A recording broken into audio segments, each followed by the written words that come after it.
Good evening, everyone. Welcome to the August 26, 2024 meeting of the Ware Board of Selectmen. I'd like to call the meeting to order at 6:29. Would you all please join me in the Pledge of Allegiance?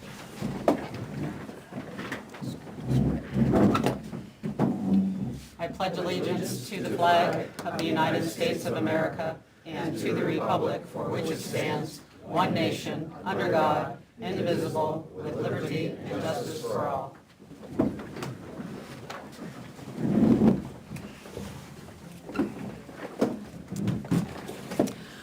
Thank you. I'll open it up to general public comment. This is not related to Isley's ice cream. I know a lot of you are probably here for that. This is general public comment first, and then we'll get into Isley's after that. So there will be public comment, Chairman, for that? I'm sorry? Will there be public comment for that? Yes, it's, we consider it a public hearing. Thank you for clarifying that. Anyone for general public comment? Thank you. Bill. Something on both sides of this. Thanks.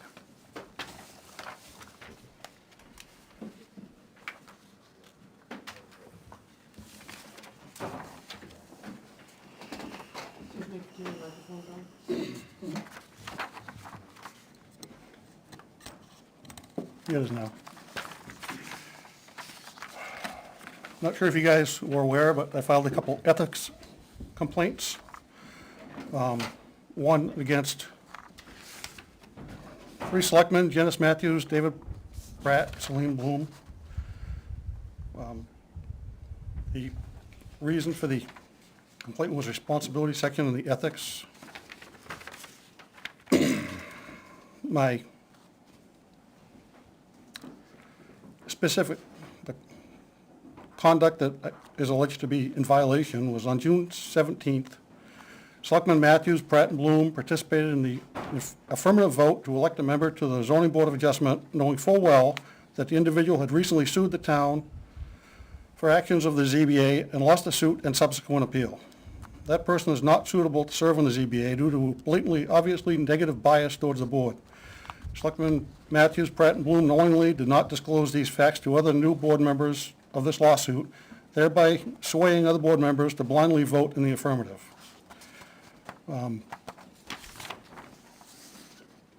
That's violation one. The other one is against Selectman Pratt for items 1, 2, and 4 of the Ethics Code.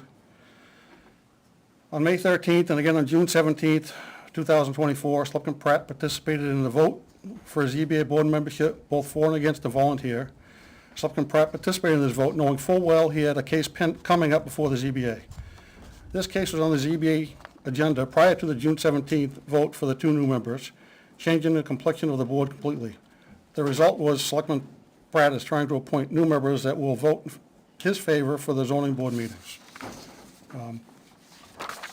The Ethics Committee asked me to read these into the record and see if you guys have, I realize you're probably not going to say anything tonight, but to see if you guys do anything about it. Well, I believe you've already filed these complaints, correct? I have. Okay, so there's a process in which that... Yeah, and I was down here prior to filing the complaints and spoke during a public session like this. And you guys, I mean, I know of nothing that took place in after I made those points, brought them up to you. You didn't take any action regarding what I said, so I didn't expect any if I'd come here before. I believe you were here on June 17th, if my memory serves me right, Yeah. and you were here defending Jack Dearborn. Yep. That's the extent of your public comment on that day. But I personally do not expect to respond to this tonight. There's an No, I ethics process. I didn't expect you would, so that's And, fine. you know, if you had elected to get on the agenda and talk to us, we could have a two-way conversation about this, but you've already filed the complaint. I think it should just go through the process personally. I don't know if anyone else would like to respond to that or not. That's my thought. Makes sense? Thank you for your comments. Anyone else for general comment? Jackie Pratt, Winter Road. I know that you're going to be awarding a town council bid tonight, so I just want to bring up the minutes from the BOS meeting of October 23rd, 2023 regarding town council. This pertained to Selectman Cahill resigning and the Board of Selectmen appointing now Selectman Matthews. At that meeting, Ms. Matthews said, lastly, in her opinion, town council contract needs to be reviewed. Where she stands as an observer, there have been several instances over the past year of incorrect guidance given, and the BOS is not well versed in the law and is relying on that council's guidance. That same night at that same meeting, Selectman Bloom stated, and this is a quote, the day after that meeting on October 10th, the chairman emailed the rest of the BOS letting us know how this conversation with town council went, asking us to reach out to him if we had any recommendations on who to contact regarding the appointment. His email included the statement from town council that we would be making an appointment until March of 2025.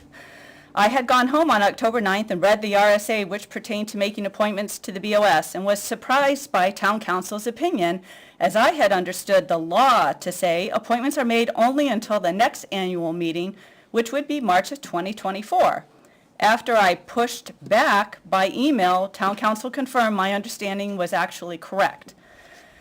That is now 2 selectmen questioning town council and the advice given not to be correct. I also heard the planning board twice say they have been given bad or wrong advice, and the ethics board as well.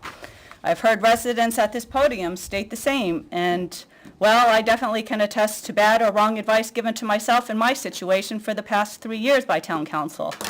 I wouldn't think this needs to be said, but anyone at this point would be better.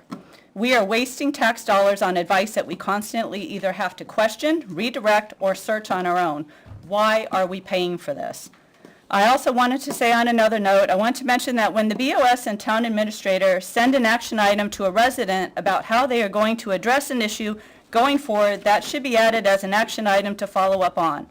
I had this happen to me and emailed to be proactive to make sure the proper actions were in place or something was in place, as it fell on deaf ears. And then I was told that it would be my responsibility to follow up. I had to push back finally to get town administrator to get me the information that I was told would be addressed in a letter sent to me by the BOS and the town administrator. This was handled poorly and extremely unprofessional.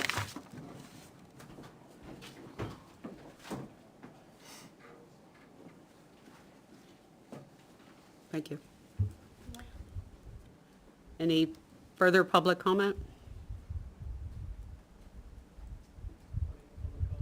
Thank you. Appreciate the relay back there. Okay. All right. So that brings us to Isley's Ice Cream site plan discussion. And I misspoke. I said it was a public hearing, but it's not technically a public hearing. I was looking at the next agenda, which is a public hearing, but we will allow public comment specific to Isley's. I will just like to make a brief statement before I ask the Isley's group to come up, who's ever speaking for them. During prior... A point of order, though? Yeah. So we have a public hearing set for 7:30. Yep. Given the audience, I imagine this is going to bump into that, so If it does, we will suspend, and, because we I just have wanted that to say that advertised now as a before- 7:30, yes. Before people start talking. I appreciate that. So- We have it advertised for the public hearing regarding traffic ordinance to begin at 7:30, so if the discussion on Isley's looks like it's going after 7:30, we will suspend that discussion, have the public hearing related to the traffic ordinance, and then resume Isley's. Thank you for making sure that that's good. During prior Board of Selectmen meetings, complaints have been related to on-street parking and inability to safely navigate the roadway in the area of Isley's Ice Cream on South Sugar Hill. Those were received during public comments here at this board. That information was shared with Isley's, and I don't want to be personally perceived as harassing a business. I know Isley's is a gem on the NH Ice Cream Trail, and it's the reason that some people even know where is. So I know running a business is hard, and small business is a way of life for many folks in Ware. However, our job on this side of the table is to balance the law and public safety. So that's why the complaint got sent over. It just wasn't ignored. We have to do that. My personal hope is that the business has a plan to address the complaint. With that as a brief background, I think Lisa's here. Yeah, I'm sorry, you're the one speaking tonight? No, I wasn't planning on it. Oh, you weren't? I'll speak, I'm the owner of the land. Okay, thank you. And your name? Heidi. Heidi. Thank you, Heidi. So thanks for everyone for coming, and hopefully you can give us some information on the complaint and if you have any known plans, so feel free to come up. Sure. Lisa.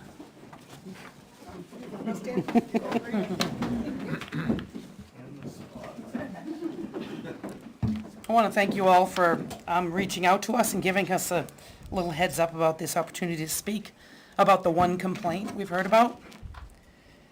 First of all, I'd like to know how many other complaints, other than this one, that you've had about the parking issue. Does anybody have any other complaints that went through? Can anybody answer that? Chief, did you get up because you had information? So the police department did a call for service history today for the year-end calls. There were 0 calls for service for that location. Yeah, so, That would be incorrect. And untruthful. Because I did have to call 911 once because I had no cell service. So that'd be incorrect. The chief was lying. Well, I'm talking about that one. That's what I'm There's asking multiple. about. Was it more than that? Yes. There's a lot of words. hang on. Excuse me, can I finish? Yeah, hang on just a second. My turn. Yeah.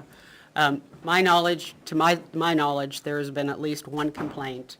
I don't know if it's the same individual that has launched another complaint into a previous board that was done during public comment. Okay, and that was this year? That was prior to this year. Prior to this year. And he, being Brian, said that he did the same thing during public comment at a prior board, and nothing ever happened to that. So Okay. I'm going to say about 1.5 that I'm aware of Okay. personally. But the police had never heard any report. The police, to my knowledge, have received a 911 call, but the context of what I was relayed, and the chief can certainly go and investigate this, was that it was just a notification that this incident occurred and they didn't want a follow-up. Okay. Last meetings, do we have Thank- tape on that? Yes, we do. Okay, because you personally said you knew a few others yourself on record saying that. So there's not 1.5. No, You just not, lied. no, I heard at the meeting that there was you said you had heard words yeah, around town. I've heard from other talk. people just Just- saying, I just don't go there chat." because I don't like the traffic, I don't like the parking, I don't like the number of people. That was what I was personally referring to. So, it was not a formal complaint that I was referring to. Thank you. Okay. Go ahead. So watching that meeting on the 17th, it sort of is very saddening to us. The word threat is quite a harsh word to use again and again in that meeting. Threat, ice cream stand, a nice family place to come for ice cream. Very difficult for us to take that and understand why. I understand that our ice cream shop is very popular. Lisa's worked very hard for the past 10 years to get national recognition, and she's got it. Our ice cream team and family are here tonight. They're a very positive part of our place. We have a lot of customers here too that are going to speak. They actually help us. There are other eyes out in the parking lot. When the parking lot fills up, we park on one side of the street. We personally took the opportunity to put those signs up ourselves on the west side, I believe. We want everybody to park on the ice cream side because I own the ice cream yard, which is the mill. I own the next piece of property. So they park between the mill and the end of my property. I do have a neighbor on that meeting as well, said that they park their truck at the end of the driveway. Yes, they park their truck at the end of the driveway. They have small children that ride their bicycle. I spoke to the neighbor's fine with the ice cream parking on the side of the street.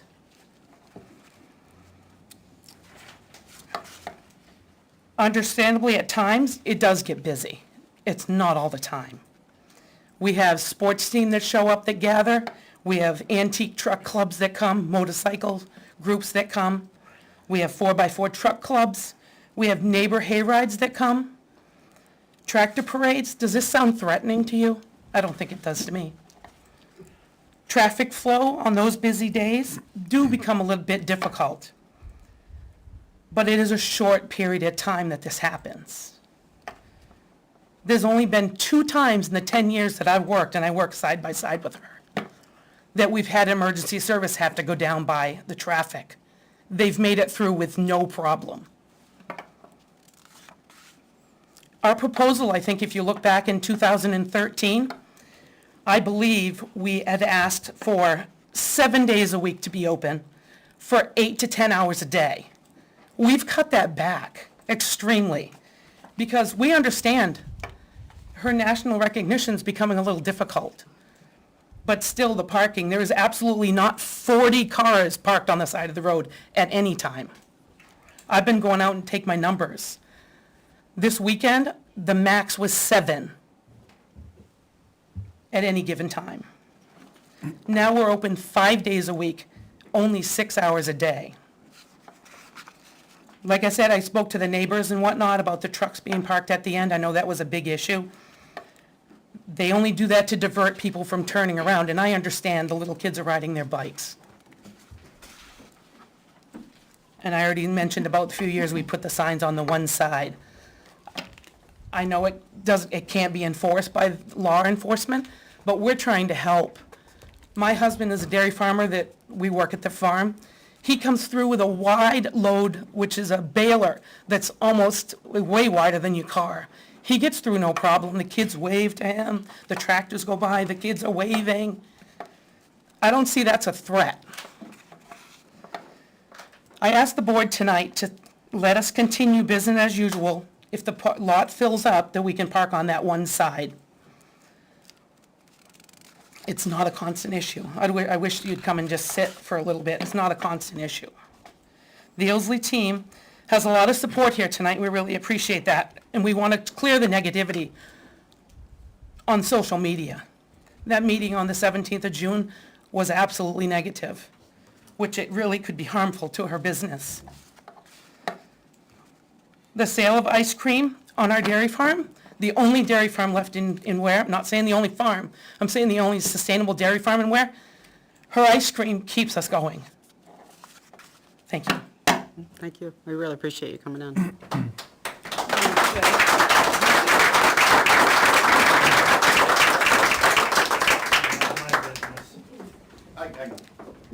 Please. As stated, 0 parking complaints this year for that location. We did have one disorderly complaint. Right, that's the one I was referring to. Exactly. Not a call for service because both parties cleared the scene prior to our arrival. Thank you. Thank you. For clarification on Not a this. problem. Very easy. Okay, Brian, would you like to come first? And then we'll open it up to anyone else. Sure. Brian Repo. So, there was a call of service. I've done the job for 20 years. Okay? There was a call of service. The chief's a liar. And I'll flat out say it. I don't care. Point of order. You know? I called because I know self-service, based on the parking complaint. That was my complaint. It was because of the parking. I was trying to get to my house. Guy was coming the other way, stopped, started yelling and screaming and threatening me. I didn't see the ice cream business was threatening. I said the parking's creating an environment like that. Guy's giving the middle finger, yelling, cursing, screaming at me with my 3 kids in the car. Now, with the information we went over last meeting, that was all correct information, correct? Their site plan that got proposed and the town ordinances that were discussed, was that misinformation or was that accurate? No, she mentioned the site plan already. Okay, so the site plan is 7 cars in the parking lot, 0 on the road. That's what was approved. There is no variance. The board said for agricultural sites like that, 0 street parking. That is what the ordinance says, correct? Exactly. I'm not anti-Isley. I love the ice cream, and I wish them the best. But it's causing a problem, and there are rules. It's not mob rule. We have rules. So I have called the PD. Unfortunately, I had to use 911 because there's no cell service, and that's the only way I can get through to make a call. And I made a call. I gave him the plate number. I said the other guy left. Here's my information if you need to talk to me. I gave it to the dispatcher. So saying I cleared is a lie. Okay? I gave information to get contacted. The other guy left. All right, well, I don't think that's the purpose of tonight's discussion is Yeah. about the PD, but if you'd like to continue on with Isley's, I would. Okay. Okay. So the site plan is 7 cars on, 0 off. Okay? When the people are parking inside, 7 cars max, I think they said this weekend, I went up and down, almost got hit head on again on Saturday from someone that doesn't care to stop. There were more than 7 cars. Okay? I counted more than 7 cars. All right, I'm not against Isley. All I'm saying is we have rules, follow the rules. Okay. Anything else to add? Yes, I do. So for the video for this and whatnot, how long is that kept so I can request copies and It's on YouTube. it is on YouTube and when the board makes a decision, If there are any decisions tonight, they would be on. okay, and then Video. forward, how would I know? Because I was lucky I knew about this meeting because my wife had seen it online. I was the original complainant for this year. There's other people who have complained in the past. And I made that clear to the board, that, hey, I never get known. No one tells me when these are going to happen. Guess what? None of you guys told me about tonight's meeting. I was lucky to find out because my wife found out about it online. So, if there's no decision tonight, how am I going to be notified of a decision or a second hearing? Or whatever we're going to do in the future with this? There's a website. Generally, anytime that there's a specific action related to, Mm-hmm. I would expect that you would receive notification for that. However, generally speaking, you can subscribe to notifications on the town website. Okay. And get any agenda minutes, anything like that. So that's that you- that's where you would post something? Yes. Okay. Well, I mean, as I mentioned before, we have rules, it's not mob rules. This is what, there's 2 things that prohibit them from on-street parking. There's site plan approval and town law as well. All right? And when I complained earlier about it, it seems like the town, and I said it half jokingly, but it sounds like it's run by the Sopranos because it's who you know, not what the law says or whatever it may be, okay? I do have an intention of filing a suit against the town if they allow the parking to go forward. Because we have 2 laws that say there should be no parking there. So I just want it on the record that that's where I'm going. If we can't follow, the board can't follow the law. Thank you. Thank you. Okay. I'm sure there are lots of other people that want to speak. How about I start over here, move to the back, over and this way. Is that all right with everybody? Anybody over here?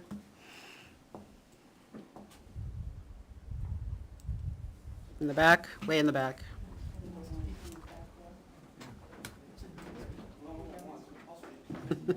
Thank you. And could you state your name, please, before you Yes. start? Mitch Vilson, 332 South Sugar Hill Road. I've lived there for 7 years, and I've watched Isley's Ice Cream become what it is, and I support what they do. The town, I'm assuming, allowed them to establish the stand, and because it's gotten popular, that's not their fault.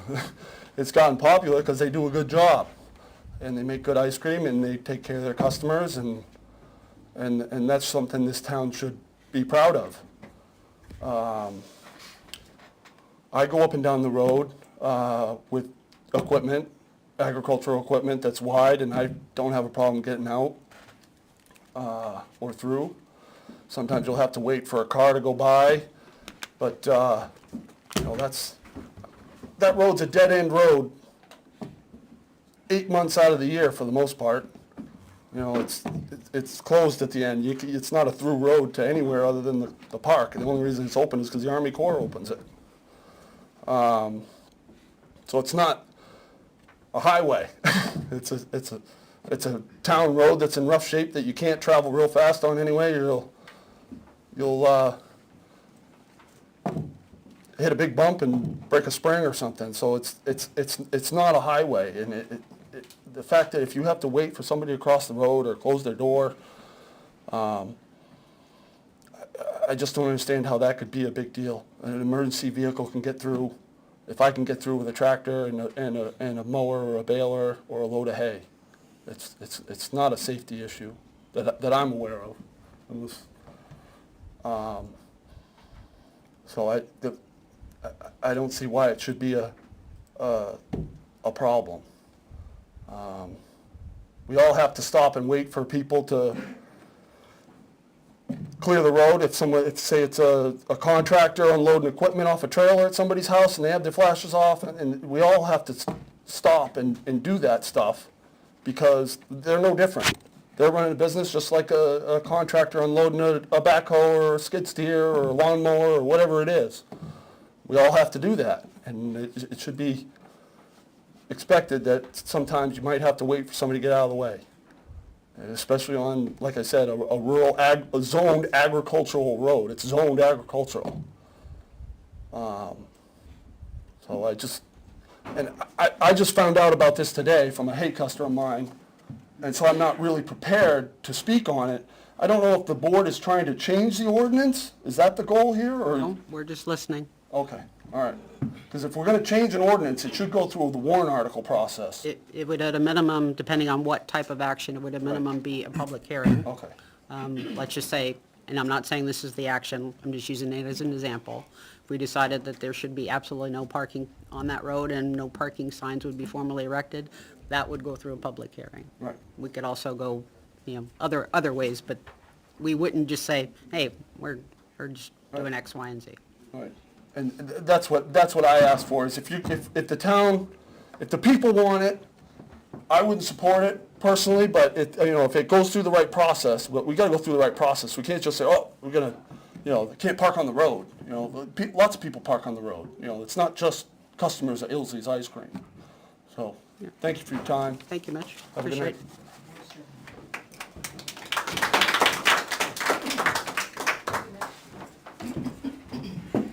My name's Zach Thistle. I own a small business in town, and I'm here to support another small business. I know it's difficult in this town sometimes to have a small business, so I want to make sure they get supported. I think it's unfortunate what happened to him. I think something like that could happen anywhere. I don't know if just because of the parking, like it could happen anywhere on the road. I also don't think it's illegal to park on the side of the road, so I don't really know what they're doing wrong. But other than that, I hope it works out well for them. Thank you. Appreciate you coming in.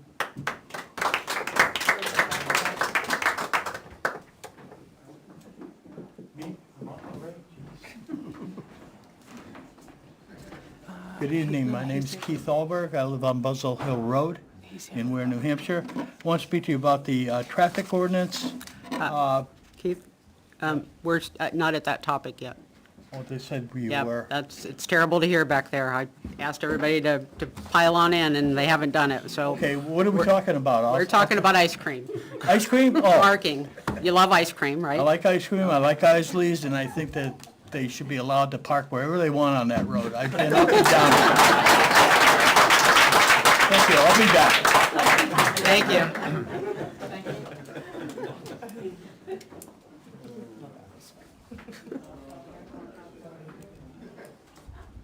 Anybody else in the hallway want to talk about ice cream? Parking, not traffic, parking. Luann McAllister. I live on Lindsay Lane, right off of South Sugar Hill. Been there 20 years, up and down that road. Never had a problem. I live in the country for the nice wave. And, you kind of signal to the other car, okay, who's going to go? And then you do it. Never had a problem up there. And whenever she has a line, I say, go get 'em, girl.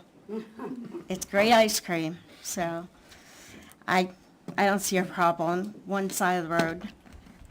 Thank you.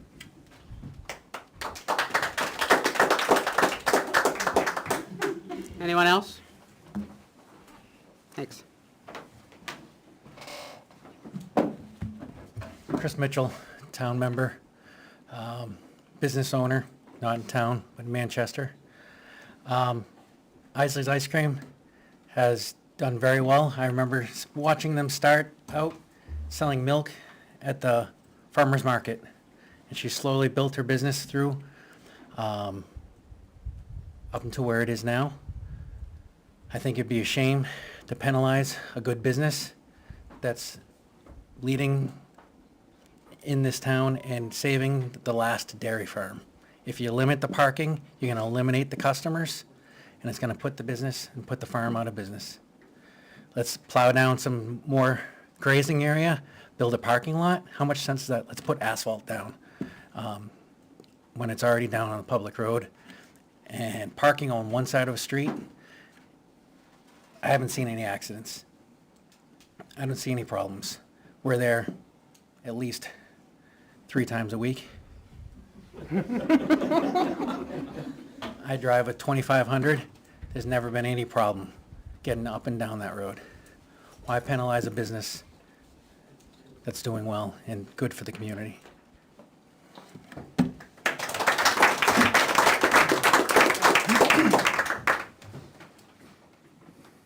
Anyone else in the hallway? Yeah, I'll move over here to the right. To my right, sorry. Jack Meany, Quaker Street. I've been a fan of Isley's and known some of the family members for too many years, more than I want to count. I think the point is being missed.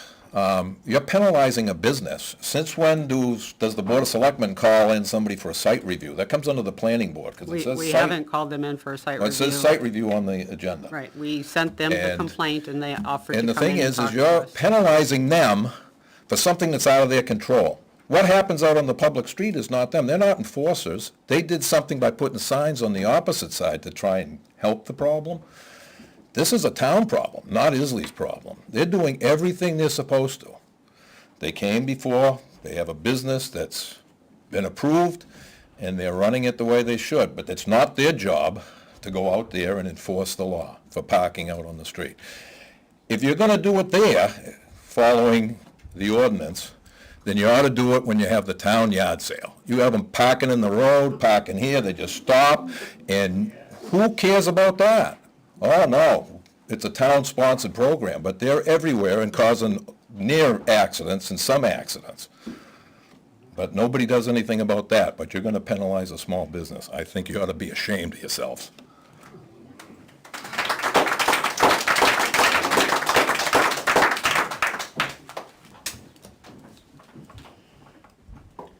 Mike Zinkwitz, I live on South Stark Highway, and I support Isley's Ice Cream. I think one of the things we should take away from this there, and I've seen it around the town, and I have to compliment the police department for more enforcement on speeders and different things like that, but I say patience. I travel up and down that road multiple times every week like that because I take my dog down to swim. If I have to wait 30 seconds, it's no big deal. As you come around that first curve, it's a 90-degree turn like that, they should be going slow anyways. And knowing it's an ice cream place like that, maybe you should have a sign put up that says caution, you know, that there may be children or something else like that. It's important for them, you know, to be able to have their business and be successful. And other things I've seen around the town also like that, especially if you follow We Are Where and different things like that, is people want to maintain the rural atmosphere of this town. And if we have to expand on that parking and everything else, that's going to commercialize it. And I kind of agree. I'd like to keep the rural atmosphere. And if people just slow down and have some patience and take turns like that and merge as they need to. That's all I have to say. Thank you. Thank you.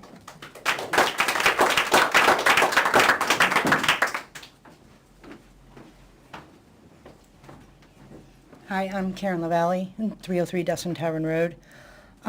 This is my 4th season at Isley's, and I come many different times of the day, whether it's 1:30 and there's already a line started, or 4:30 in the afternoon and they're booming.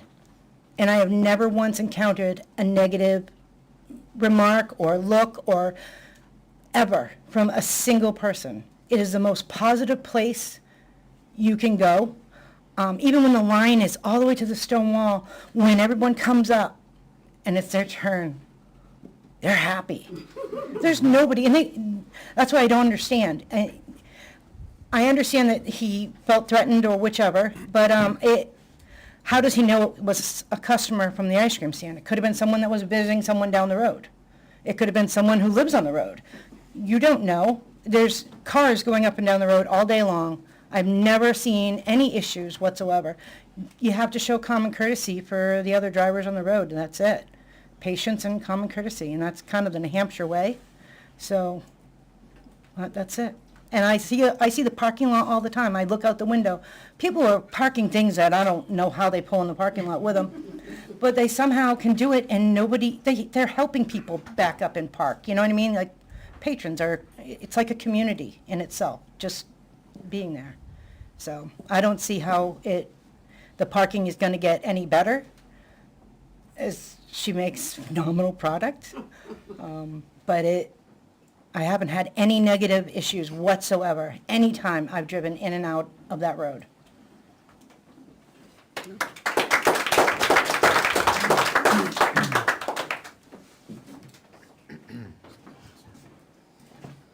Eileen Meany, Quaker Street. I want to kind of take a different perspective a little bit.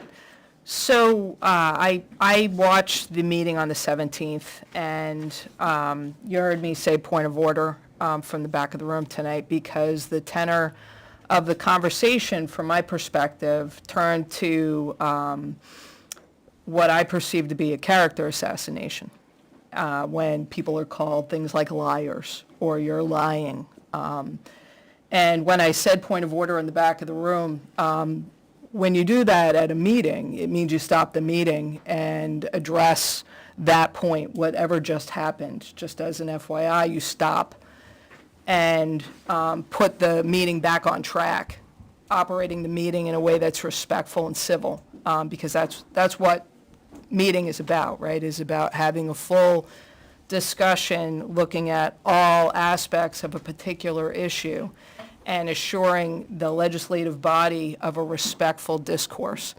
And so when I looked at the meeting on the 17th, again, the language, the tone, the tenor of that meeting, I can understand why this family and this business felt attacked, because they were.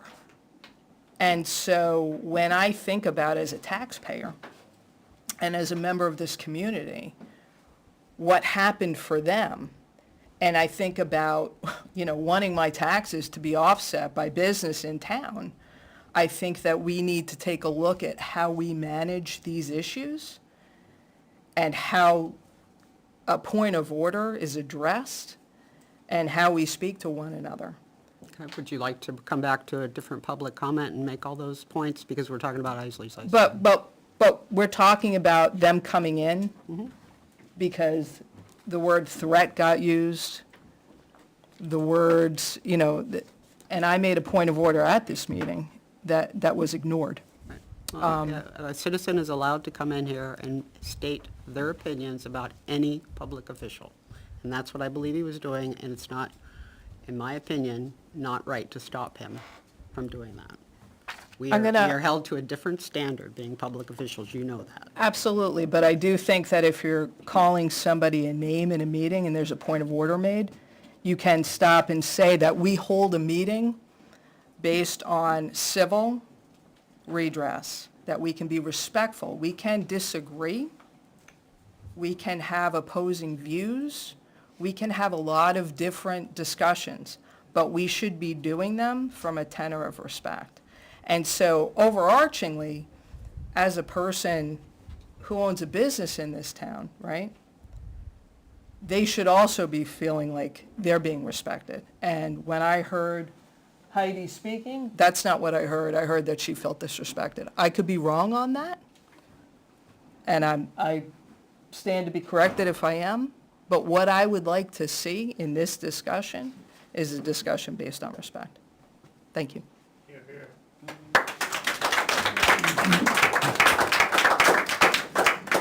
Anyone else over here? All right, I'll go this way down the line. No. Go ahead, Bruce. I don't know if any of you guys remember, I know Benji does, when Knoxland Equipment was in full swing down there, the traffic on that road was bad. They were hauling in equipment on tractor-trailer trucks, low beds, day in and day out, both directions. Contractors were going in, picking up equipment. It was, the road's always been not the easiest road in town to drive in. When the racetrack was going down there on Saturday nights, traffic was bad. So it's not something new to that area. It's been going on down there for 30-plus years. Isley's are just product of the time. And I'm not sure why we're even here. I don't know what authority you guys have to bring any business owner into town like this. We did not bring them in. You're on your agenda. We did not bring them in. We sent the complaint to them, and they offered to come in and talk to us. Well, I think every business in town ought to pay attention to what's going on, because, if you guys think you can do that with any business owner in town for whatever you think they're doing wrong, we got a problem.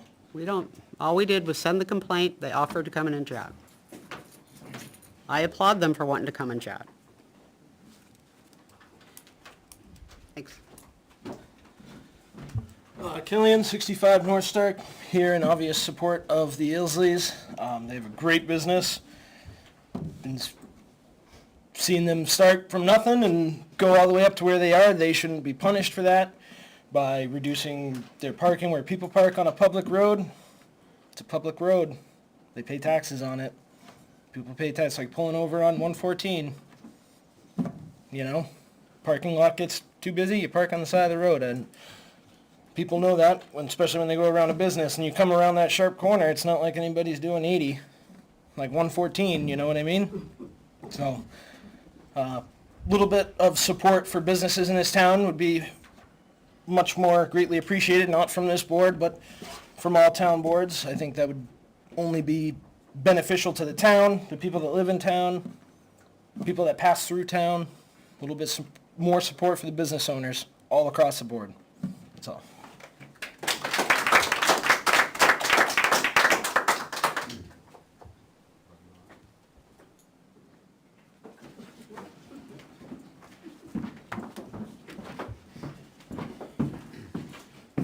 You don't need me by now. Ricky Hipler, Quaker Street. I'm sure that when Lisa and Heidi started, they didn't expect it to go this big. So I'm sure that's why the site plan was pretty moderate, to say the least. I agree with Killian. You know, it's a public road. We all pay taxes on it. We can park there, I think. And as long as they stay on one side, I'm good with it. If I had to count how many times I had to go around Killian or somebody visiting Killian on Quaker Street, I'd lost count. I don't count that high. But again, I mean, if you want to talk about commerce, Lisa's in commerce, right? Okay, well, then I want to see you guys restrict the Amazon trucks, the UPS trucks, the FedEx trucks, roadside trash pickup. I want to see you restrict all of it, right? All at once. So what's right for one is right for all. But again, I don't patronize her as much as I used to. It's been probably, 4 or 5 years since I've been up there. You haven't seen me. Trying to keep my slender figure here. So, but again, one less scoop.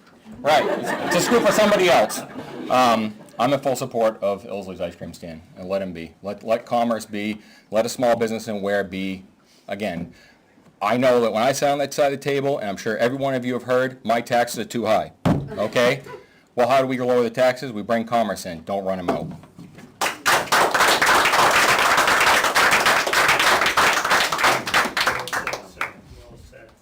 Anyone else?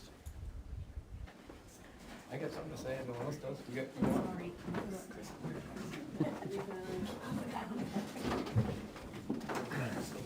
Chris Bolton here. You can't say much more good about the Isley business, the ice cream stand, the family, so I won't bother with that. But we're before the select board.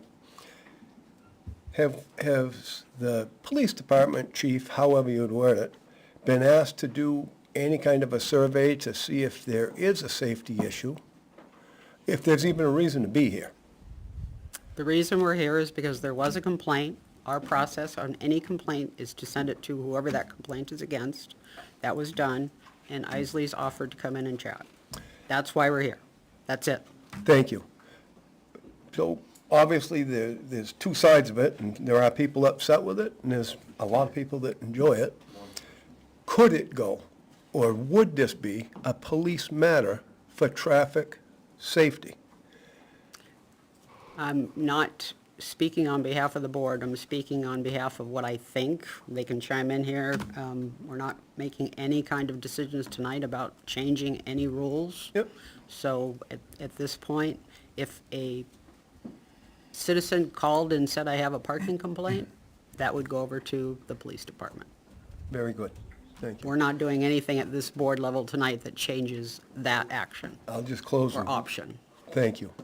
I'll just close with, we need every small business we can in this town. And it's very hard to have a successful business, a small one in this town. I appreciate what the Isleys do.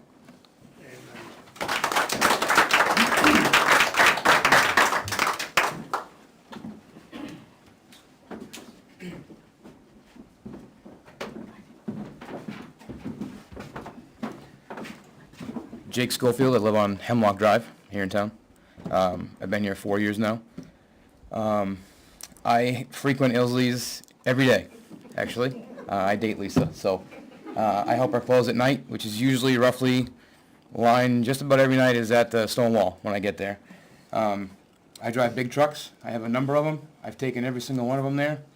I've never had an issue getting through there, in the parking lot, parking in, helping people park, helping people back out.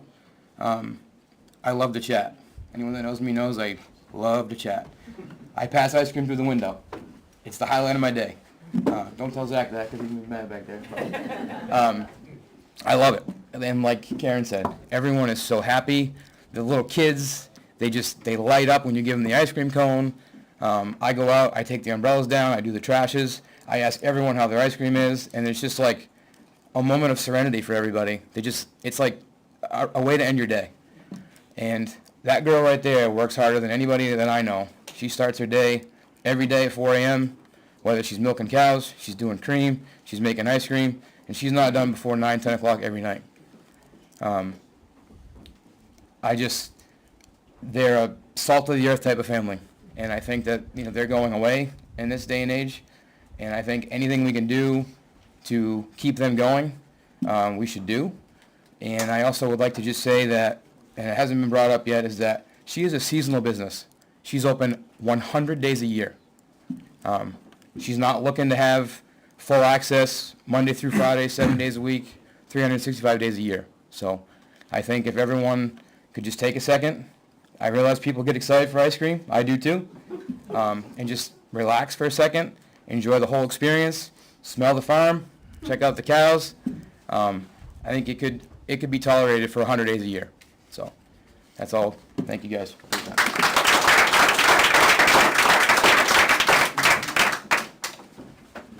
Final call.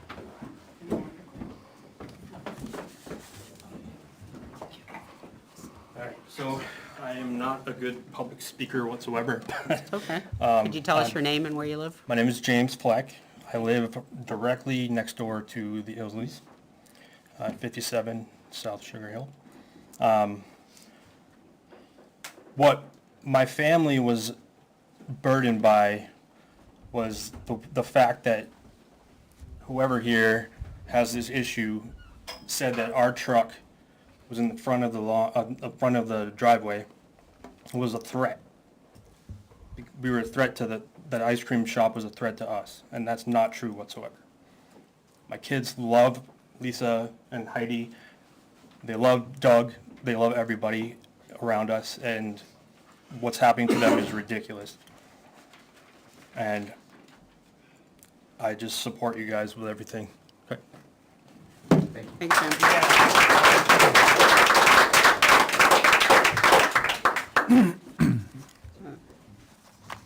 So Heidi or Lisa, anything else you'd like to just add before we move on? I guess. Could you come up to the mic? I'm sorry. Thank you.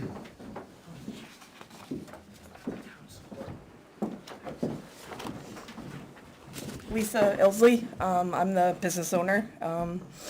I think I've spent a lot of sleepless nights over this, only because I try very hard, I work very hard at what I do, and after I watched the last meeting about this, I felt like it was like defamation of character to me, and I took it very personally.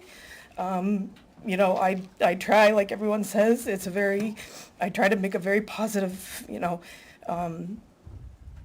atmosphere for everybody, and to say that somebody feels threatened at my business, really hurts personally.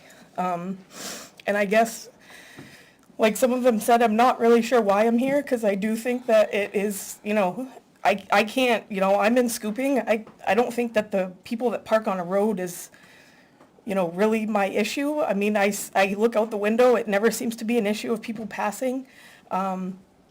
They all park kind of in front of the lot anyway.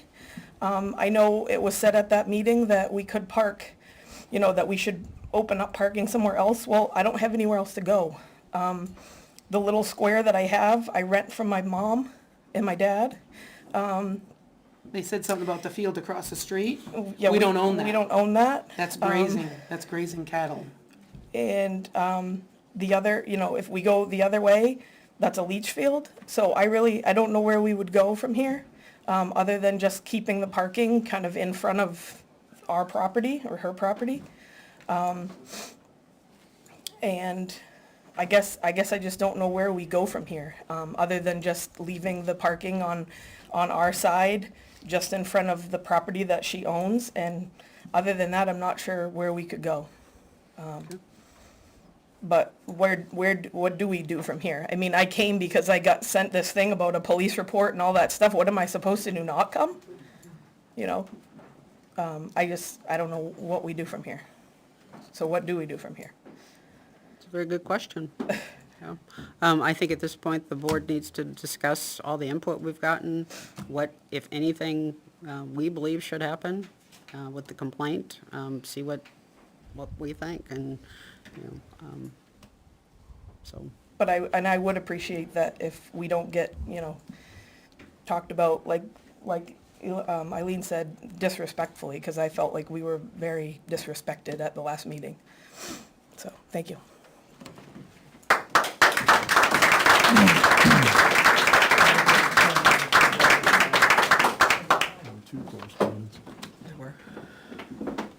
So if you want to go ahead. There were 2 correspondences regarding this issue as well. So I'll just read off what those were.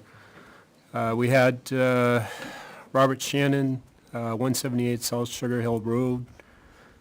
Hello, board members. I recently caught wind of the complaint issued by a resident of Ware living at 54 Lindsay Lane. My wife and I have been living at 175 Sugar Hill Road since 2004, and we absolutely appreciate all that Isley's and Isley's Ice Cream has brought to our neighborhood. We are thrilled to see a small business and a farm doing so well here in Ware. I brought this frivolous complaint to the attention of my wife, 2 adult children, and their in-laws. In addition to the disbelief and laughter, none of us have been threatened or even approached in any manner while driving past Isley's farm and their ice cream stand operation. It would seem to be most obvious to all that you get what you give, and that the threatened complainant instigates these so-called threats and is looking for problems, a half-full sort of guy. Rather than seeing the pleasure that the ice cream stand brings so many, his contention that somehow the cars are parking are issues worthy of the board's time and consideration is, in our collective opinion, just absurd. There are only a few hours a day, 5 days a week, that cars are even parked along the proper side of South Sugar Hill Road. Isley's is also a seasonal-only business to boot. The former Sugar Hill Raceway saw cars parked on the side of the road weekly and often in the road, yet the town permitted this for many years. Isley's is far less intrusive while regularly providing much-needed positive press and putting smiles on the faces of those that visit our town. Please allow the Isleys to continue unabated and conduct business as usual. Thank you from the extended Shannon family. And there is one more.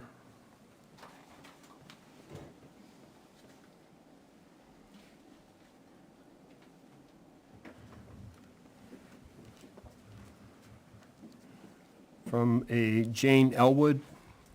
I am writing in support of the current parking at Isley's Ice Cream. I live at 52 Alls Drive, which is off Sugar Hill South.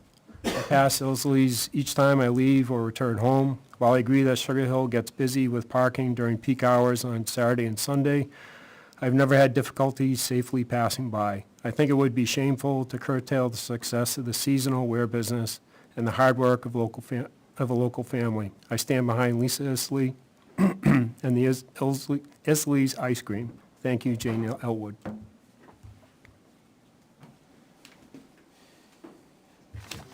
have one more written statement. Oh, sure. Thank you. Thanks.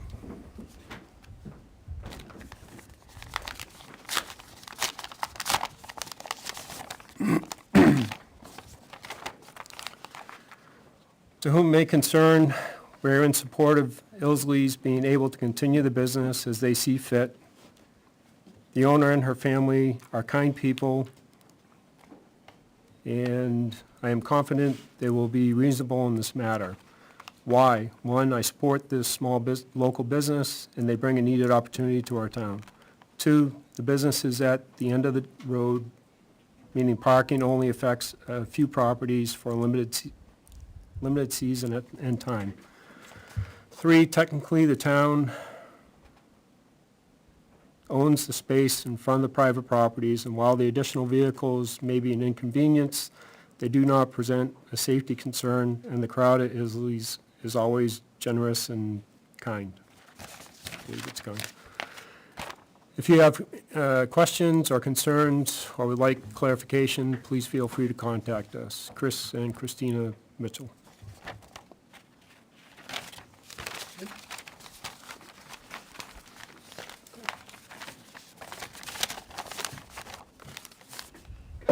Thanks. Anything from the board?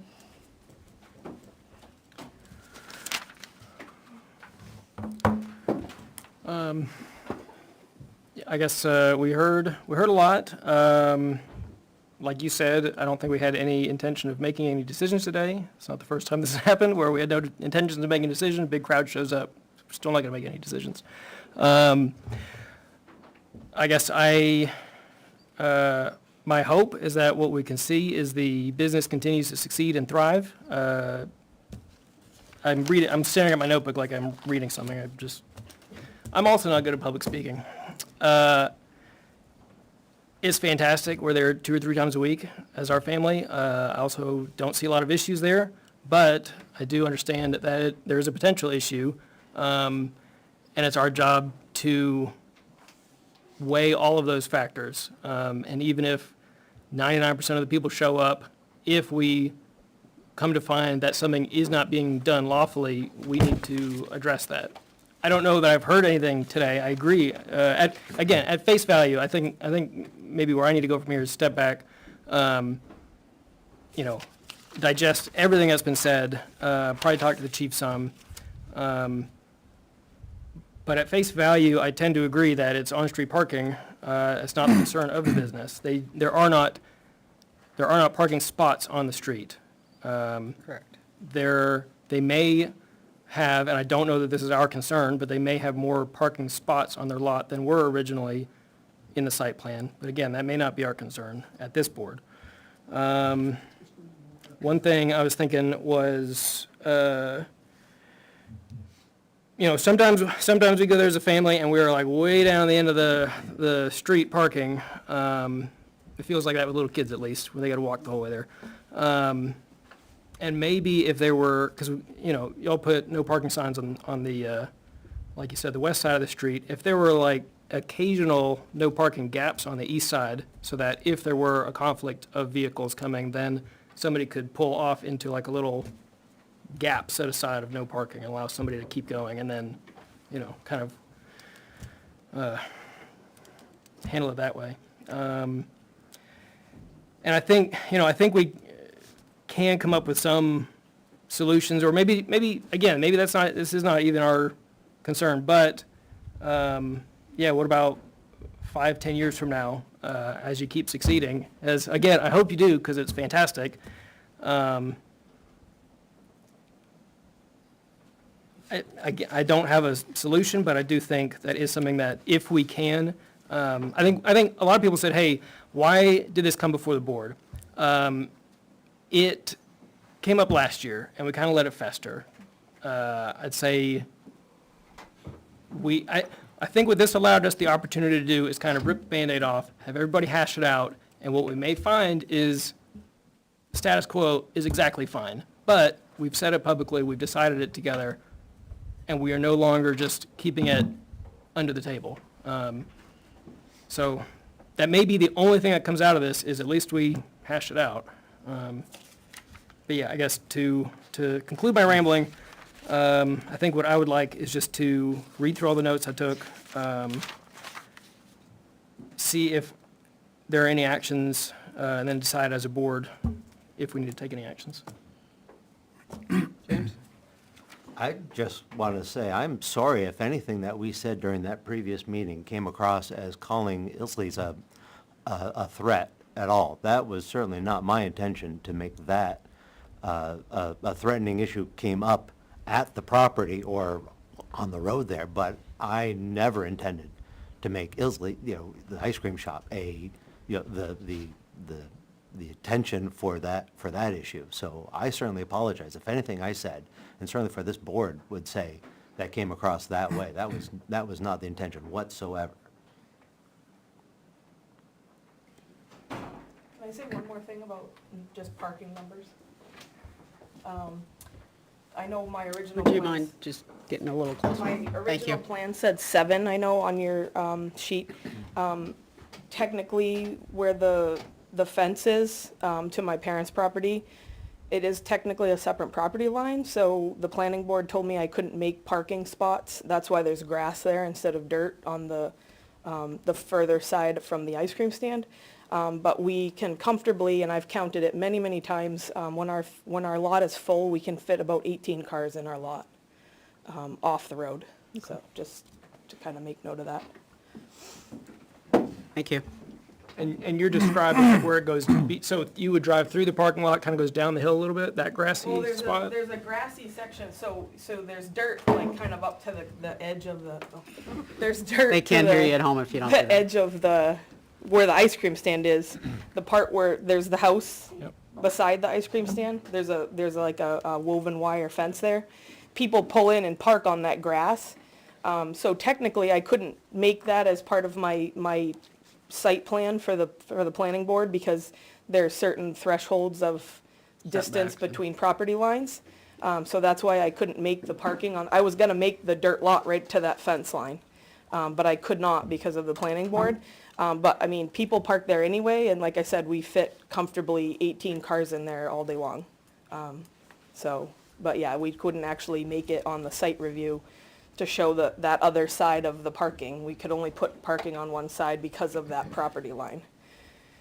But the owners are my parents that are property owners. Yeah. They don't have any issue with us parking right up to the fence line. That's why it's grass, so. Thank you. Yeah, I want to second what James said. I don't think the tone was that Isley's is a threat. I think there was a threatening situation, and that did involve children in the car. And had it been me, I'd have felt the same way. So, on the other hand, I don't think anyone in here, including the complainant, has said that he doesn't want Isley's around. I think we all do. We all enjoy it. I know my daughter comes to visit, that's the first place we head to. So there's got to be some compromise. One situation is, no matter how much everyone loves a place, one situation is a situation. And we really should be considering how to fix it. So that's why we're here tonight. It's not to constrain anyone, it's not to make a business go out of business. Trying to solve a problem that's come up. Thank you. Yeah, I just, my understanding was the reason that we, had this meeting was that the family wanted to come give their side. So that they could, the complaint got made public, so they wanted their side get made public. And I think if anything, if there was any negativity, which I don't think there was much, pretty well that went out the window tonight, right? I'm a small business owner myself, and never would I want to put unreasonable restraints on another small business. I actually think there's too many now when it comes to signs and things like that, but that's discussion for another board. But as this member vote, I certainly am not here tonight, or probably any night, to make a vote against the parking. I don't think we have the knowledge or background to make that decision. For one, I would think that would be up to the police department, and if it went beyond that, something that they couldn't get all the answers to, would go to the attorney, because When it comes to New Hampshire roads, most of them, and I know Sugar Hill South is one of them, they're not owned by the town anyway. They're called prescription roads. The town has the right to maintain them. But if the town ever voted to get rid of that road, it should be a vote of the entire public, and that's not gonna happen on Sugar Hill. But the landowner owns the middle of that road. So I would think if that went to court, that would be an awful hard sell saying he couldn't park on the side. But I'm not an attorney either, so. But that's a prescription road, I'm almost positive of it, because that was the first main road into the original town. So, certainly not gonna be any vote on this end of the table, and I do think it snowballed. You know, this discussion got a little heated a couple times, but I don't think, my understanding was we're having it because the Isley family wanted to, and I could be wrong, but the emails I got is that they wanted to give their side of the story, and I think the pretty good story got told tonight, so. Sure. And then we're gonna need to wrap it up after your comment. Thank you. During that meeting on the, Heidi Isley, 45 South Sugar Hill, sorry. During that meeting on the 17th of June, I work in the medical field. I've worked in the medical field for the past 40 years. He brought up, the complainant brought up that he's got a daughter that has a peanut allergy. I work in the school system, and I tend to train all the teachers on an EpiPen. He comes to the ice cream stand weekly with his kids. My daughter has a sign, the first sign on the side of her ice cream stand says, if you have an allergy of any sort, please let us know. He spoke in that meeting on the 17th. He said his middle child has a peanut allergy. We have never been ever told that she has an allergy. Thank you. Thank you. Okay. All right, well, I sincerely appreciate everybody's input tonight. I thank the Isleys for coming in. I thank all of your employees and everyone else for coming. As we stated, we don't intend to make any decisions tonight about anything. I do think we, believe Selectman Bloom had said we've got a lot of information here, and we will need to move on to the next agenda topic tonight. So if there is anything that comes back up on this agenda, we will be sure that the complainant is directly notified, as is the Isleys, as are the Isleys. Thank you. All right. So y'all are welcome to stay. Look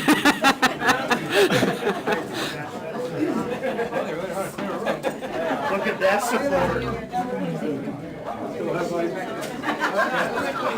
Is the ice cream stand open?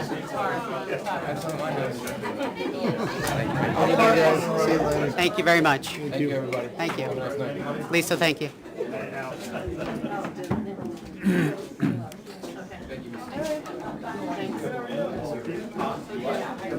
Come back down to Legion.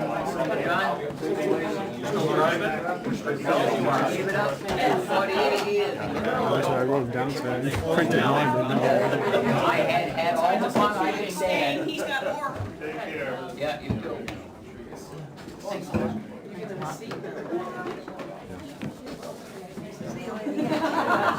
You got a kickback. So All right. Make sure you get it. Sorry about that. Yep, I saw that. Sorry about that. I just figured, I don't know if you get notified. No, I wouldn't don't, think no. so. So I just read that, and I'm like, okay.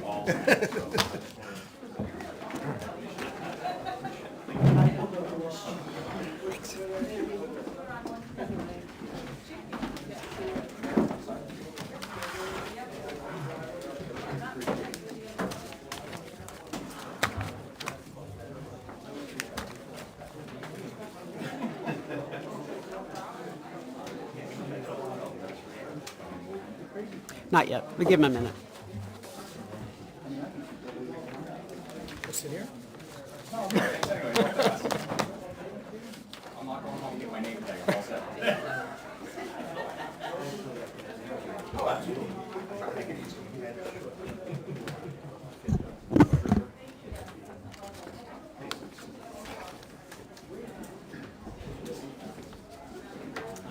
You're back, good. I was making sure that you came back. Drop your phone, something. Okay. I will be back. Sure. Okay. Thanks, everybody, for that little transition. We're going to open a public hearing now at 7:39 for the purpose of hearing testimony and comment regarding establishment of a new traffic ordinance. So we'd like to recognize Chief Moore to review the ordinance, and then we can open it up to any public discussion or comment that there might be after that. Anybody need one?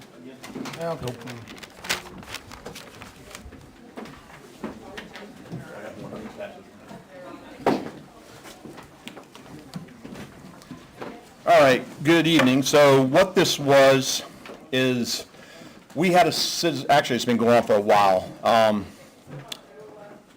At some point, I went to the town clerk and asked if the signs which had been approved previously by Board of Selectmen, and this is over decades, were on file with the clerk's office. They don't have anything on file.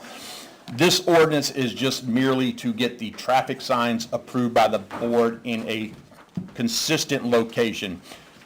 If we had a sign challenged anywhere throughout the town, we'd have to go back and find the actual board minutes from where they approved that sign to prove it was actually authorized by the board. That's what's required by RSA. I went through various towns' ordinances and kind of put together just the generics. It has nothing to do with town getting fines or town ordinances to enforce. It's still the RSA, the state code for enforcing parking violations, but it just gives the board, it establishes the board has the authority to establish these traffic signs. DPW has the authority, once the board has approved them, to put up the signs, and then we have the authority to enforce the signs under state RSA. And these are the signs we went through town. These are within 20 feet of the actual sign location by GPS coordinates. They are mapped. It will be going on the police website. It's an interactive map where you can zoom in and see all of these signs. They are not state signs. They are only town signs that have been approved. So if you go on 114 and there's a speed limit sign there, you're not going to see it because it's a state sign rather than a Board of Selectmen approved sign. So that's a brief overview.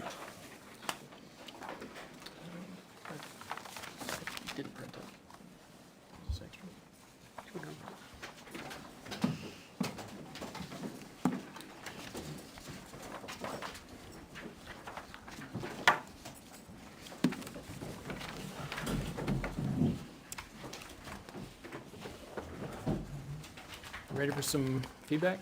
Sure. Or no, you want to do? Yeah, I didn't know if there, we wanted to have any public comment before None of we- these are yellow cautionary signs, right? No. Did we want to open it up for public comment before the board starts their discussion? Yes. Okay. Would you like to go first? I will. Good evening. Again, my name is Keith Alberg. I live on Buzzell Hill Road. Been a resident here for 19 years. And paragraph 9, subsection B, lists no-through trucks. I'd like to see if you would take an addendum to that and add Buzzell Hill Road to that no-through trucking. It's a dirt road, town-maintained dirt road. Sometimes it's gravel, sometimes it's mud, but it's mostly dirt most of the year. A lot of dust sometimes too. But I'd like to get the trucks, when the bridge on River Road was shut down, we were getting a lot of the trucks from Mount Williams coming up our road to get out to the main road here, rather than going across the bridge, which was closed, and out to the road. And that road is not built for that kind of traffic. You can ask Mr. Knapp, he's aware of what Buzzell Hill Road is and stuff, but I would hope that you would support that, no-through trucking on that road too. That's it. Thank you. Appreciate the comment. And No, the only thing I just mentioned, just so that way, you know, because obviously, Brian, would you state your name for the? oh, sorry, Brian Rapo, is, you said none of these are cautionary, correct? That's what I asked. He said. Okay, yeah, I just want to make sure that, because I believe too that people shouldn't be speeding and we should be able to enforce them, but New Hampshire law says nothing can be posted under 25 miles an hour. So we have a whole bunch of things here that are. Unless it's a school zone or there was a Correct, traffic yeah, study yeah, done, yeah, on 20, so, and so they can be, so I don't know how, with some of these roads, they're at 15 or 10 or whatever. Just so we can enforce them, that's all. Yep. I know the same thing. Yep. Even with traffic study, I don't think you can go under 25. I think it's, it could be 25 is the lowest you can post to, and 20 for a school zone. That's my understanding. Yeah, so there's a whole, because then they default back to 35, so you have one here, that's 5, so technically people can do 35. Well, if it's a private road, then they can't enforce it. So. I just want to make sure people are, you know, that they can enforce what they need to make it safe. Ricky Hippler, Quaker Street. First thing I noticed, commercial motor vehicles, 12,000 pounds. It's inaccurate. It's 26,001 pounds. Chad, do you have a paragraph in front of you? Yeah, I'm sorry, paragraph 3, Thank you. line, or first indent Got is it. commercial motor vehicle. It's 26,001 pounds. I understand the intent is for the River Road Bridge. I'm sure it's 6 tons, but that's not really a commercial motor vehicle. So with that, You have to have a CDL for that. for 12,000, you have to have a med card for You have to have a CDL 10, over 26 and 1, but you have to have a medical card. for anything over 10,000. Right, no, I agree. So I don't know, does that justify as commercial? It says If you have your commercial, name on the side of the door, it's commercial. if there's DOT numbers on it. Right. Right. So it could be under 26,000. But usually, commercial motor vehicle is known as 26,001. Right. In the manual, it says 26,001. So, anyways, it also says, you know, in paragraph 1, subsection B, it's unlawful to violate any of these provisions. I kind of scrolled through, there was another one, and again, apologize, it's hard to look at only the phone. And that's why the way I was looking at initially, but throughout all of this, I don't see any, even at the end, any violation statute, not statutes, but in the end of it, no schedule fee or anything like that. If you violate this, what's the consequence? RSA. That's what I meant by RSA. We don't have town ordinances establishing fines for these. Okay, This fee schedules by state. okay, okay.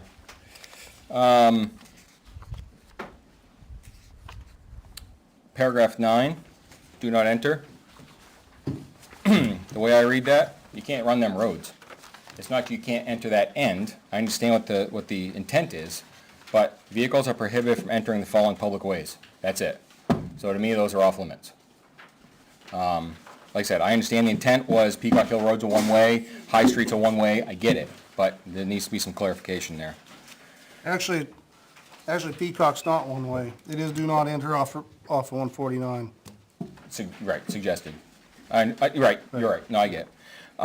But just, that needs some clarification, I think. That was because, that particular one was because the site just off 149 was dangerous for traffic.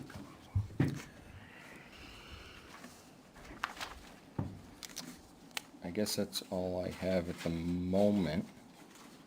But to the previous speaker's point, I'm 100% against making Buzzell Hill a no-through trucks. And if it does come to that, I think it should be a public hearing. You're for or against? I missed what you said, I'm sorry. Against.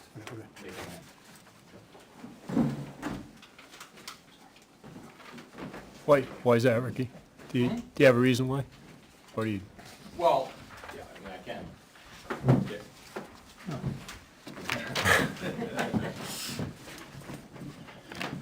Again, to me, it's still targeting one person, and the town's already put that man through enough of the ringer.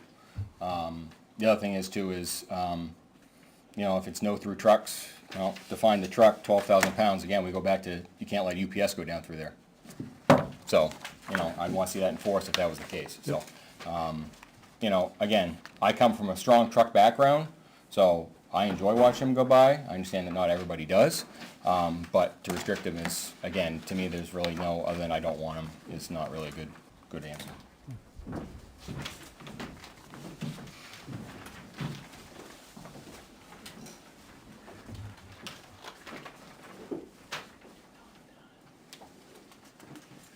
Lost my place. I'm sorry. It's only 40 pages I gotta come through. Richard got, there's reference in here in, under the section we got, on stop signs. erection of signs. It makes, these are minor things that I noticed. It says, regulations have been placed in effect, the Board of Selectmen and the town manager may authorize the chief of police. So, I'm guessing that should be town administrator? Yep, my copy and paste. Thanks for putting this together too, by the way. The other thing is that in section about no through trucks, only because I live by two streets that have no through trucking, Old Town Road and Twin Bridge Road. Is this supposed to be all inclusive? So do that one more time, I'll make the last note. Huh?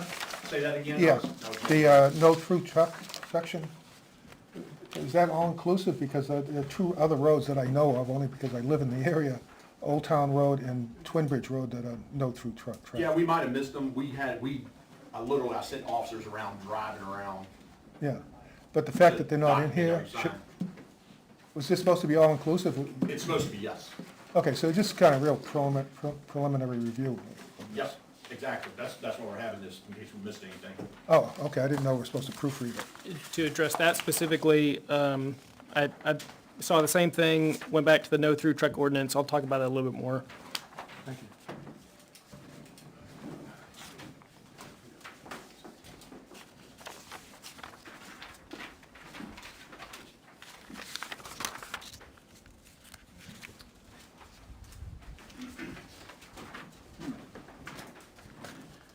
Frank Campana, Quaker Street. I appreciate the handout. I could read it 100 times and still probably wouldn't understand a lot of it. But paragraph 2, the beginning, on the second sentence, selectmen may use the powers conferred on city councils by RSA 47:17. So does that mean that there's authorization to the board that Ware could meet standards of Concord, Manchester, Salem, Portsmouth? I consider those cities. And does the board think that perhaps Ware might be a little bit different? A little different application than what city councils? So that's my concern there. The residents of Ware might get imposed upon them, powers, that city councils have. So I'm concerned about that language, unless somebody can at least kind of affirm to me that that may not happen, and that may be the case. This hasn't been reviewed by legal either. Pardon me? This hasn't been reviewed by legal yet either. Okay, thanks for that anyway. And more concerning to me is paragraph 9, letter C. I know a while back there was, and it was granted, not, I think probably rightfully so, an issue on Memorial Drive. There are 2 different speed limits, but there was a proposal to, change it. And at that time, there was, it wasn't really a discussion, but the words came about of a town-wide speed limit, maximum, and to be posted at the entrances of the town. So this letter C, is that what this is, and is that what this is leading to? What's going to happen to the speed limit signs? I know around my house, I think I got 4. I live in a 4-corner intersection. One speed limit for one way, one for another, etc. So are those signs going to disappear in lieu of a town-wide speed limit? And if it's going to be a town-wide, well, maybe I ought to give somebody a chance to answer that first. I think, So RSA designates 35 miles an hour as a townwide speed limit unless otherwise posted. They can designate the whole town as 25, but RSA by default designates as 35 unless otherwise posted. Okay, so does that allow you or the board to post a sign at the entrance of the town's town-wide speed limit, maximum 35 miles an hour? in lieu, or you could do that. Well, it takes taxes to do that. Pardon me? Signs aren't free, so there'd have to be a funding source from somewhere. I don't have that in my budget. I think the answer is no. I think there'd have to be another public hearing to enforce a town-wide speed limit. 35, as Chief was saying, is RSA Right, mandated. so- and I've always kind of understood So if that. there isn't a sign at all, then that's what they would have Except to on do. the state roads, but we're talking Right. about town roads. Right, Yeah. but to reduce it or change it, Right. we would have to have another public hearing. Okay. Well, again, my concern is, a town-wide, like you see in Dunbarton, Deering, that's recently erected town-wide.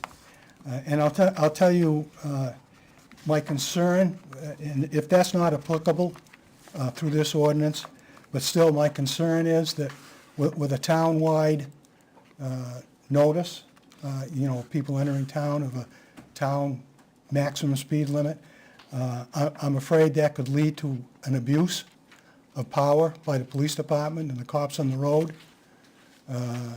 Somebody, on the back road of town, and, okay, I guess it might have its its positive aspect if a cop saw somebody doing 50 miles an hour, on a dirt road where it's supposed to be 35, sure, stop the person. But, again, it's the word abuse comes to my mind. And I think with a town-wide, irrespective of the RSA, I think with a town-wide sign, speed limit, that it could lead to that abuse. And I would not like to see that. Again, I live near a four-corner intersection, and there's a person that lives here tonight, lives a couple of houses down the street from me, and when they enter the intersection, there's a little bit of an incline, and they ain't going slow, guarantee you. Maybe they slow up by that person's house that knows who he is. I'm not picking on him, but I'm just using that as a distance. So even the mobile sign, the speed limit sign that they had posted a few months back, I would do my walk past it, and I would see it being lit up. The only thought to that speed limit sign, it was the cars were going up the hill, which you do a little bit more probably, but I would suggest putting that speed limit sign at the foot of the hill and see what it records. But anyway, that's my concern, if this could lead to a town-wide sign, a town-wide speed limit, and could lead to an abuse of power. That's it. So that's just a notification sign. The RSA is already in existence. It wouldn't change anything. It's just a notice.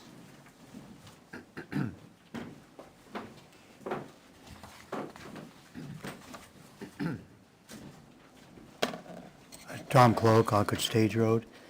I think that posting the 35 at the entrance to town could be confusing because we're talking about town roads, and all of the entrances to the town really are on state roads, and that's controlled by whatever the state posts. I may be wrong, but it seems like this ordinance is for the town roads, so it wouldn't apply to 114, like when you're coming out of Goffstown, because the speed limit there, Deer Country 3, for example, of 40, and coming in from any Concord, Henniker, those are all state roads, so the town-wide, town road speed limit wouldn't necessarily apply to those, so it's just, could be confusing. Or maybe I'm confused. Yeah, a little confusing. So it wouldn't change any speed limits. It's, how it reads is, speed limit is 35 unless otherwise posted. If the state roads are already posted at 40, speed limit's 40, it's not 35. It's if you don't hit a speed zone, you know it's 35 because you got notified on that way into town. That's all it does. But They're talking about. just to clarify, And that's not paragraph part of this 9C is not asking for that. No, Okay, it just establishes what state law already is. right, okay. We're not posting that at the town entrances, Tom. No, I think there's a conflation of a couple of issues. Yeah. Because we had that conversation about making a townwide, speed limit of something other than 35. And then the question come up to, are we going to post it at, well, it is 35. There's no need to do that because that's what the state, is already. So, yeah, there's no question about posting a townwide speed limit. Not at this time. Nope. Anyone else for public comment? I have something. I'm moving already. Oh, okay.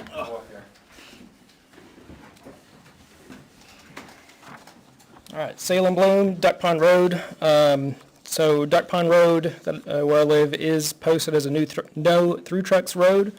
It's not on this list, so I'd like to see that corrected. And before it does get, I guess, written in stone here, I'd like to see the signs that mark Duck Pond Road actually put at the ends of the roads, especially coming from 114, the sign, the no through truck sign is past the post office. So we see trucks come off 114, turn past the TD Bank, go past the post office, and then they see that sign and it's too late. And they're not backing up onto 114, so they just come on through anyway. So I'd like to see, because TD Bank and the post office are on Duck Pond Road, I'd like to see that sign actually move to the end of the road where trucks can see it before they turn onto the road. And of course, if they are coming to the bank or the post office, they're not through trucks, so it's not like we'd be, prohibiting anything. And likewise, at the Flanders end of the road, that sign is actually bent around right now, and so coming off of Flanders, you actually can't see it. So I'd like to see both of those corrected before their coordinates get locked in. Thank you.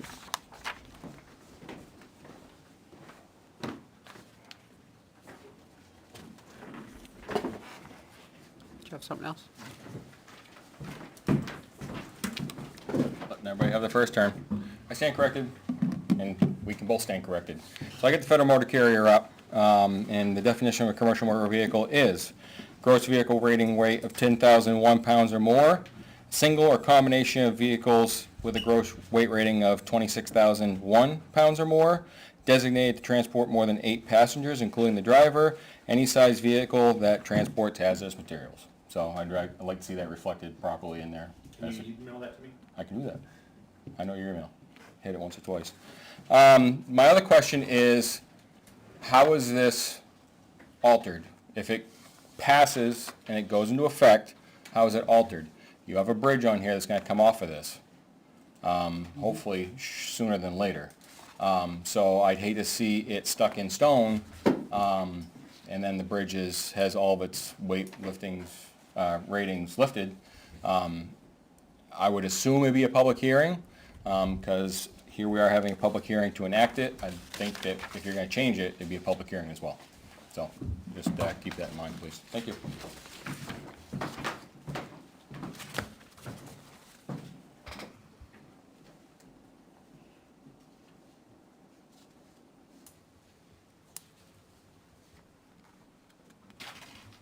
If you go by the parking ordinance, the Board of Selectmen are supposed to review all parking violations or parking signs every year annually, and I'm sure that would be with me.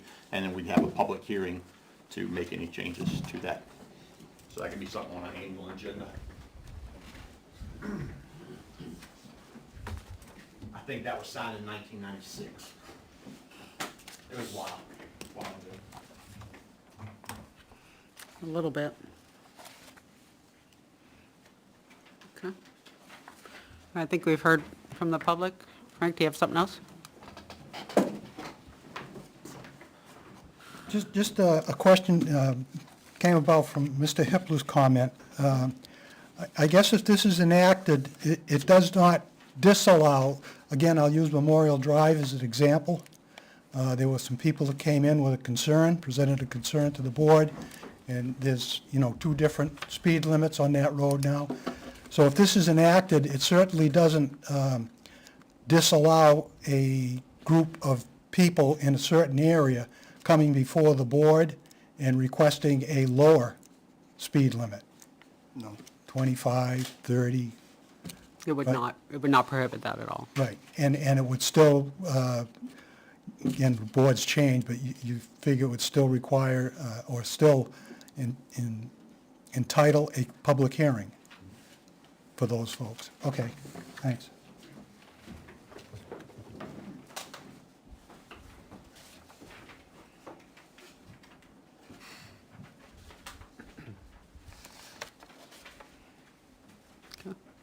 Last call for public comment?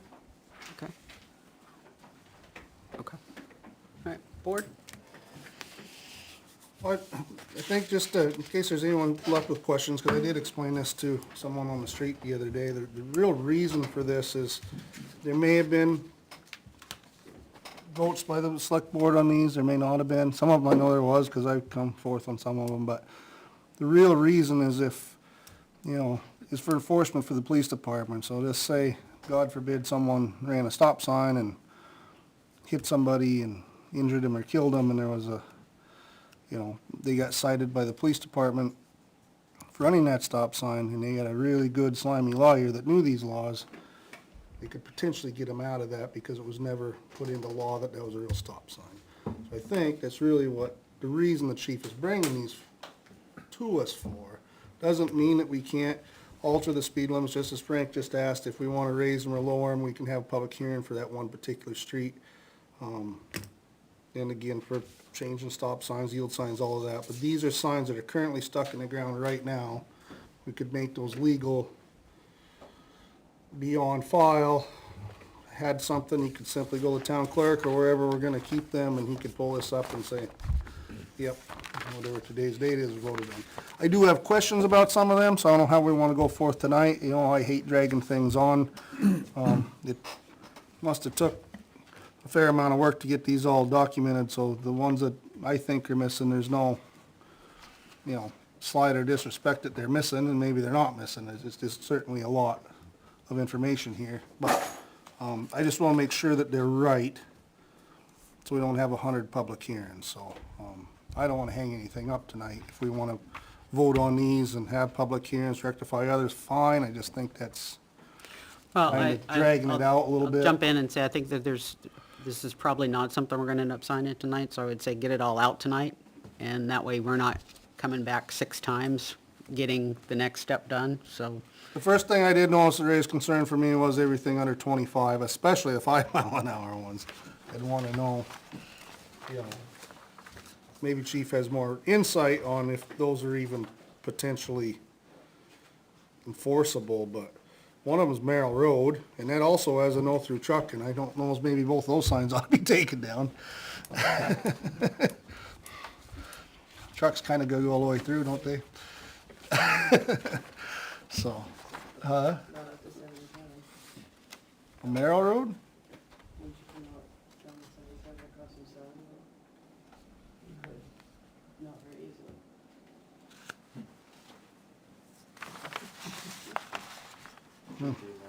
I don't, and again, I don't care one way or the other. If they're trucking, not trucking, Sugar Hill North used to be no through trucking. Not saying they should be or shouldn't be.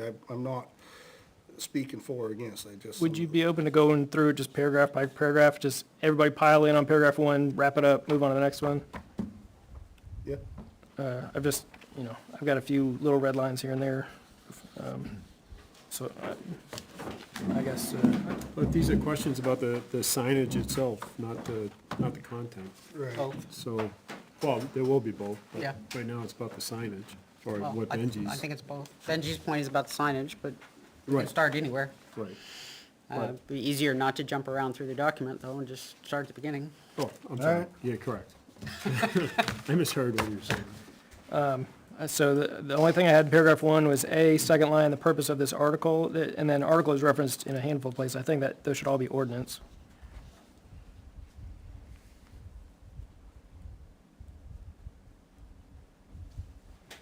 That's all I had for paragraph 1.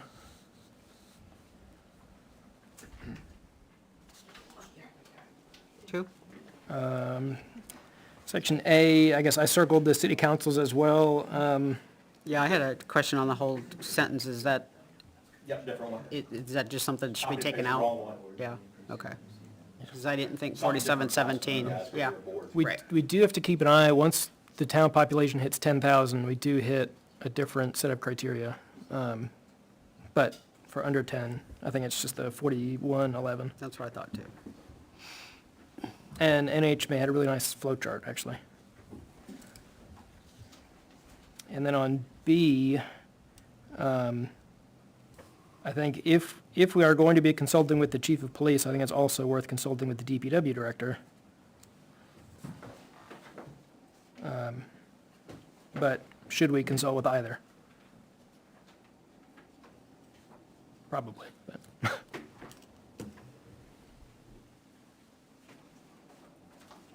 you still open to public comment? Or did you close the hearing? We didn't technically close it. If you have something, come on up. Just a simple thing. Is it related to paragraph 1 or 2? It's related to B. Thank you. No through trucking. 'Cause I think that. No, we're not there yet. We're not there yet. Okay, I'll be back. They're just going down in order. It's just total chaos tonight. Come on. Let's do it. You don't, you can address it when you get to paragraph 9. Do not enter. All right. Vehicles are prohibited from entering following public ways. Yep. And it lists all the schools. Yes. So, well, how do people pick up their kids and Yeah, drop that was them a, off? that was a comment already made about Oh, I the didn't wording hear of that, yeah. Okay. Yeah. That was a neighbor. Oh, They're good, they'll hurry up. That's how much I paid attention. Thanks, Brian. Okay. So paragraph 2, authority. You were saying consultation with the chief of Yeah, police. if we're consulting with the police chief, we should also consult with the DPW, but are we going to require it be both of them? I would think No, so. I think consultation, we don't have to, like, Right. say, hey, we're going to be making this potential decision. Do either of you want to provide feedback? And if they both say no, we can still make a decision. Okay.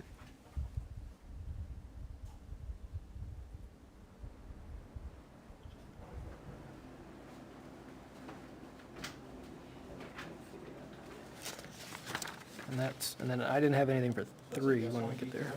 We put a notice out and give them opportunity, is that what you're saying? Or have them? Well, not have like them a, involved? not like a public notice, like, Right, well, right. But give them notification Yeah. and give them the opportunity Yeah. to yeah. offer. Well, that's kind of what, just kind of leave that, right, and say chief of police and DPW director? And DPW, yeah. So are we wanting that, I guess is the, I would think so. I mean, I would think the two together could make a, okay. we always did work together. so. Director Fisk? Sounds good to me. Okay. Thank you. So that's a yes. Paragraph 3, we've already determined that there is a different commercial motor vehicle definition that possibly needs to be inserted. Are the rest of these definitions from anywhere? Are they from RSAs? Town ordinances in different towns. Okay, so they're not directly like an RSA or anything? If it references an RSA. Right, they're not, okay. Because deviated truck also has that 12,000 gross weight. Yeah, I saw the same exact ones. I looked at a couple of. Yeah, so different I don't know if that also ordinances. needs to be evaluated.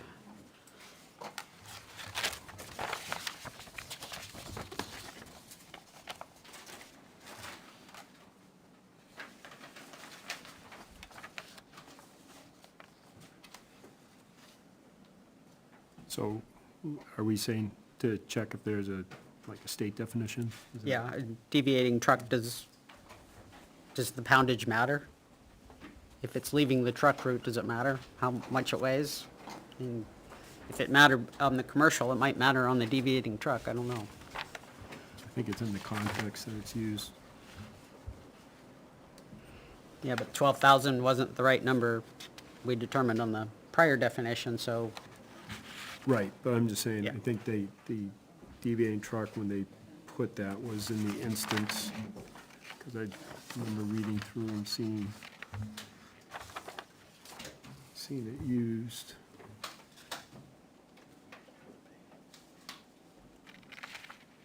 But do not see it here.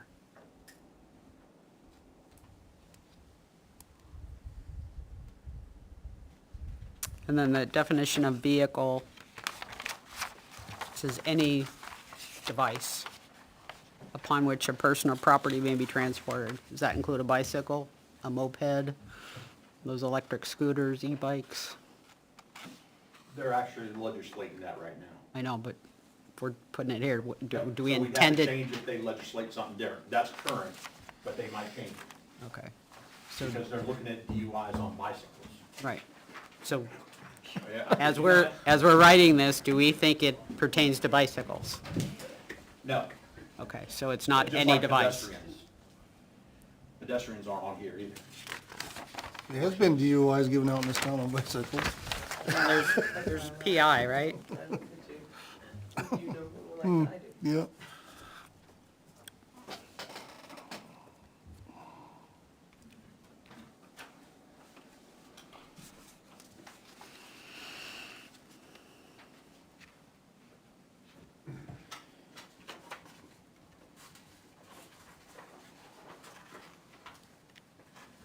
Anything else on 3? 4, police to direct traffic. There are two references in subparagraph A. There are two references to code. Yep, ordinance. And subparagraph B, can we even delegate this at all? Yep. That's by RSA. Which one? And B, I can do that already. If there's an accident scene, we can control traffic. All right, but what about a parade? What about what? A parade. Well, I'm gonna go through it, but like, for instance, we have impromptu parades when, like, the baseball team won the state championship. It was just school bus, police cars, and a couple other cars, but it was a parade, we directed traffic around it. Got approval from Henniker, because we went through Henniker also. So I had to contact their police chief to make sure he authorized us to do that. Okay, then I guess I would, maybe if it were like during unplanned events and scratch, because when I see Sedge's Parade, I'm thinking, you know, patriotic celebration where you've come to us and you've asked us for changing the parking. Right, but the actual, for that instance, the ability to shut down 114 had to come to the state, it wasn't through us. Sure, I'm just saying that that's something that has come before the board, and I'd like to keep that way. But I understand if you're saying there are impromptu things going on, certainly you can't have an emergency board meeting and ask for permission real quick. That doesn't make any sense. So I would just change the wording a little bit then. I used the word unplanned a minute ago, or impromptu, whatever.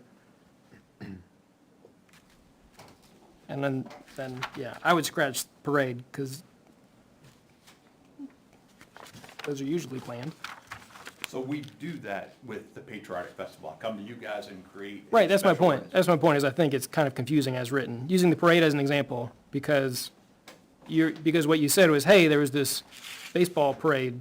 Right. But it doesn't have, it can be planned events too. I guess Still have to- that's my hang-up. It's not the normal flow of traffic, it's something different. On town roads.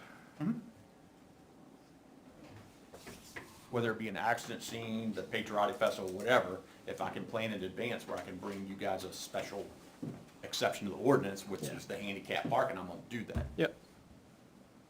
But not And that's what I'm everything's asking pre-planned. for. Yeah, that's fine. But this Before is the all thing, encompassing rather than restrictive.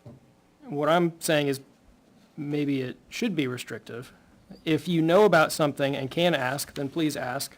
If it is something exceptional, okay, that's understandable. You don't really want me to put that in here, do you? I think that's what he's asking for. Right.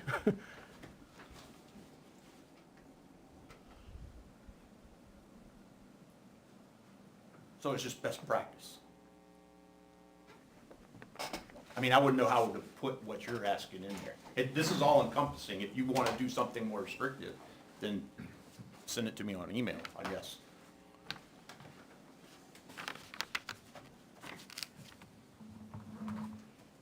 Yeah, I guess I would just prefer a better definition of special events.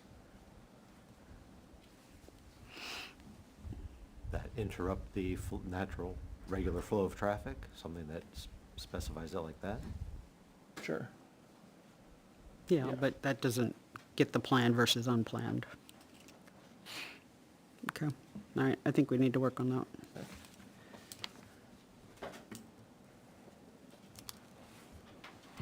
Paragraph 5, No. 6. I think we've already captured the Board of Selectmen and the town manager. I think we strike the "and the town manager." Yep.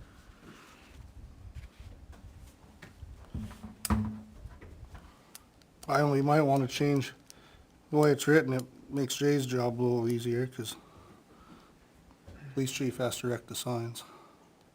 Yeah. Mm. Yeah, It it does say and then that. immediately, the next paragraph, it says Public Works Department.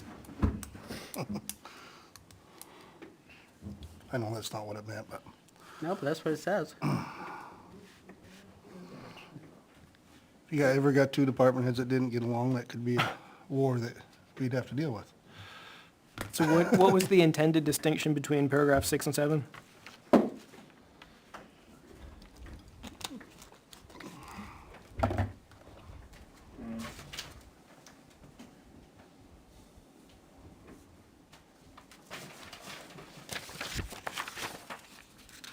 Or maybe a better way to ask the question is, should we just scratch 6?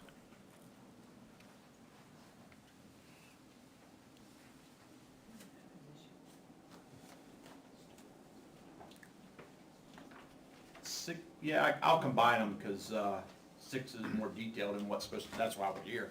We don't have where the signs were ever approved and put on file with the clerk and stuff. Yeah, yeah, so it's more like the cataloging of signs rather than Yes, erection of signs. but I can combine those two.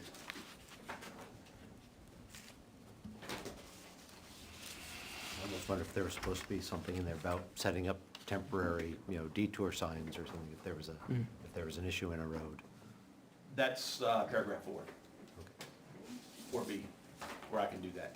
Not to be too picky on it, but instead of listing department names, do you want to put after the Board of Selectmen authorize it, the designees? Because the one that comes to mind is if we decide to keep the do not enters or whatever to school, that's not the police or Public Works job to erect them. It'd be the school. You know what I mean? If it's the school's job, then is it even our authority to make that decision? Right, that'd be a whole nother, I guess, thing she would have to know, but as far as erecting them, it spells out Public Works Department do all of them, and there's some of them I don't think they would. Not very many, it's kinda splitting hairs, however. That's a good point. Has been things we've been told that is our responsibility, the school, it's not, so.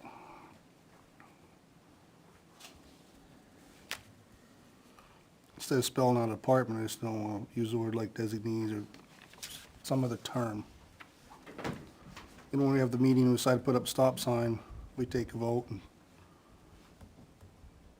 say, but Jay, we need you to put this up, or just coming out of school, and Tom from school, you need to put this up. Yeah. You know what I mean?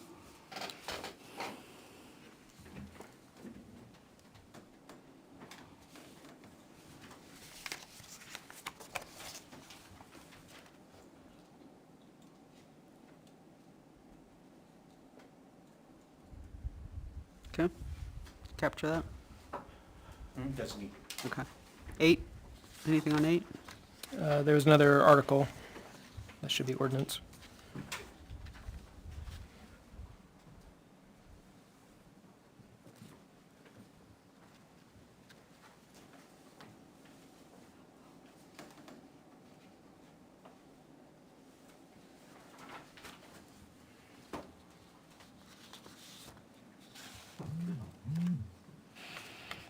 Okay, number 9, we've already captured that maybe there's a better way to say vehicles are prohibiting from entering the following public ways, so that it's I don't clear know. that it's I don't think. one you need to- direction.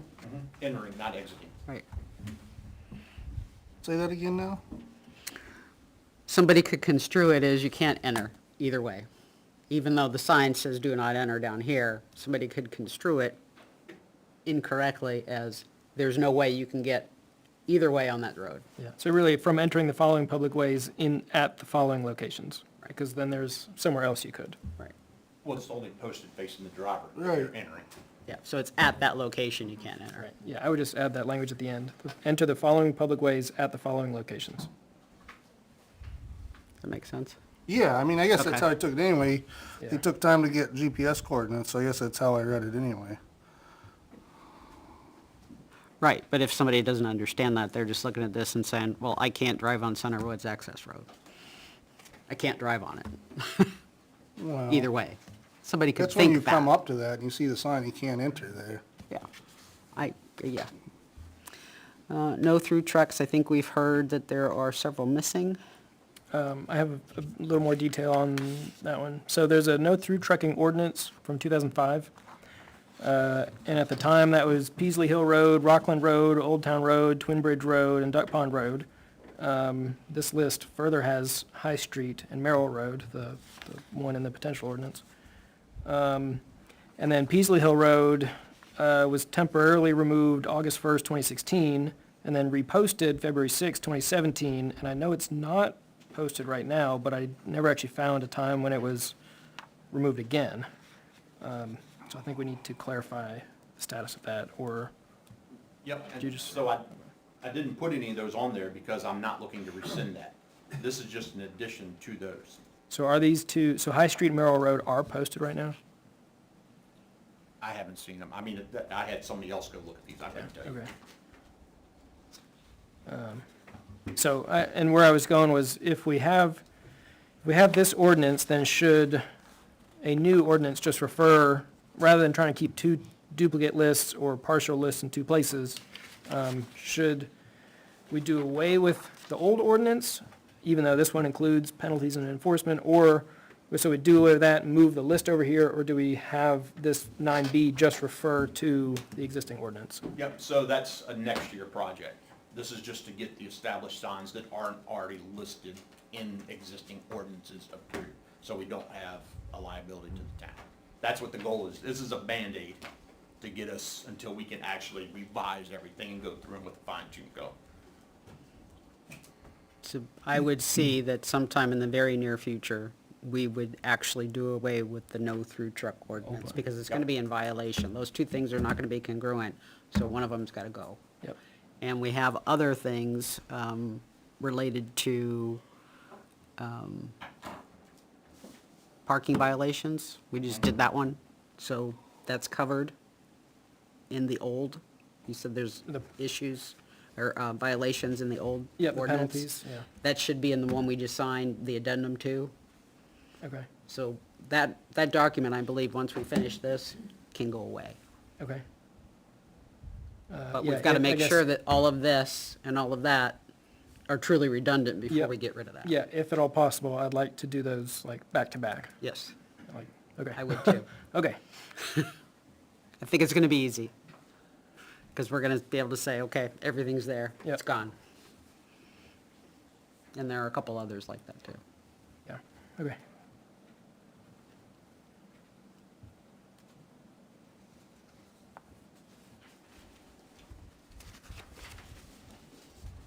Did Tom have something you want to add? No through trucks? Can you get up and then sat back down? Tom? Did you have something you wanted to add for no through trucks? I thought you got up earlier and then sat back down, because we weren't there yet.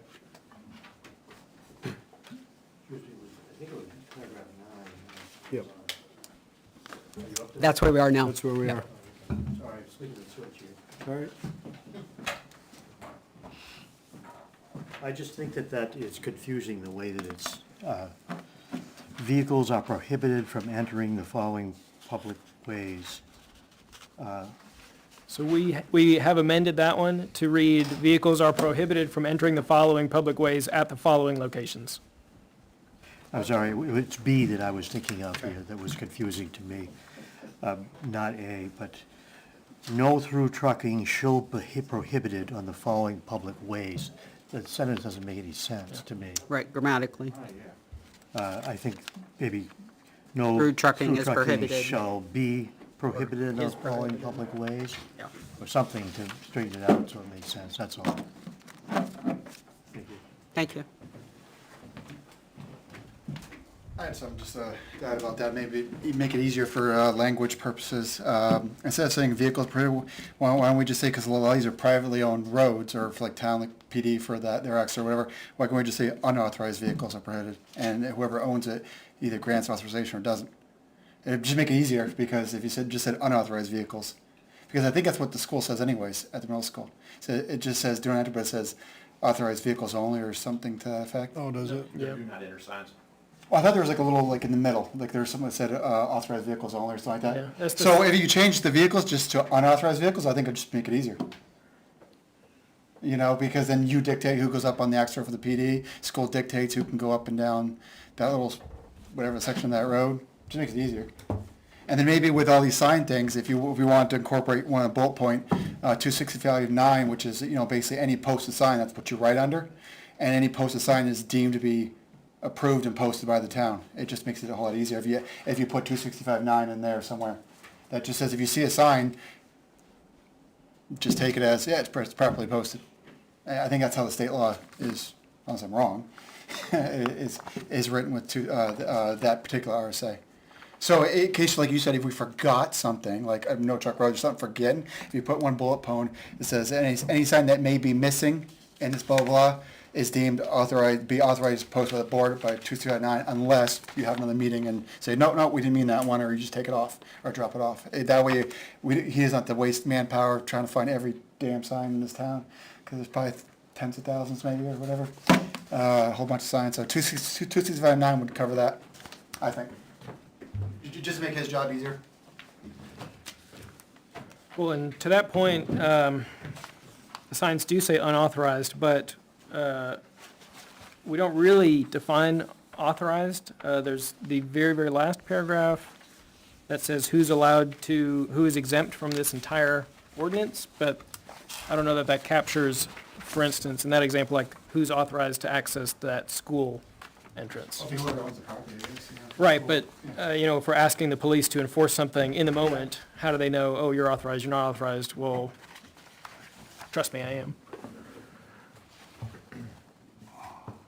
And I think if it were, you know, who owns that property, or if we were to specify, you know, for police department access road, whether it were, and really since it's the safety complex, like whether you had been given this, whether you had been authorized by the police chief or the fire chief, for instance, then you'd be able to say, as somebody entering there, no, I have been given this authorization by, if it were written down, one of these two people.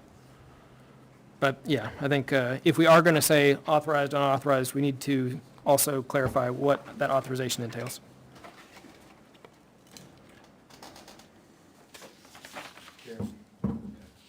Sure. Thank you. On B, no through trucks, I believe Merrill Road is probably supposed to be Rockland Road. Rockland Road's posted no through trucks, the one that comes up over the hill. And there's probably a sign at the top of the hill, which obviously if you go Rockland to Merrill, it's a really short, quick turn. That's probably where there was some confusion. Yeah, 'cause I'm like, I don't know one around. The one they're technically in a through anyway. Right, it's class at the end, so, yeah. Okay, thank you. Okay. All right, ready to move on to C? Yes. So we've already talked about these 5, 10, 15 mile per hour speed limits. Do we have any idea what the origin of those are? I know they're there, but do you have any idea what the origin of them are? No, and when Benji was DPW director, we went out and found an unauthorized stop sign too, so we can, if you guys want to authorize Jason to pull them, we can pull them. I don't know that I have enough information to say that. Okay. You looked at this list yet, Jay? Very briefly. Yeah. So get time for you to look it over too and see. Okay. Can you verify these, that you think they're good or not? Especially the low 5, 10, 15s? And the other issue I saw was like for East Road, the 20 mile an hour, it can get reduced for the school, but only during those hours that the RSA.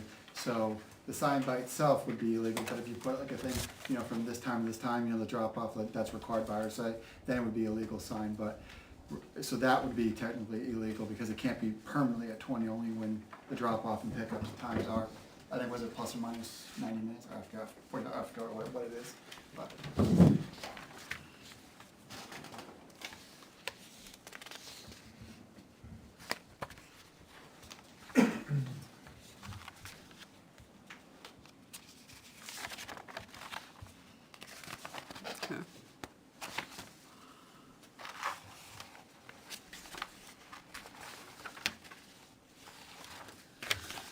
So I'm thinking about practicality of use on this list. If you're trying to figure out if something's on this list, you have to look through the whole thing. Or you can look at that map, the interactive map. Okay. So I'm just thinking if I want to know what East Road is, just to continue with that road name as an example, you know, or Flanders, I've got to find it in 30 and I have to find it in 35. So is it better to do it that way or better to do it alphabetically and say, these are where the signs are on that alphabetic list? This is how most towns listed them, by the type of regulation, which is what I went with. Okay. Because you're gonna see the sign and wanna know if that's an authorized sign. Okay. I mean, it'd be good if we had an Excel document where we could cross-reference. That's another project way down the road. Well, if you can get somebody that has the ability to copy and paste these numbers, I could do that for you in 5 minutes, but I wondered why you were here. I didn't do it. No. Yeah. Okay. Anything else on C? No. Okay, stop signs number D, letter D.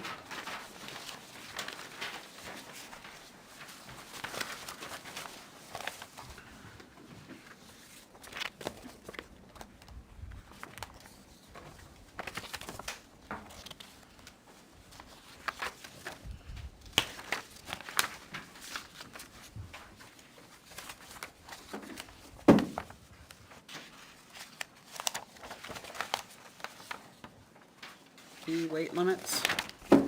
Yeah, not dragging out much longer, because I know it's getting late, but I did have a question. Are these ones you can enforce, chief, the weight limits on bridges? If they authorize them, Okay. I didn't know if you had the ability to, as long as they authorize the sign. okay. Because you'd have to weigh the truck or whatever, but, So we'd call out state police. okay, that was my who would have question. scales. Okay, so then, to piggyback that, because I know these are, we know White River Road 6-ton, we know that story well enough, but, would the E2 signs and E1 signs and all that, that are on all the other bridges, need to be on this list too? Because they have a weight rating with them, and would that be something that would be state level? That's all trucks above 80,000 pounds, the E2s and Cs. Right, but that, it's a bridge weight limit, that's what I mean, if we're gonna go with the weight limit at, say, 6 tons on the River Road Bridge, then, you know, you had an You E2 can make down it there. easier and just say, I mean, for the PD, you could do a gross vehicle weighing, so if they just pop the door, look at the sticker on it, and if it's, the gross is the gross, it is what it is. If not, then you gotta call state police and they gotta weigh it. So, those are two different avenues you can look down, either actual weight or gross vehicle weight. Yeah, which I think you go by gross, but I mean, all the E2s and E1s, I didn't know if that should be on here, I guess was my question.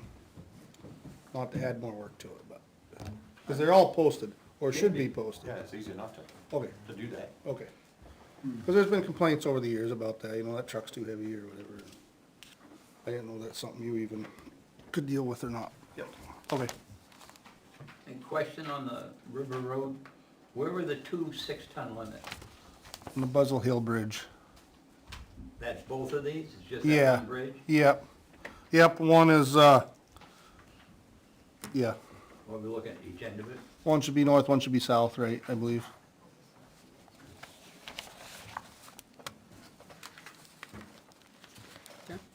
I'm assuming, I guess. I didn't do this, so I guess should let Chief ask, answer. So the bridges are authorized by the state has a list of those bridges, so we wouldn't need a town designation, it's already designated by the state. Okay. Naomi's got a Department of Transportation bridge summary. Yep, with the E2, yeah, so they've already taken care of that. Okay, so even the 6-ton has You been, wanna- Not the 6-ton, because Yeah. that's a local. no, the state did, no, the state Oh, did the that. state did that. I Yeah, don't know if it made their list though. Yeah, the E's are just for like, heavy loads over 8,000, so E's is Yeah. polluted, C's cautionary. Right. But even these 6 tons was designated by the state. The state told us we had to do that. That wasn't us. Yeah. You just come to the mic when you speak. Oh, sorry. Oh, yeah, no, they got ahead. it done on here too. Okay. So really, we could take out the weight limits because the state's already got it. Okay. Are we good with that? You scratch the whole paragraph? Okay. Yeah, there's a summary. On page 366 and 367 of the state list. Okay. Does that negate what you were gonna say? And are you scratching the descriptive paragraph? All of you. Okay, making sure it's not just the list. Okay, It's all covered in the state. great. Okay. Yield signs? F?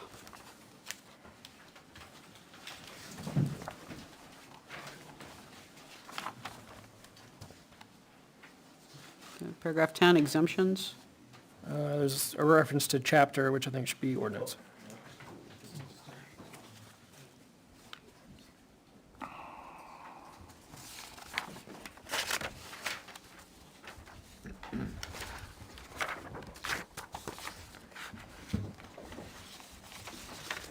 I think it's a good start, and I often wondered where all the background of some of these 50-year-old signs might be, so I think it's a good start to it. I think it's an excellent first draft. We do need to understand how do we change this. That anytime there's a action that permanently changes it, how do we make sure that the document gets updated? What I So, saw other towns do is they just put a date enacted beside any kind of new sign, or I guess they'd have to keep the clerk would have to keep the documentation of anything you take out. Like this sign is no longer. Yeah. If it's changed or something, the date you enacted it, so they know what board meeting to refer to where the board authorized the change.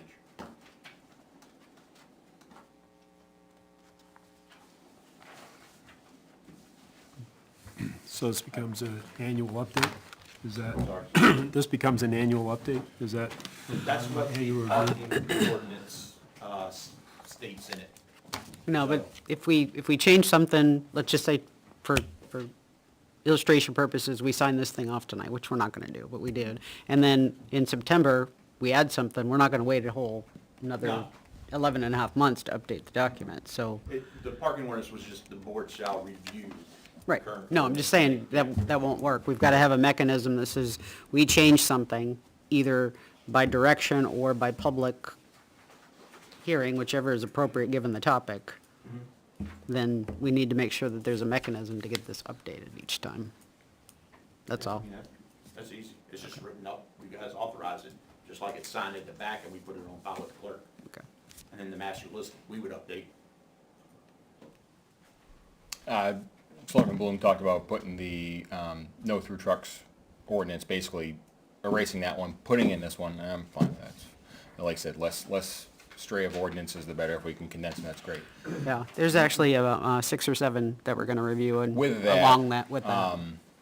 When you spring post the roads, would that fall into this? Because now it, you know what I mean? That's a good point. It says per order selectmen around the sign. Is that something you should put in this as, again, another, to condense more ordinances than one? Yeah, That's all. and really, to that point, it says per order of the selectmen, but I think at least this last year, we didn't give like. We didn't give it. I think we should just go ahead and delegate that to the DPW director and have that be a notify the board kind of thing. I know how I drive home. I don't know how to call them too soft. That's for sure. That's his department. Right. So, yeah, no, I don't disagree with that. I don't know that we need to have like a, call them in for a meeting, it's not quite yet, let's try again in 2 weeks. Yeah. Just let us know. And to your point, Salem, I do remember when I sat on the board, us opening Peasley up temporarily for truck traffic because of the Yeah. bridge. I just don't remember when. I do remember doing it and voting it. I just don't remember when. Yeah, I searched the town minute, searched on the town website, and it showed up just those 2 dates, 2016, 2017, but I know it came back since 2017. Because at that point, the bridge had been okayed, and since then, the bridge has been unokayed, yeah. There is an RSA for spring posting. Well, doesn't have to be spring, but I suppose, I don't have memorized, I probably should this many years, but we could look at that before we put that wording in. Okay. It says per order selectmen, there's an RS, some towns have an RSA number on it. Yeah, well, I thought it gave the road agent the say on that, but I could be wrong.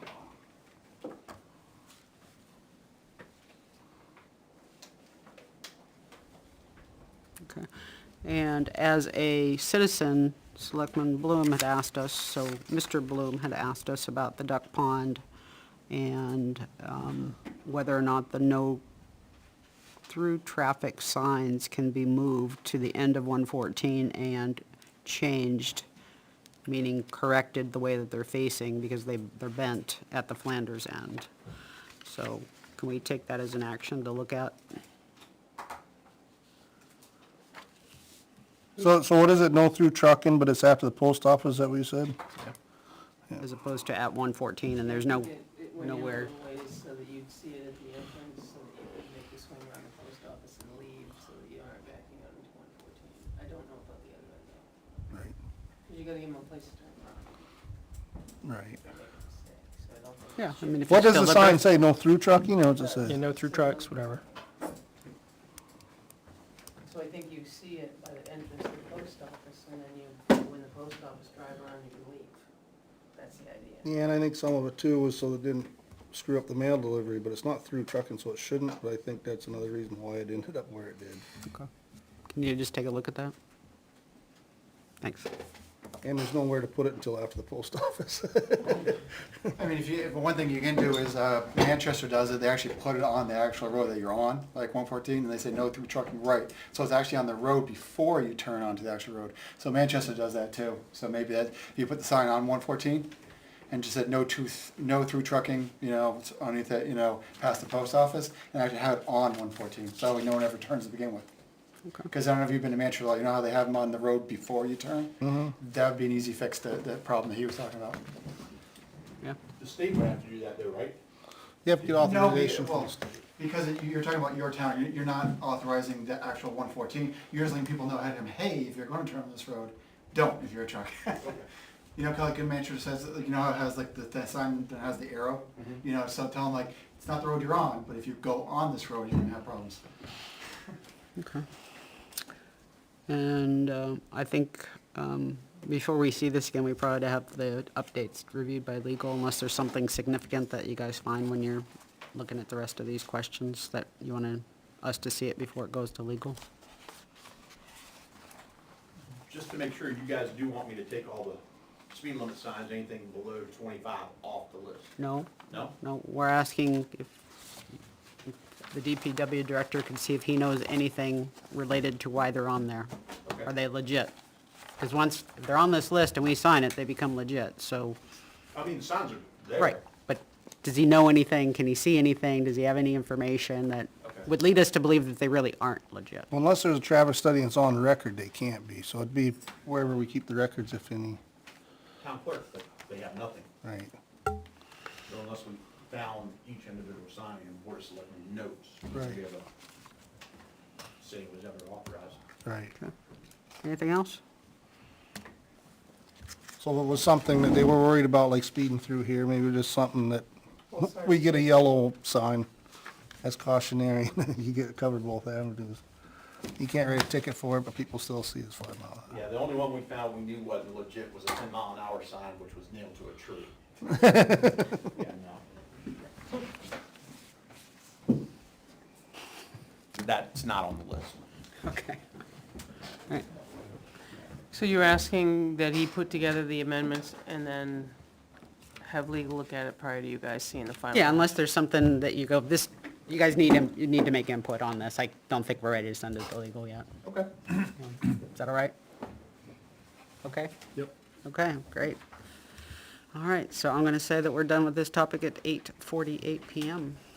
Good?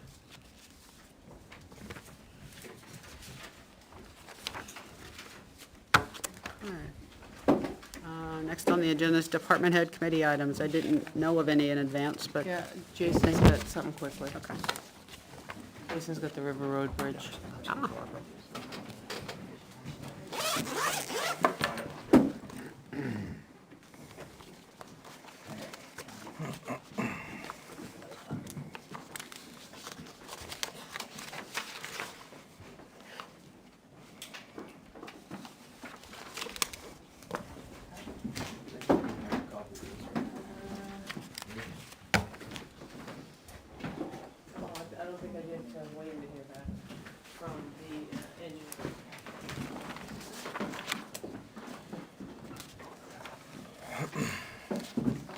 us a copy of the engineering contract for the new bridge, just so everybody's on that same page here.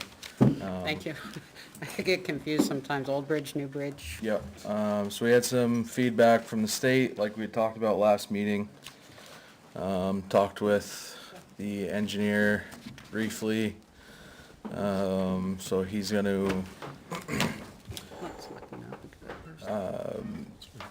possibly adjust some of the hours. The state thought that maybe they were a little high compared to some other projects that she's seen. I think me and the town administrator talked about it, as well as me and the engineer talked about it briefly. I mean, no project's ever the same, so I think we go about approving this tonight, and then whatever adjustments he can make, he's gonna make for us, as far as the hours go. So were they a combination of high and low, or were they all, that the state thought that they were high? There's two specific tasks, 2 and 5, on the last 2 pages, that the state thought could be reduced a little bit. She was talking in the range somewhere about 700 hours. I think that's a little much compared to what's quoted there. I don't think he can get rid of that much time in that estimate. I think it's reasonable for him to come around the high 700s, but not down all the way that low, personally. We did have a conversation Friday, and the idea is 882 hours total. And the suggestion was that it felt like it was a project that should be around 700 hours. Jason and I talked, and there's no way you're gonna take 182 hours off that. And if you're whittling off 2 tasks, what kind of a bridge are we getting if we're just gonna, he's pretty well, if you guys look at the 2 sheets, and right now, the struggle we have is the engineers got picked for jury duty, so we tried to work with him before tonight, but Jason did have a call with him, we spoke, and he's willing to take another look at those 2, but there's not a guarantee you're gonna whittle off 180 hours in those 2 sections. We looked at, Jason and I talked about maybe splitting the difference, and that's why we said high 7s versus 882, but again, 153,000 is the first phase, and we need to have that, to move forward with that, but if we can whittle off, it'll be less than the 153 at the first phase.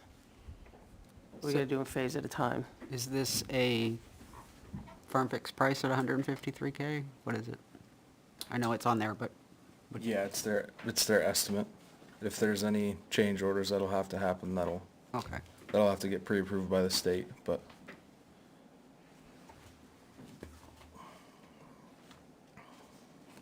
I just think there's no 2 bridges alike anywhere in New Hampshire, so how we can hold him to a bridge of that magnitude, I don't know how. Jason did go back and ask him to look at those 2 tasks per the state. That was her recommendation, but again, it's up to us.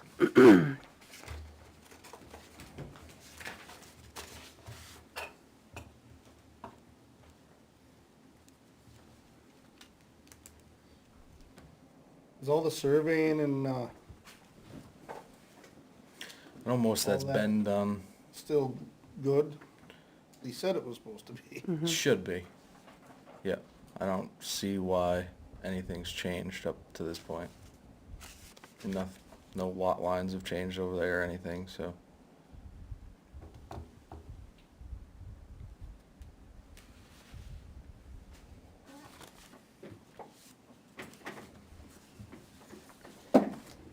Anything else while they're looking through that? Not for that, no.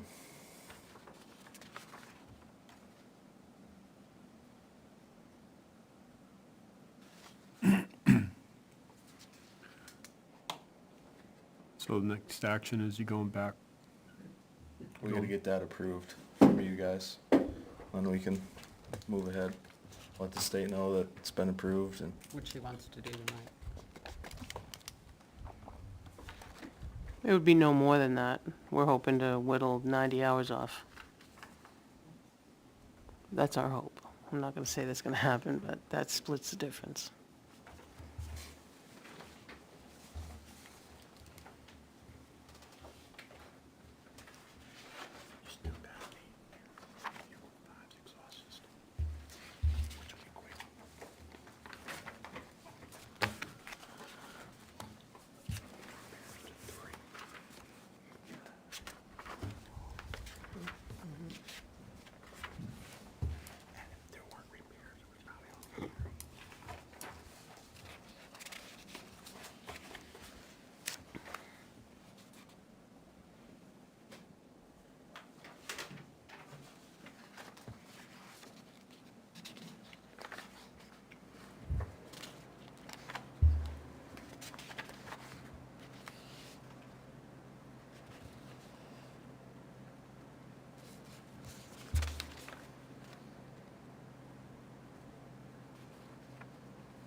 Is it cutting how many?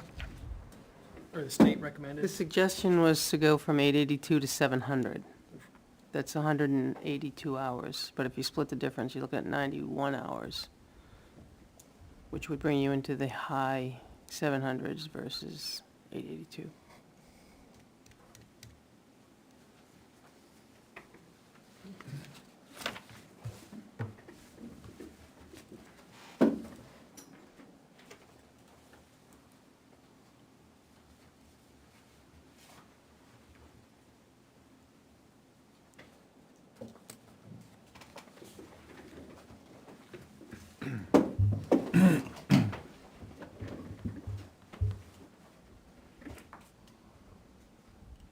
And where would this be coming from, as far as funding?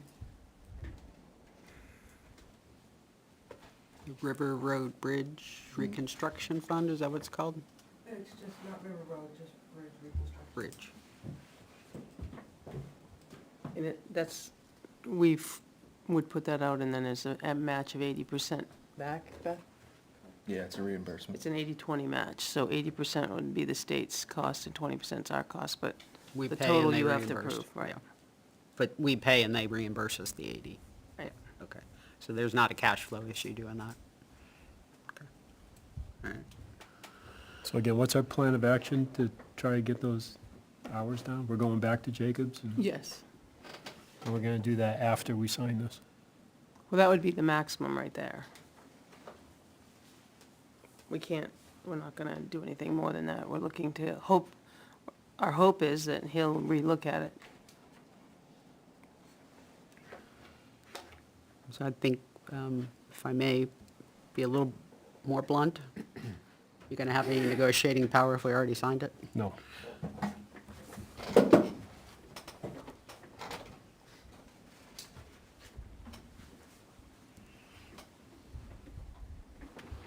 So you kick the can for 2 more weeks, that's all you're doing.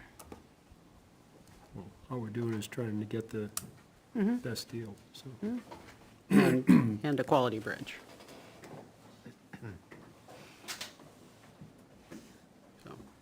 You want a motion tonight or wait? If we are gonna wait, if we vote today, I'm gonna abstain. I wasn't here for the discussion last week. There wasn't a discussion. There wasn't, last there wasn't a discussion. He was bringing it this week. week. Other than he had some information, it was with the state for review. Regardless, I feel like I've got a blind spot on that, I don't feel. So I'm gonna abstain if it's now.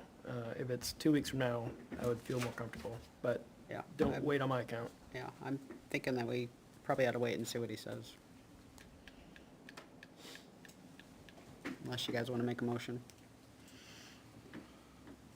Well, I mean, I just soon move forward, but it does sound like you're gonna get 3 of you anyway, so, or 2 of you. I would like to move forward, but I'd like to know the answer before we move forward. Okay. James? All right, with waiting. Okay. Hopefully the trial's not long. Hopefully. Right. That's right. That's what I thought too. Guess he's not doing anything, right? Anything else? Okay. Thanks, Jay. Anything for me? Have a great night. Thank you. So talking about vehicles, since I'm over budget on my repair line, we just had vehicle 5 go down. We're in the process of getting all our vehicles inspected. It needs a new resonator. If you remember me mentioning last year, an exhaust system for Dodges are exclusive, so it's an $8,000 fix. Luckily, we're not at $8,000. The resonator's a $3,000 fix. Unfortunately, because of primarily 2 Dodges, 3 and 5, which have been kept past their useful life cycle, both of them are almost at $6,000 in repairs this year, and my budget's $10,000. So because I'm over budget, this would essentially be an end-of-year purchase, and it's over $2,500 for me to authorize. So, which is why I'm here. But I do want to kind of point this out because this is kind of telling of what happens when we keep vehicles too long. From April to August, because the vehicles aren't always in service because of these repairs which need to get fixed, but 3 every month. Here's their just a roundabout number for the amount of money we're putting into repairs on these things. And this is just on Just these on- 2 vehicles? Yep. Or just one of the 2? So this is just one of the 2. This is just vehicle 3. April, over $900. May, over $1,100. June, over $1,300. July, over $800. August, over $900. And it's been sitting because of the exhaust problem since then. So that's why we're at the 3,000. Oh, I'm sorry, that's 5 that has the exhaust problem. 5 also had that same kind of pattern at the beginning of the year. 1,300, 700, 400. And then, like I said, we probably took it down for something else. Right now it's down because of the exhaust, but that's a good point of, not replacing one vehicle a year. This is what we look at.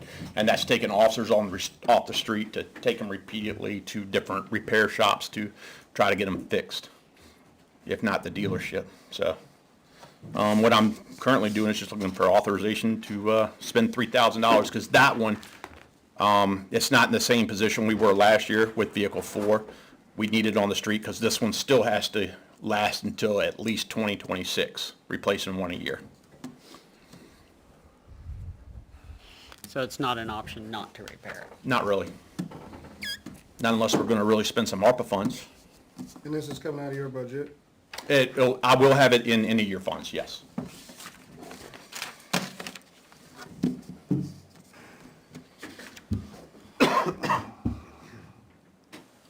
Yeah, I mean, you gotta fix it. Talk to somebody that ran a 24-year-old plow truck, so. Yeah. So it goes. But if it's something you run every day and it isn't up for rotation till next year, I don't know why we wouldn't fix it again. Year after? Yeah, right. Yeah. I'm doing budget for 25 already, so Yeah, I I'm know. thinking 26. We're almost in there in our heads, all of us, yeah. Right, but yes. Yeah, year after. Okay. All right. Anyone want a motion? What's the vehicle number 5? Is This one is 5, yes. 2017 Dodge Charger. So, you're asking for $3,000? Yeah, just authorization to spend $3,000 Yeah. to fix the exhaust system. And do you have an Because- estimate of how much you're gonna have at the end of the year? No, but I've got a vacancy, so it should be tens of thousands. Yeah, I'm trying to balance the need you're describing against a lot of citizens who have asked for their money back at the end of the year. So, There's also a lot of citizens who call to request police services. yep, understood.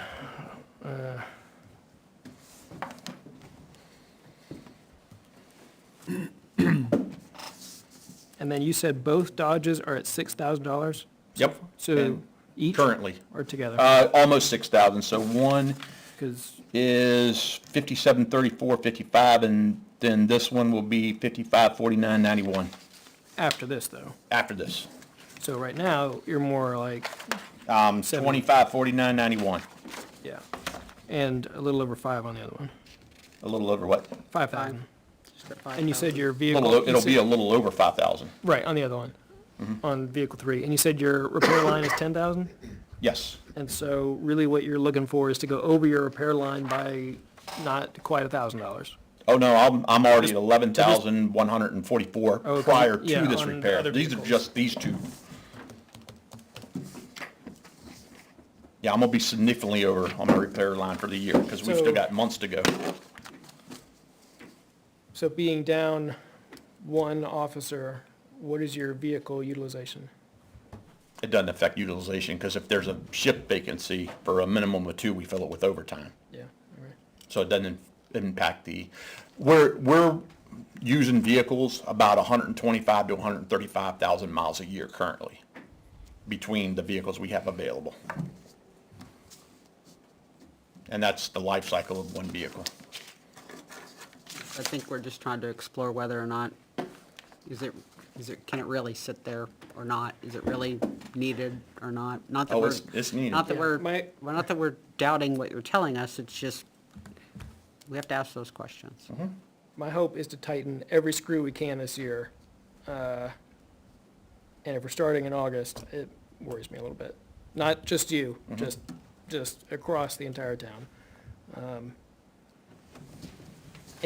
Yeah, what you're saying is totally reasonable to get a vehicle back out there. So this, and I'll comment on the screws tightening. The screws are already tight. If you recall, I mentioned before in the town annual report for about 20 years ago, based on population, we should be at 18 to 20 officers. We don't need 18 to 20. We can do the job with 12 with the equipment for 12, Yep. but we're already at the bottom line. There's Yep. no real tightening the bolts. This is what it takes to run a department of our size. And I'm not singling out the PD in any way. It is, townwide, but if, I guess he already left, but if Jason says, well, hold on a minute, you just okayed $3,000 for them, but you're telling me I can't do whatever, that's everything I'm trying to balance right now. I don't wanna get in a habit of yes to everything, and then the next thing you know, we give $0 back for the second year in a row. Are you gonna sacrifice services for that? Potentially, Okay, that's your call. right? Hear a lot about, rural community and whatnot. And if we ever go to the decision, I would hope we would have a point of contact where we can refer people to people who make those decisions. Because with that type of decision-making, there absolutely needs to be accountability. Yep. But we cannot say yes to everything. That's not everything. Again, we're No, I a understand. minimally staffed I department. understand. Again, I'm not singling out the PD. I just want You the just entire happen to- town. You just yeah. happen to be the first You're the one- request. where exactly. We're starting to think budgets. Exactly. That's all. I just don't want to start I don't want to take this action, which seems reasonable, and start an avalanche. Yep. That's, And I wouldn't want to get on a path where we're starting to discourage people from coming to work here because they're not supported in a realistic, accountable way. sure. But we could play the same game of, this is a nice town that people like to work, things are nice and quiet.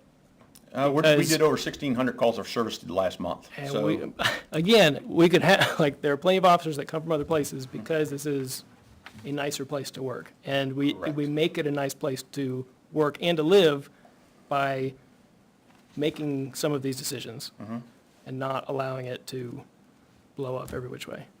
And again, I don't know how I feel about this one particular decision. I'm just kind of pumping the brakes a bit, trying to get a little context. I was not prepared for this right now.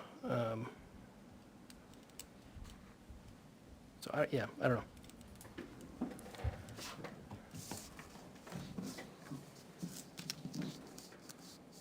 You think, James? I would be happy to make a motion. All right. Make a motion, authorize the chief to spend up to $3,000 on car number 5, the 2017 Charger, for repairs. Is there a second? Second. Oh, go ahead. Which one do you want to take credit? You can. Okay. Any further discussion? And this is coming out of just your general repairs budget? it'll come out of the repairs account line for tracking. But it'll be part of A the bottom special line. account Yeah. number, then we No, need to- it'll be the bottom line budget. Okay, all right.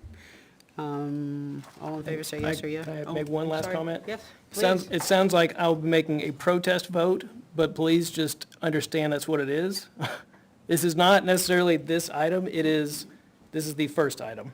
And it's not just you, again, so just to step off my soapbox there, I think.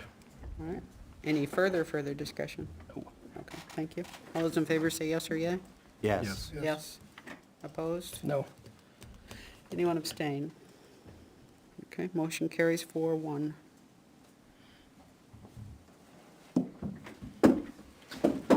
Second issue, since we're getting into budget season, is when the police department sold 2 vehicles early this year, the town received $16,600 from those vehicles being auctioned. I would like the board to dedicate that funding toward the warrant article for the next police Tahoe. When the citizens voted to approve those warrant articles for the cars, it was to provide a particular service, being police vehicles, so we could respond. That's by rededicating the funding, which is somebody, every household does, they use their existing vehicle to bring down the cost of the next vehicle. Then that's the intent of what the voters had in mind. To not do that, you had a population in, because one of these vehicles from, I believe, a 2013 or 2014 warrant article, the population's changed. So if you didn't do that, you'd essentially be giving back tax money to people who actually didn't pay into that warrant article, if that makes sense, if you're following me. What did you Makes sell? sense. What 2 did you sell? We sold the Ford Explorer and one of the Dodges, a 2017 Dodge. This year. Back in May, This year, yeah. yeah, back in May. Once the warrant article passed for vehicle 4, which is a Tahoe, we sent 2 vehicles to auction because one was replaced by that Grant vehicle, and then 4 was replaced by another Tahoe, which is still being let fit. Should be done hopefully within the month. Can you repeat the dollar amount? $16,600. And you want to allocate that for 2025's warrant article? Less fees. That's what Beth gave me, 16.6 final price. I'm sorry, say that again. And you asked for us to ear tag that offset warrant article for 2025. Yes, this current budget cycle's warrant article for a vehicle. So that's consistent with what you asked us at the time that you told us about that, correct? Yes. Okay. Not a change in number or anything? No. Okay. Yeah, I'll be able to use our vehicle detail fund and the dam patrol funds, and I'll be able to get the vehicle cost down to about $45,000 on a warrant call, and it starts at 80, roughly, just around there. So pretty significant chunk where you have to take out of the next Tahoe. Good. Thank you. Thank you. Anything else? That's it. All right.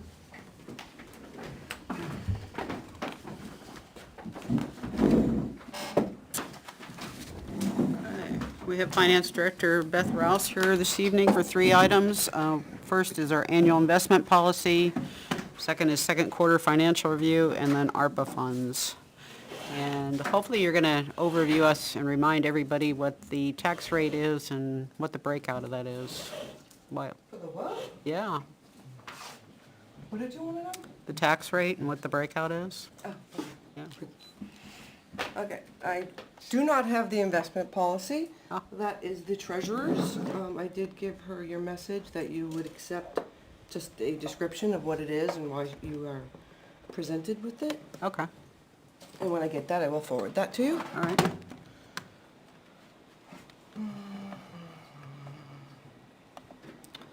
See if I, You guys want to move? I'll move myself a little bit. So for the 2023 tax rate, up and over. There we go. All right. So for the 2023 tax rate, it's $17.40. $3.76 of that was for the town. $1.02 was for the county. $12.60 was local school, and $1.46 was for the state school. So the total was $18.84. Did I say $17.40? Yep. Sorry about that, that was a 2022. So 18. 2023's was $18.84. Thank you. I get that larger.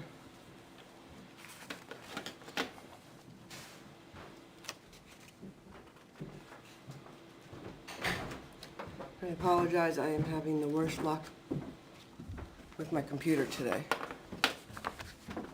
And that was my cheat sheet. So the 2023 tax rate, and those are broken down by the town, the county, the local, the state, and then the total. And the state school, that is school-related, right? State Yeah, is school. we actually send that money directly to John Stark. Right.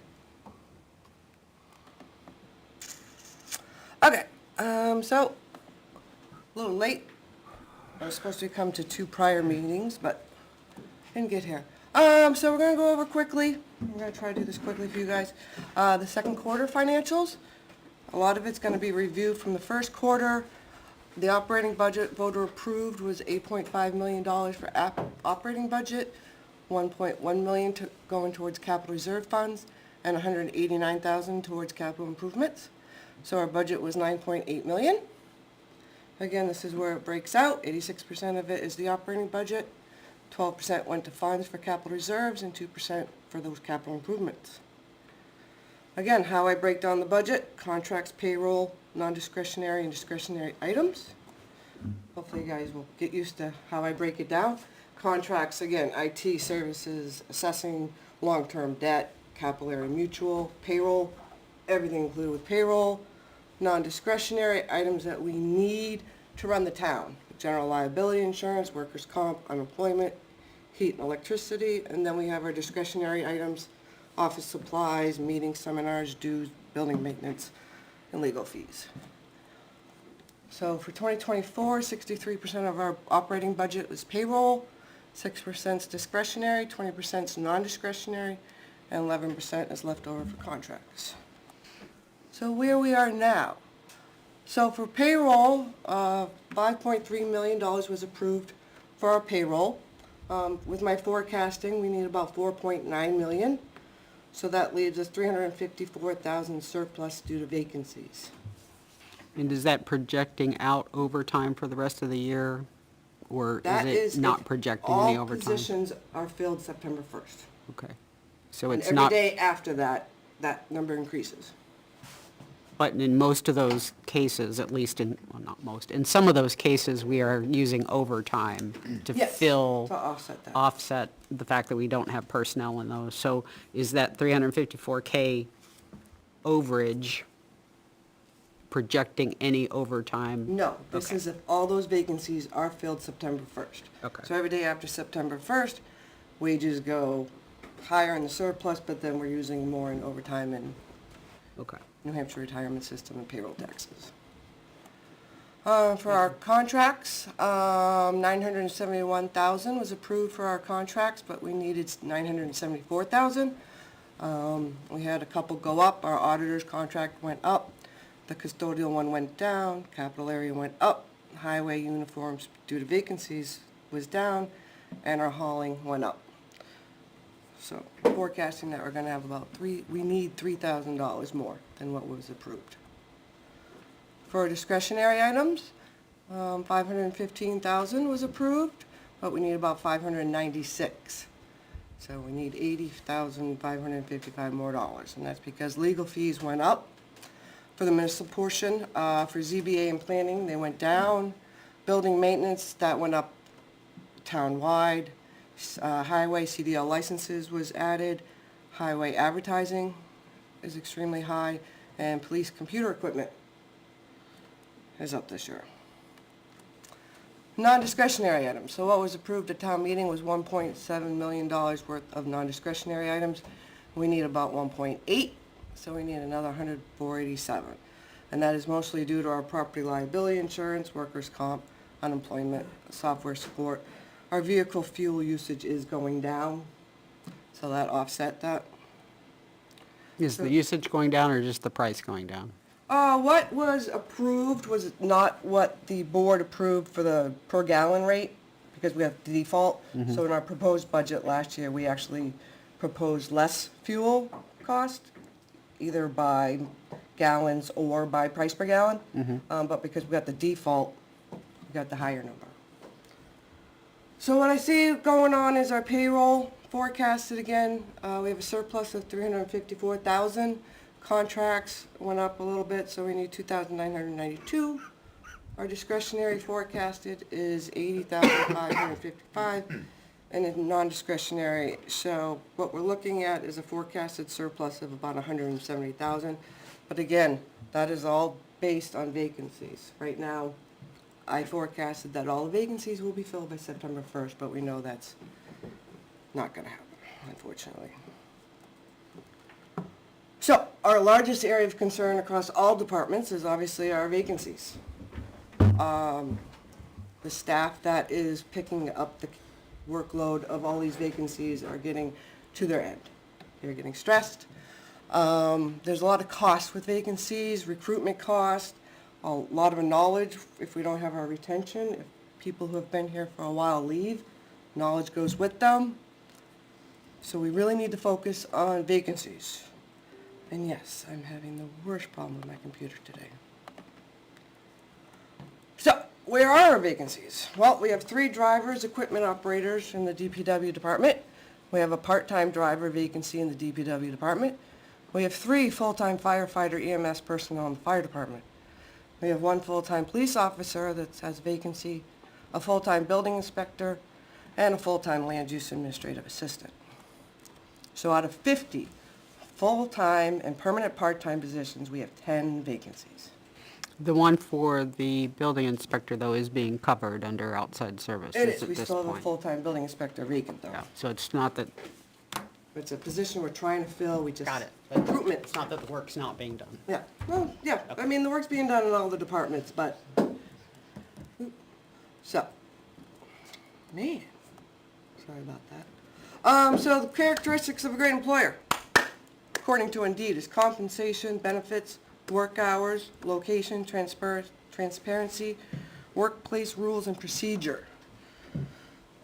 Quickly go over this compensation. The town voters have been generous and department heads have been patient as we continue to slowly work our wages up to a competitive earning.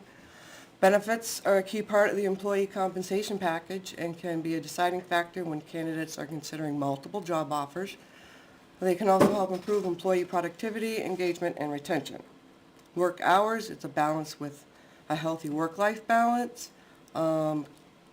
Employees and or potential employees know they will be required to pick up either the hours or the slack left by any vacancy. Location, again, that's important for a healthy work-life balance. Transparency, employees want to know that there's open communication. That prevents misunderstanding. A lack of transparency and or trust can hurt productivity and drive talented employees away. And rules and procedures. Everyone wants to work in a fair and just workplace. So, the top 7 benefits. We have health insurance, dental insurance, life insurance, short-term disability insurance, long-term disability insurance, retirement plan, and paid time off. What does Ware offer? Health insurance, life insurance, retirement plan, and paid time off. I've been looking at the 4 that we are slacking in. We do carry life insurance. We only offer a $10,000 life insurance policy for all full-time eligible employees. The one concern for most employees, I onboard most employees, is the dental insurance. We don't offer dental insurance. The employee is able to get dental insurance, but they have to pay 100% of the premiums. We do not have short-term or long-term disability. And it hurts us when you're looking at other towns. If someone is like looking at 2 towns, the one with the better benefits is going to get the good employee. So this is what we're looking at. Dental insurance, I did get quotes for all from 4 companies. The lowest quote for dental insurance was $29,000 annually. That includes the employee contributing 10% like they do for the health insurance. That is 100% enrollment. We're never going to get 100% enrollment, so that is the maximum it'll be. So if only 80% of the employees enroll, it'll be maybe $27,000. So that annual amount will go down based on enrollments. Short-term disability, the lowest quote I was able to find was $10,240 annually. Long-term was $12,408 annually, and then if we increase the life insurance from $10,000 to 1.5 times the employee's annual salary, it looks like about $15,189 annually. Is that an increase or total cost? That's the total cost. Right now, we're spending about $4,900 for So the it's about 10,000. 10,000. So this is where we are struggling, is with our benefits. Sure. We need to do something, and I'm asking you guys to help. I mean, every department head will get up here and say the same thing, but.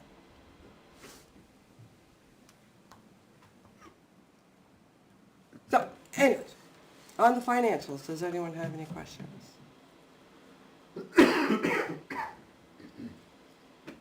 In the past, you've kind of given us a rundown of what we're over, under.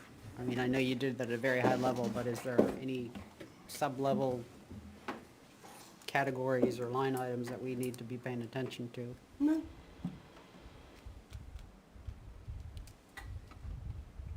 No. No. Building maintenance is the one that's on the highest right now, that covers all departments are going over in building maintenance. The department heads are great. They know what they can spend, what they can't spend. They know they can't spend any surplus of payroll unless they come to you, which he just did. Because that $3,000 he just asked for is gonna come out of his surplus due to payroll. They're doing good. Is the revolving fund staying above water now? No, it is not. No, it's doing better than it has, but no. I wish he was here now to ask. I don't want to ask too much in here, because Right. do you have a reason? I know, I don't, I know it's not your department, so. Well, do I have a reason? Well, I didn't know if you, if there is a reason, like, the financial side of things. No, I don't think,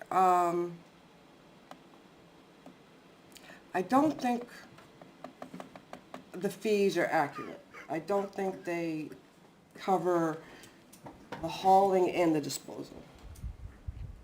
The trailers aren't going out as packed as they used to. But yeah, I know. The revenue just is not coming in. It's starting, it has improved. I will Well, I know say. the whole thing, and again, I don't talk too much about it without Jason here, because that's No, unfair, but 'cause, yeah. the whole thing was lack of form, and now it should be on board, 'cause. I can't even work this thing today. Yeah, I think they're learning. I mean, we got new people up there. And I talked to Jason just recently, I think it was last week. And he went up there again, because we talked about that. Yeah, it's not even the right folder, is it? Yeah.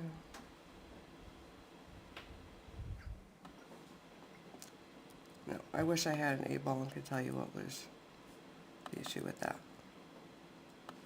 Not all those benefits, is there any, you said dental was the number one, was there, The number one, which I would agree as an employee who would be. what was that? I said, as an employee of a town, I would agree that dental would be the first one I would pick too.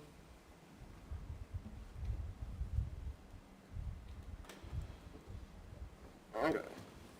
So if you're looking at it, see, it's just not, the hauling is just more than the revenue that's coming in. And those are monthly numbers, not cumulative. Correct. Is there a total over there that we can't see? Yeah. So last year, we were upside down. I'm gonna try to touch this, and it's probably gonna screw up, and I apologize. There we go, one more. So last year, we were in the hole by 17,000 at this point. This year, we're at 4. So it's a large improvement, but we're still in the hole this year. And we still have to make up for all that we lost last year.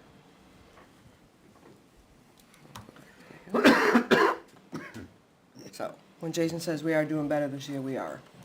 Still in the hole, but we're doing better. With the construction debris, we're off 10. Yeah, well, you have to remember, the Stuff is making it construction up. debris and, let's see if I can just go down a little bit. Okay, so the construction debris has to be added with the bulky items. So those two added together, and then you haul it out. So you gotta remember, you got the 6, and then you got the 25, so you have about 33. So you always have to remember to add your bulky items to your demo. Well, and the hauling goes up, what, 3% every year through the contract? Something? I thought we were locked in last year, the same. Oh, maybe.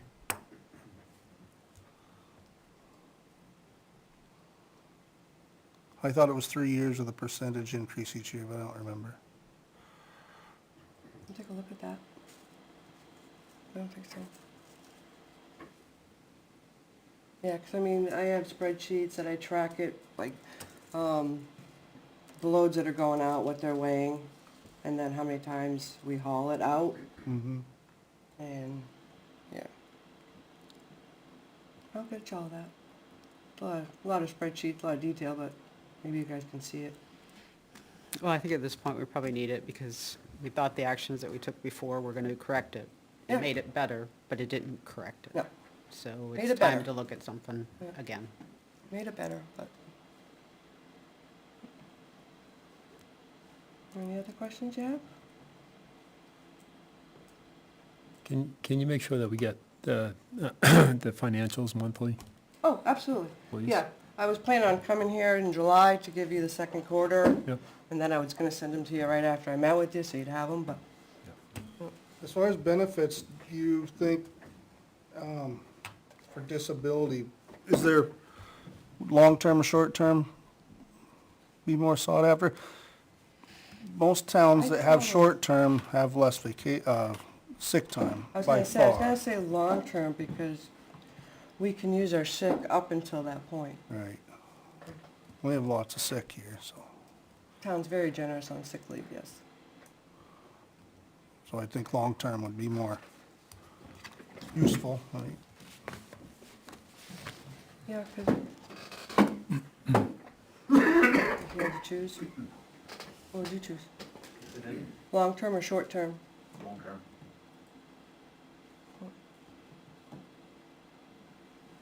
Any questions on budget? And I always did think that life insurance was kind of a joke, because, I mean, 2010, when we buried my dad, it was 12 grand in Montana, so never mind 10, you don't get a shoe in the ground for 10 grand nowadays, so. No. It should be, And we have a lot of young families working here, yeah. so. Are we gonna get the presentation as well? Yeah, I can give that Right, to you thank tonight. you. Do you want hard copies or digital? Digital's fine. Digital's fine. Thank Okay. you. Okay, yep. Covered everything in the morning. Okay. Questions?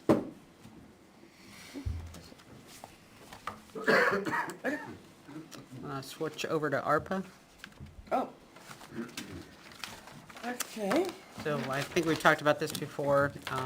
We received funds from ARPA, was somewhere in the 900 something, 960, 950 something. I had a really good spreadsheet today, but Yep. I've had to restart my computer 3 times because it froze. All And those lost it need all. to be committed by the end of this calendar year. Correct. Police chief has been doing a good job tracking what they're doing with the radio tower. But we can't let this free money go to waste. No. So No, we'll make sure that we don't. What we received is 951,000.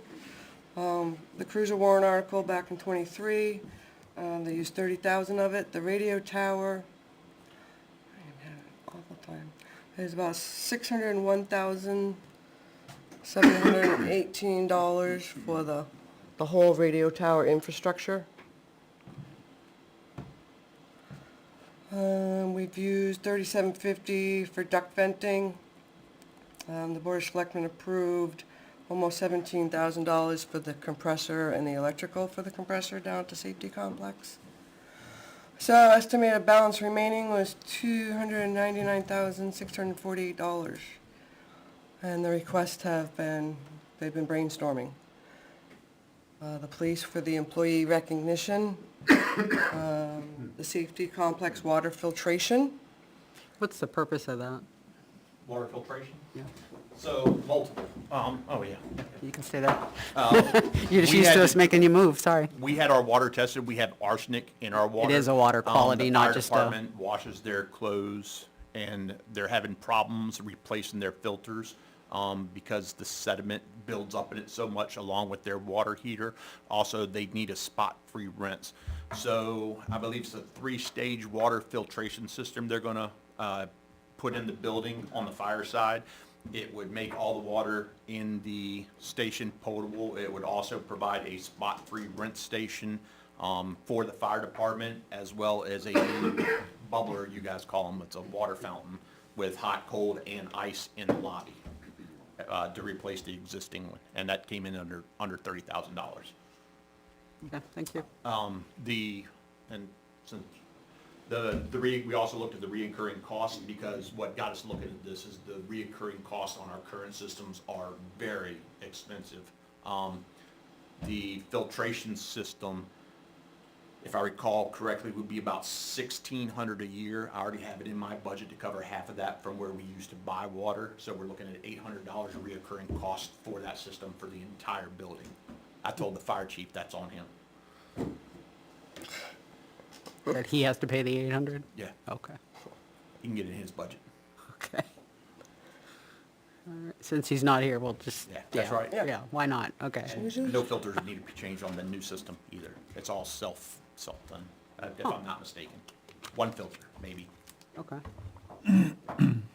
So your recurring costs go down Significantly. after this installation, assuming that the installation goes forward?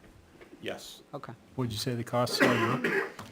So he has a bunch of systems. He's got an under-sink system. We have one system, and it's right about $400 for one system. He also has one, if not two of those. I think it's just one, plus the under-sink system, which is, if I recall correctly, it was $500 or $600, right around in there. Plus, he's got all the filters that he tells me he has to change pretty much monthly. And I know there was right around 3 or 4 of those all around the washing machines. So it's costly to maintain our current system.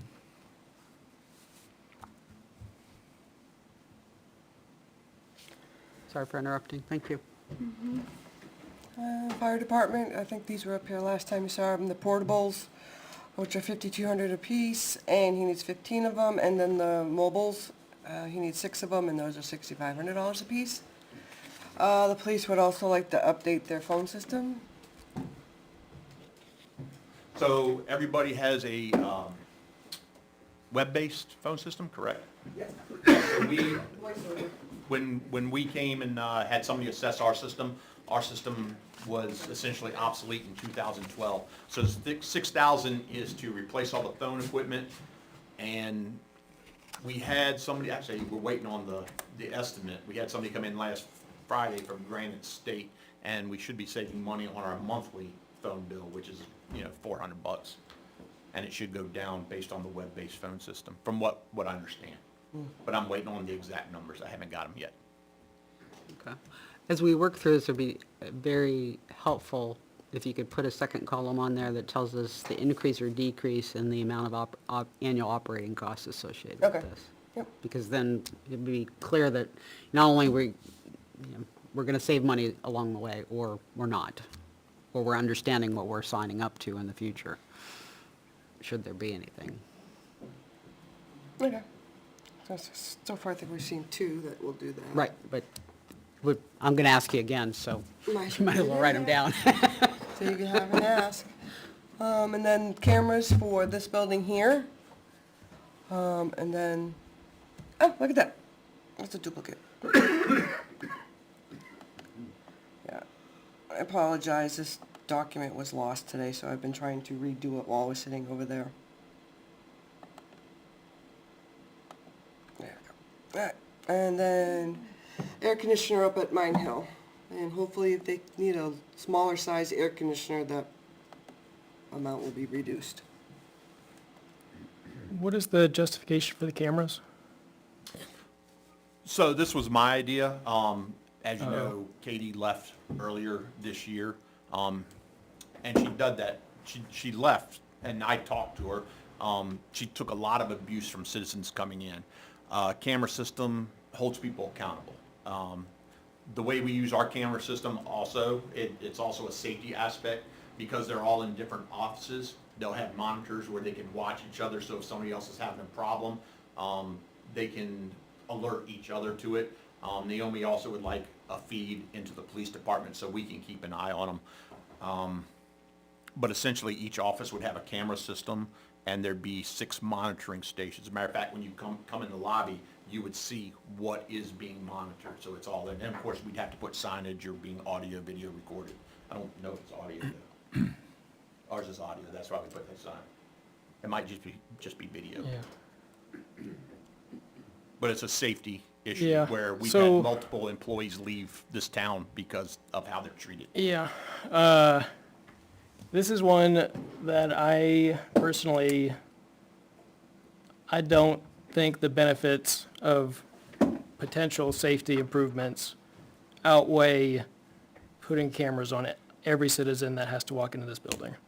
I think it's different for the safety complex where you're dealing with people that are going into the legal system that are probably dangerous. We redid the camera system, in the holding cell.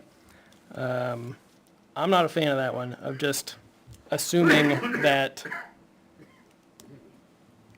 everybody coming in to pay their taxes has bad intent or the potential for that in this building. I don't think that's money well spent.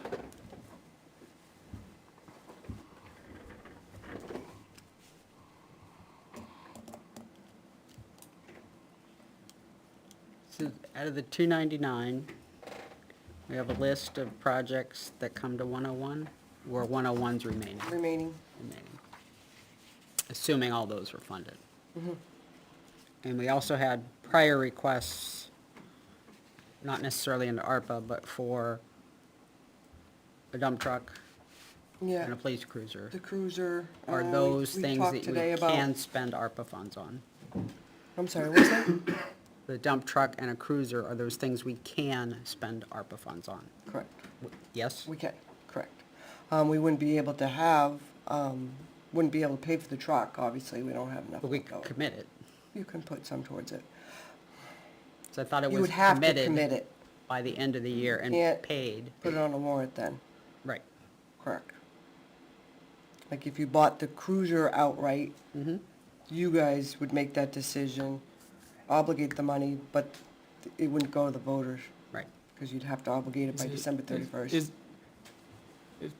probably no, but can it be obligated into a fund? No. No, it has to be obligated to a specific thing.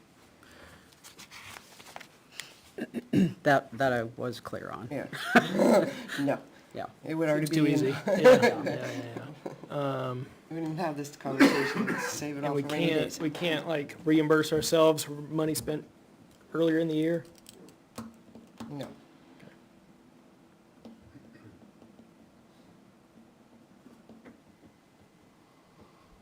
And then we discussed some other items today. I don't think they're gonna be up here because I lost that document. That's correct. Body worn cameras, because those weren't purchased in '21 due to default. So in order to get it back on the life cycle management, tasers, another item, because we were in a default, I wanna say for '21 and '22. Right? And shield. And the ballistic shield. Oh, sorry, not a ballistic shield.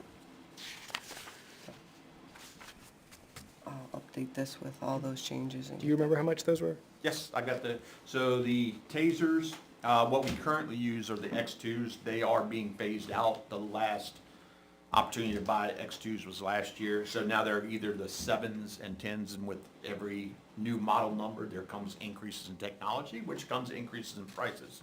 So I the thought it was the 10s other way around. Usually it's to Yeah, justify the price, so they add something that They add video is a to it feature. now, so now we have to have docking stations. video. Yep, well, it's actually kind of nifty. If anybody activates the taser, it'll automatically activate your body worn camera, so No, everything's that's being pretty cool. recorded. But for 3 tasers, we also have to have training because the tasers are a new system.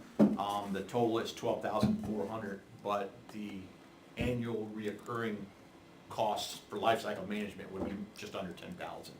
And is 3 how many you need to add, or is, We get 3 a year for life cycle management, Yeah. and we've got what we need right now, we just need to replace it. and I guess where I'm going with this is, if we are staring down the barrel of 6 figures left over, why not buy a whole bunch of tasers, sell the ones that you've already got at the White Farm, and off we go? When we have the same age again, it'd be hard. You gotta Yeah, replace them all at right. once. Yeah, there's that. But I thought we had to tie it into what we lost out during the COVID, right? Well, And that we would be didn't our have all justification. 15 go during COVID. Yeah, because every item that is added to this list, I pretty much have to write a grant for the purpose of why we need to do it. So we were brainstorming on why we needed tasers or body-worn cameras, because in 2021, we had a default, during the COVID. Okay, the best? Do you need that grant approved before we spend the money? Is I'm that, sorry, what was that? you say you're writing a grant basically for each one? I'm not Do we- writing a grant, but the documentation that they require me to submit for each project that is being paid from ARPA money, Yep. it is like writing a grant. Okay. So, there's a lot of work, Is there, in each project that we're doing, so. is there a chance it gets refused? Oh, yeah, yep. So we don't spend the money till it gets accepted, correct? Or no? This is- 'Cause what- I wanna say Because this if it is- isn't, we have to return it somehow? I think because of the way, so when it first started out, the restrictions were very strict on what you could use it for, how you can report it. And then as they realized that every town in the whole United States are gonna be submitting all of this paperwork and all of this document, they have gotten very lenient. At first it was, we can only use it for like 5 items, and then they said, you know what? Anyone under $10 million, you can use it for whatever, you just gotta document it. So, as long as we're It's being not smart whatever, with our it's choices. whatever within these guidelines. Yes, as long as we're smart with our choices and not buying $3 million worth of balloons or whatever, But again, so we Okay. got 300,000 left. We spend 300,000, they say, yeah, 150 of that we don't agree with. I don't see anything on here that they would, That's not the point. The point is if they do, we gotta return that. I'll get you a good answer on that. I got, kind of like a fact sheet sitting up on my desk that says what, it happens if you don't obligate it by December 31st. Okay. I'll get you that. Or Yeah. it's refused. Yeah, that's more the question, I think, is. Right. Yeah, We I think obligate on it, that and fact then sheet they, it had, they like- say no. Yeah, you have to do it and. Yeah. Okay. That's,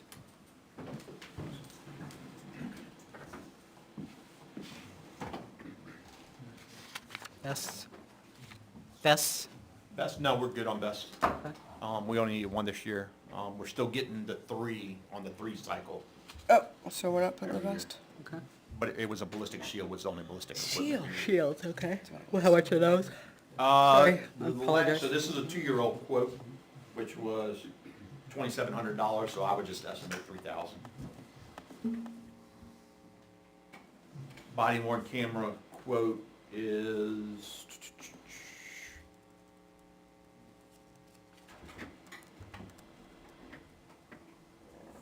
$9,000. Is that for 3 of them? Yes, 3 of them with the docking bay and the media storage with licensing.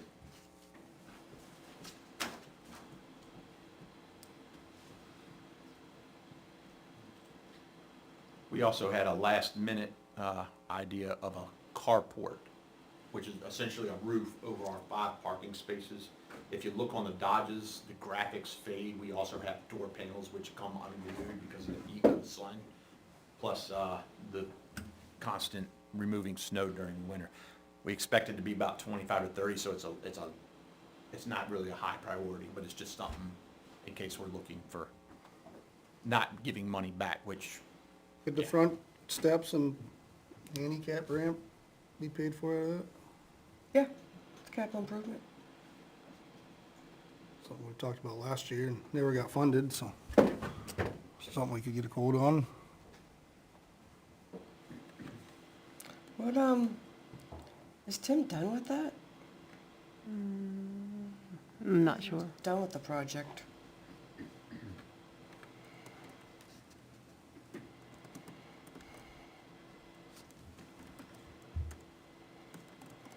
So the camera system, can I just, so that camera system, two came back from training and we're all concerned, and that's how I dragged Chris over, was the fact that they came back from their annual training and wanted to know if we did active shooter and some other training, as being concern to them. The other concern, same as you have, is, being on tape. I guess I would ask that if you don't want to do it in the building, I'd like you to do it at least outside the building. As I have personally been a victim of my car being vandalized with stuff. Police got involved, nothing we could do. It sits out back all day long. So if you're not interested in taping coming in the building, it would be nice that we could know what's going on outside the building, for starters. Whether you want to do that or not, that's fine. And, I mean, we talked about putting one in this room and out in the lobby.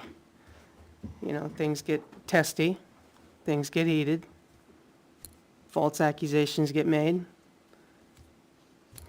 People have to go to court and spend thousands, all for nothing.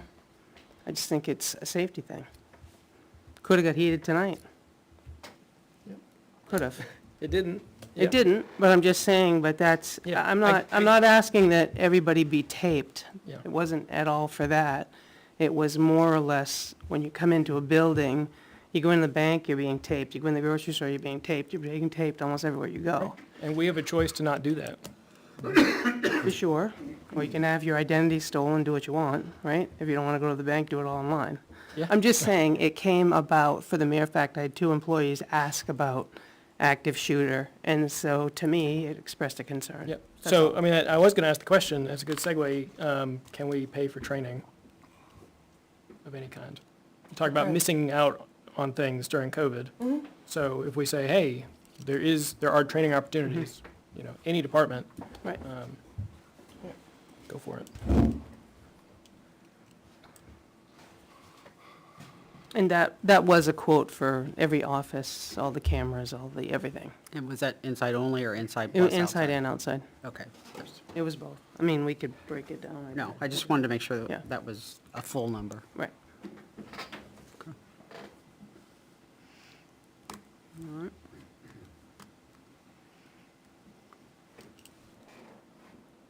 Would you like me to go over the employee recognition line, just in case people are wondering what that is? I mean, I know you guys do. Oh, sure. I was gonna say, you don't have to do it for us, but No, you can do it so- for everybody else. Essentially, the board, when ARPA funds became available, the board decided that the money was gonna be dedicated to the radio infrastructure. The initial estimate we got for that system was $1.4 million. When the fire department dropped out and went to capital, whatever they are, it dropped by 300,000 to 1.1 million. We took over the project in the police department, and what we were seeing at the time for the Motorola did the initial proposal, and what we were seeing, the towers that they wanted to put us on, reoccurring fees were insane. $15,000 to $30,000 for us to stay on towers per year annually, and we were looking at 6 towers, I believe, at that time. We knew that was nothing this town would ever want. So 2 officers in particular, Officer Perslow and Sergeant Brandon Montplaisir, started going through satellite mapping where towers were, existing towers,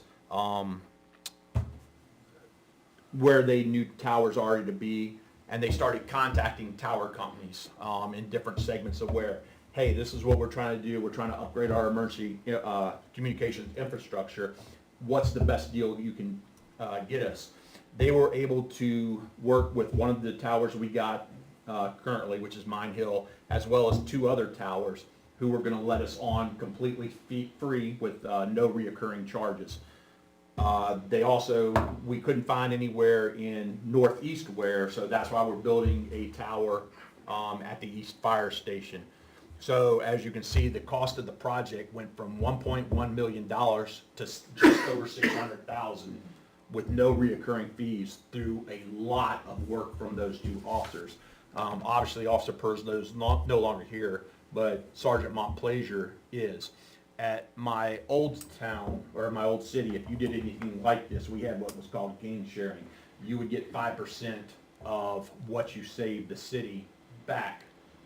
He'd be getting a check for $15,000. We don't have that here, but obviously, employee bonuses are allowed for ARPA funds. He saved the town a significant hundreds of thousands of dollars through his work. So we're asking to purchase him a patrol rifle for his use. The department would still have custody because we'd have a dollar value, but it would be for his use, a patrol rifle, which the department needs anyway. So that's what that $4,500 expense is for, because if it wasn't for his work, we wouldn't be having any of these conversations right now. We'd still be looking at how we obtain funding for the rest of the radio system. So.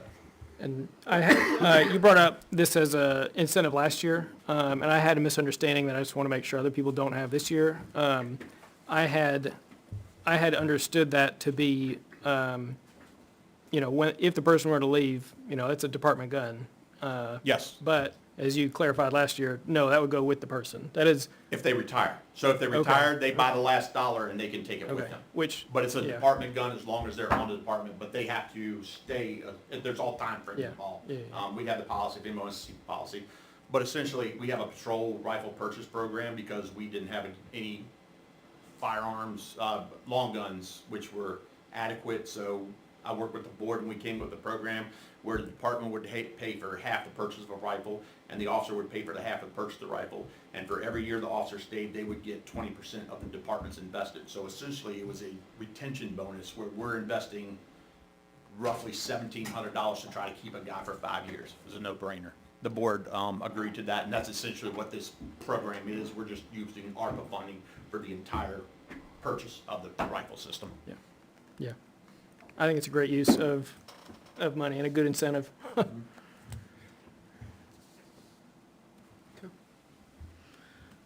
Anything else we need to know? Okay. Well, I think you've given us a good list. Yeah, I'll tighten it up a little bit for you. I was gonna say, has this been a Sorry for call tonight. for a recent update? It looked like you'd added some things recently, so Yeah.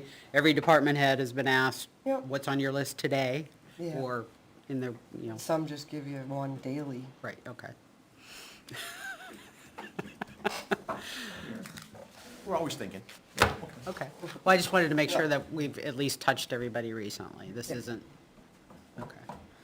So if you can get this out to us, and then I Yeah. think what we need to do is come to our next meeting prepared to put some priorities to this.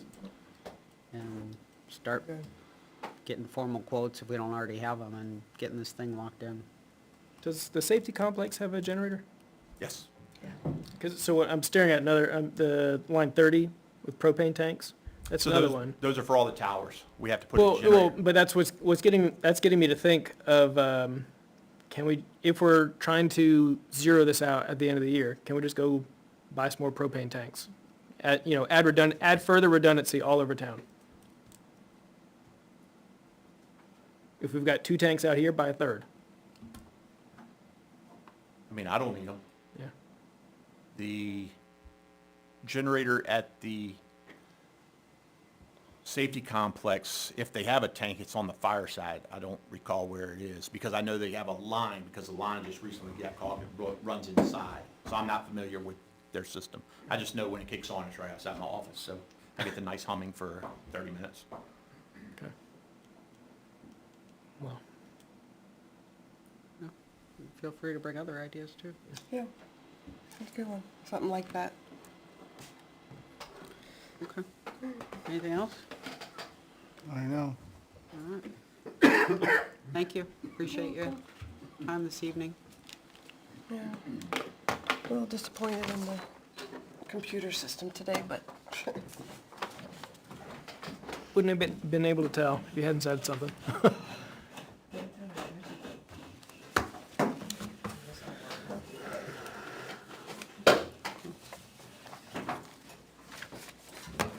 So just the final thoughts I have on budget is, we're gonna start the 2025 season, so start mentally preparing for that.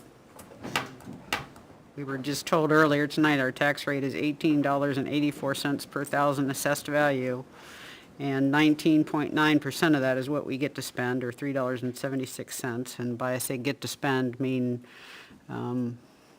that in a very respectful way. 75% of that goes to the schools and 5% of that goes back to the county. So given the amount the taxpayers are voting in to send to schools, I believe it's imperative that we start thinking about how we're going to reduce taxes and what we're asking for. I personally think we're at risk of pricing folks out of town, forcing longtime residents to leave from a tax standpoint. So start thinking about that.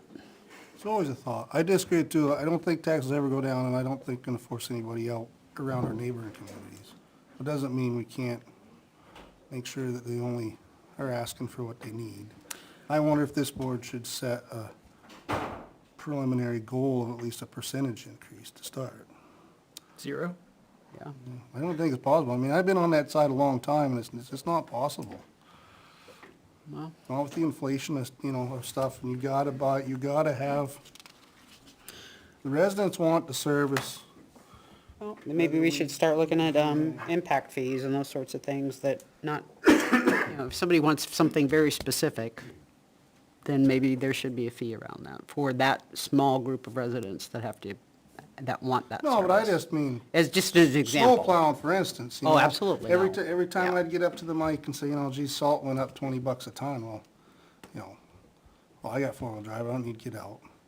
Well, Yeah. go sit in the DPW chair and answer the phone, be belittled on Facebook and everything else and tell me that the residents don't want it black, or doesn't want the fire department to show up when their house is on fire, the police department show up if there's an emergency. I'm against wasteful spending. To say we're gonna reduce taxes and where everybody's leaving, I don't know if it's possible. Doesn't mean we can't try to increase them, or maybe we don't have to increase them. Maybe inflation's gonna go down enough that, in next month that we won't have to, but I doubt it some. Didn't know if we wanted to start out a goal, if we wanna set out a 5 or 7% goal to start with anyway. That way department head types it all up and it's 21%, which he's like, no. We can come here till you narrow it down a little bit. And then if some reason can't meet that goal, we can discuss as to why they can't meet that goal. Well, I don't know that we need to make anything tonight. I just wanted to throw it out there from the standpoint of it's fast approaching, and we have to be cognizant of the fact that people are concerned about their tax rate. And I am, you are, everyone else is, so. Is it concern the overall or just our 3? Overall. Okay, well, I don't think. We can't control only that Right. 25%, that's And why there was I'm almost saying. $900,000 is gonna be added to I that. know. So for us to try to whittle Yeah. that percentage off on our side. I mean, it sets, No, it I'm sets not a good saying example it's for a one-for-one for them. or anything like that. If we can do it with our scrimpy little amount, then surely the schools can. Sure. Okay, all right. Question where we are here. We've got legal bids, we have the Center Square Cemetery headstones, and we've got Cemetery Advisory Committee, and we have folks that have been here for, going on 3 hours or more, going on 4 hours or more probably. Would anyone object to doing the Center Square headstones and Advisory Committee, and that would at least clear out some folks to go home, and then we can come back to legal bids? Sorry. Sure. Anybody care, one way or the other? No, that's fine. All right. Center Square Cemetery headstone bids.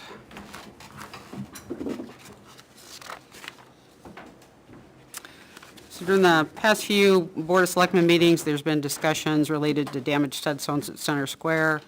Mildred Hall Advisory Committee graciously donated, and this board accepted just over $35,000 for repairs at headstone at Center Square. Many of you know we've also been discussing establishment of the Cemetery Advisory Committee, which is next on the agenda. And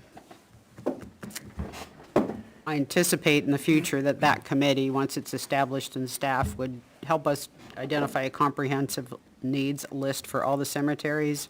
But in the spirit of starting somewhere is better than not starting at all, let's go forward and talk about the repairs of the headstones at Center Square. So we had 4 bids come in, I believe. We opened those at the previous meeting, and then we said we wanted to review them, so hopefully everybody's had time to take a look at them. We had Coughold, Cornerstone, Perry Brothers, and NH Monuments come in.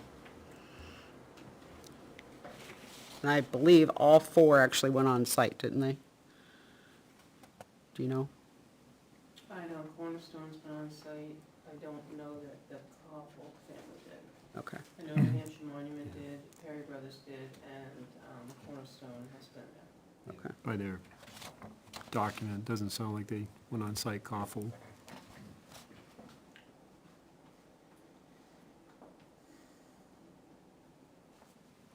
Okay. All right. So are there any specific or general questions before we get into the details of the bids?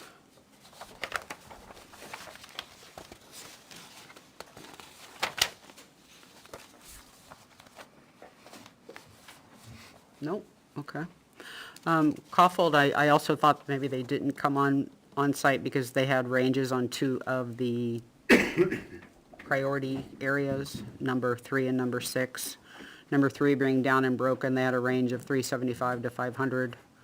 And for the extreme quantity of 7, they had a range of 300 to 750, so I thought that they might not have been here. All the rest, with the exception of NH Monuments, gave us, for each of those 6 areas, a unit price per.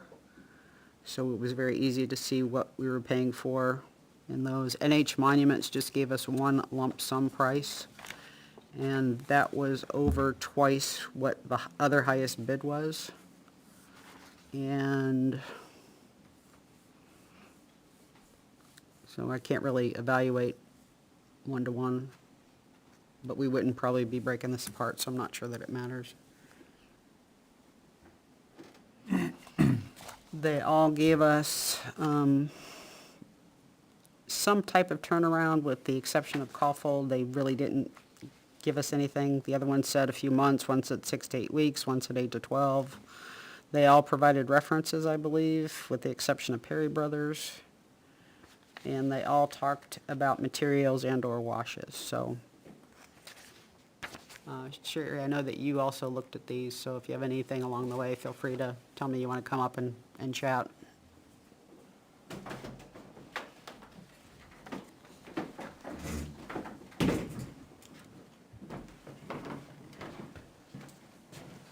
The only thing that I saw on a couple of them was, 2 of them stated that they didn't recommend to use cement because it deteriorates the marble. So I would say maybe you don't want to do that. I'm not the expert there, but I did read that on 2 of them. So they want to lay the marble down on either a different type of substrate or in mortar, not cement. So that's the only thing, and like I said, I'm not the expert on repairing these. I know the company that did come out that I went with and met out there from Pembroke, I think it was, they came in really high, but I believe they do a good job, but we don't have that kind of money, so if I could say pick one, I'd pick them, but it's $70,000. Yeah, So, it was 75, 450, yeah. yeah, More than twice the Yeah, so- next highest one. right. Yeah. So that's my only comment, and I think you guys have to make the final decision.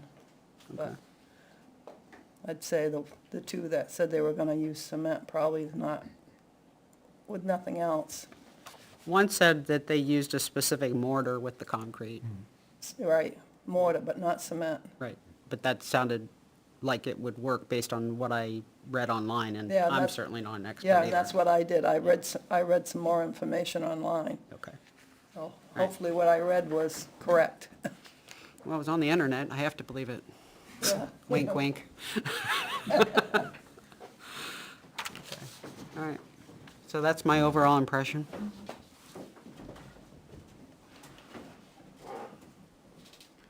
Yeah, I did the same. I went on Cemetery Conservators United Standards.org.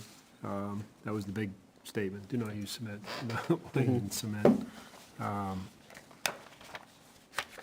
Kaufhold's is the lowest price, but they didn't really explain what they would do or what their methodology is to do the repairs, so it'd be nice to get a little more information from them, but like I said, New Hampshire Monuments is, sure they do great work, but awfully high in cost. And I thought cemetery monument repairs, our first approach doing repairs is do no harm. We never set marble tablets, monuments in concrete, which will deteriorate the marble. Tablet needs to be reset. We will reuse the original granite base when possible. If the granite base cannot be reused, we'll cast a new socket, which was another method they were using on that website. In my opinion, I think Cornerstone might be the right choice. Sure. Selectman Knapp, anything? I didn't get time to research, that's all.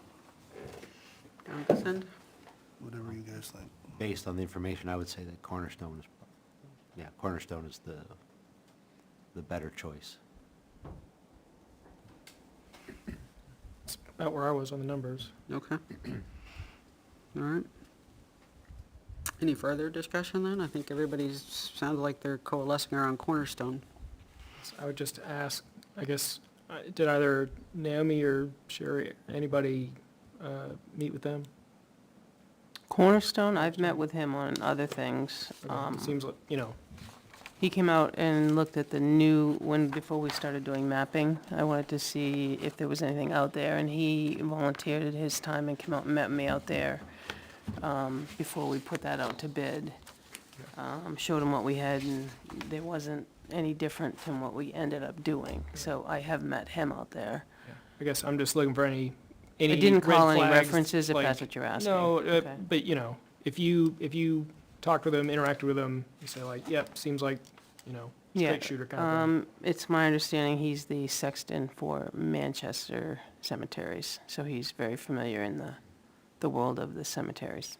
Okay. He came to me through the state of New Hampshire when I called them asking how we would start this mapping project. They led me to Cornerstone, and that's how he came out and met me one day.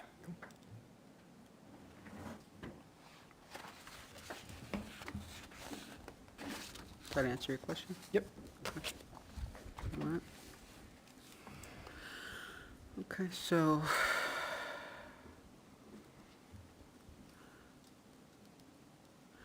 the money that we accepted from the Mildred Hall Advisory Committee, we basically placed that into the general fund, knowing we were gonna commit at some point against it. Is that correct? I don't know if it's been committed yet, I mean, No, moved. but that's where Yes. that's where we said it was gonna go, right? Yes. Okay.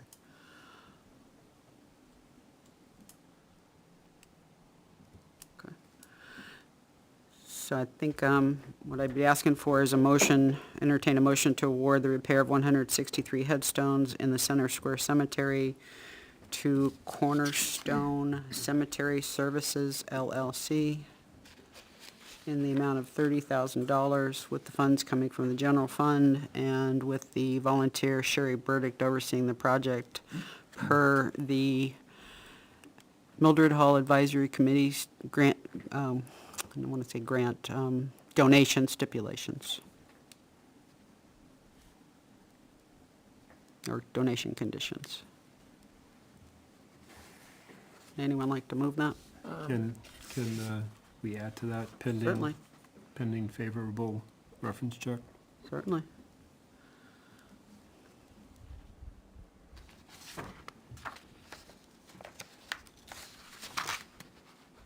Pending favorable reference check. What else?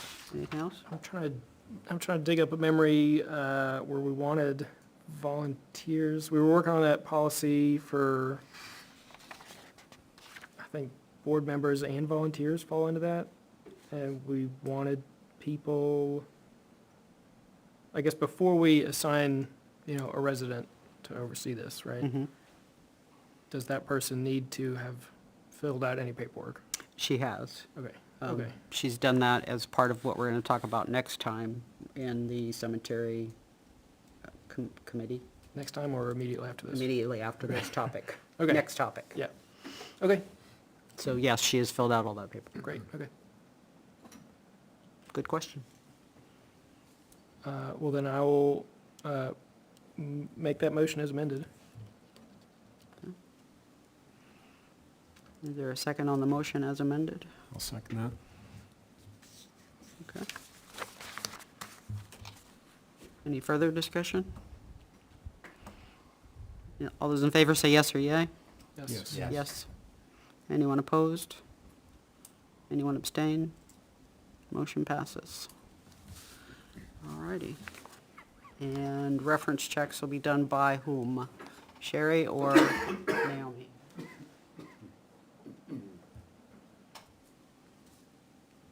Well, it hasn't gone into effect yet, so Right. Naomi. Okay.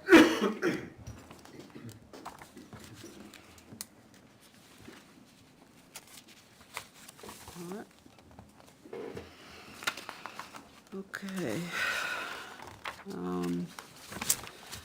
So moving on to the next topic of Cemetery Advisory Committee and appointments.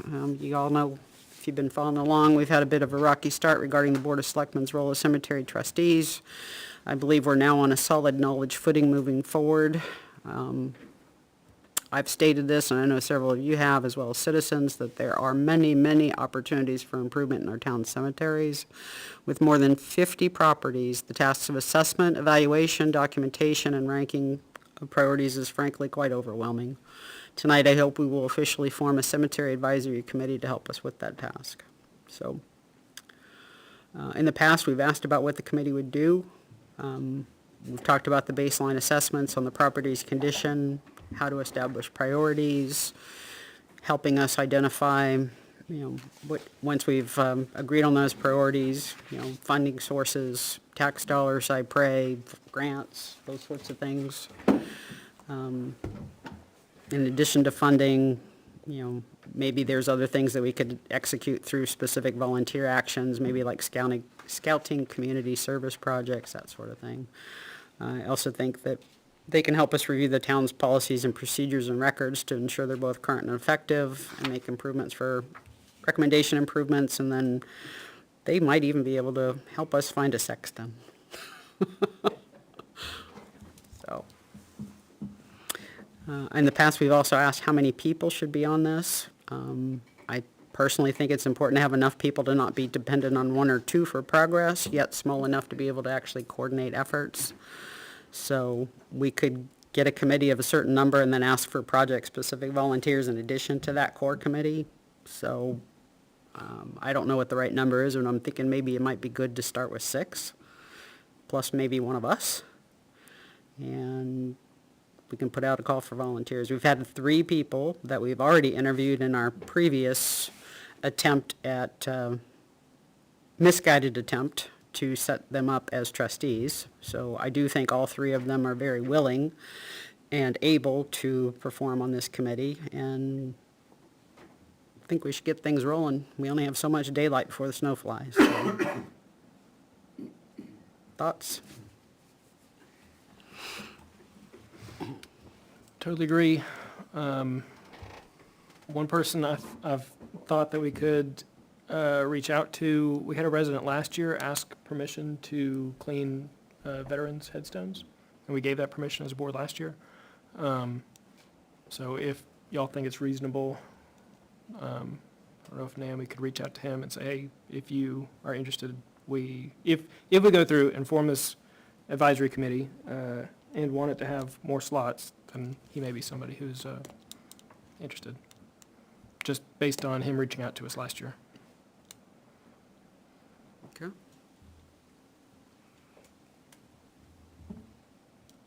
Anything? Anything down this side? I'm in full support of adding this committee. I know, like you said, there was a little trip last time, but I believe the intent is to have a group that will help provide direction or recommendations for direction. And that is what we're looking for, so I'm full support. Okay. What are your thoughts on numbers for the committee? We could leave it open-ended, but I'm a fan of a little definition when we set things like this up, but Yeah. doesn't mean you have to. Typically, you use an odd number. Yeah, that's why I'm thinking Six and 1 would be a good odd number. Oh, I thought 6 included one of you. Okay. No, 6 plus 1. Yeah. Yeah, that would be 7. And I think for an advisory committee, I think that's a lot to try and get a quorum. It's, yeah, I think I would sooner go with 5, 4 plus 1 plus alternates. okay.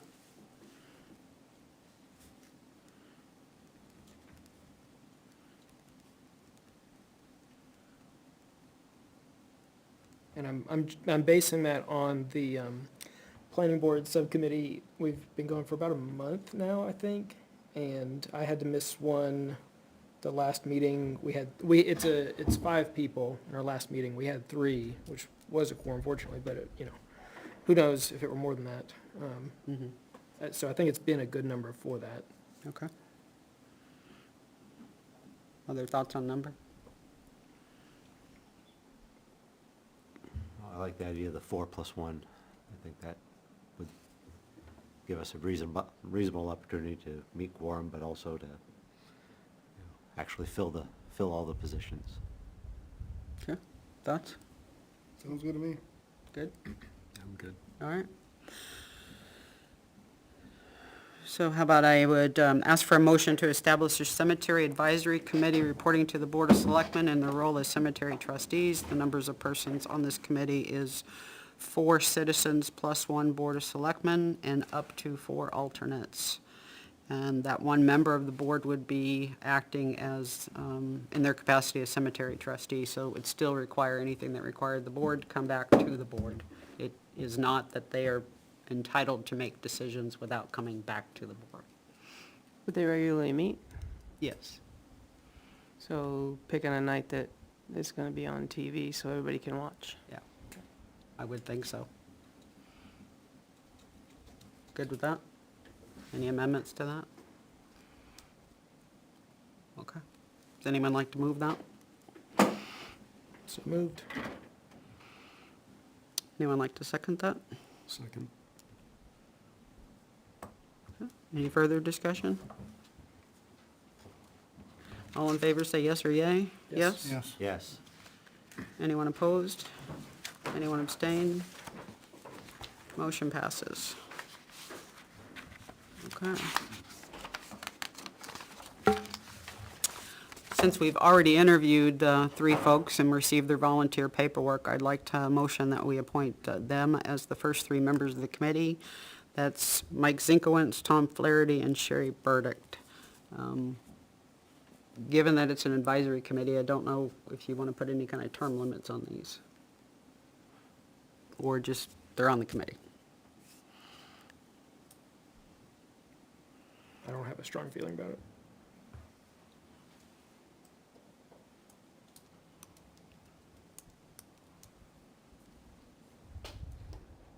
It's a good one. Are we gonna set up a charter and everything? Yeah. Do we just appoint for a year and Sure, you can do that. let that That's a good idea. work itself out? Yep.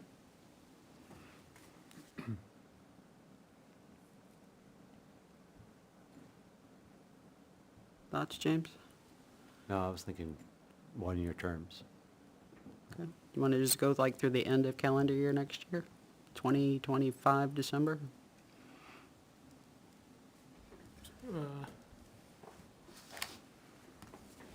Only Everything else, though, Yeah, expires in April. Right, it's weird to make one thing different, but then you're saying a year and a half, that's a little strange too. I don't know. I mean, could we say bylaws in 7 months? No, 8 months? Do appointments through this April? Yeah, I just don't think they're gonna have any really impactful thing other than maybe some analysis, because we're coming up on, you're not gonna be able to really do a whole lot of work. Except paperwork, like, Right, yeah, that's like what I said, generating other than bylaws. analysis Yeah, and that but, sort well, of- but not even, I'm saying like, creating bylaws and charter and whatnot during the winter. Mhm. Come back and say, hey, this is how we would like to be defined, we give it a thumbs up, and either reappoint or appoint new people, whatever, in April of '25. Yeah, that didn't look right. I wrote 24, so that's not right. Okay. Everybody live with that? Yes. Yeah, I don't care either way. Okay. I'd be okay with the year and a half. They ain't gonna get off the ground much anyway, but whatever you wanna do is fine. Okay.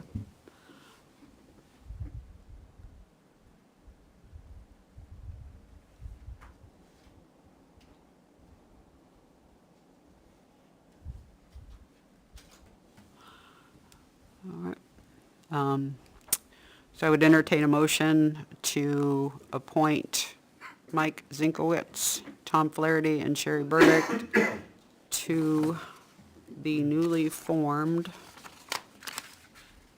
Cemetery Advisory Committee through April 2025, end of April 2025, or April 1, whichever we consistently been doing. April 1. April 1, thank you. So moved. Anyone want to second that? Second. Any further discussion? All in favor say yes or yay? Yes? Yes. Yes. Yes. Anyone opposed? Anyone abstain? Motion passes. I don't believe we have any volunteer paperwork that we need you to sign tonight, because we have it all correct. I was gonna say, is there an oath of office? Mm-hmm. Okay, I just didn't know what your date was or your years, so. okay. Selectman Knapp, would you like to do the honors? No. If not, Mr. Pratt will. I don't have ethics form signed by Mike or Tom. On the back, those are attached. I do have their volunteer forms. I just do one of them. You can sign it right now if he wants to read through it.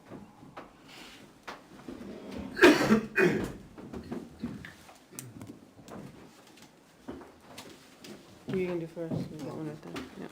Colin's the one I got in my hand.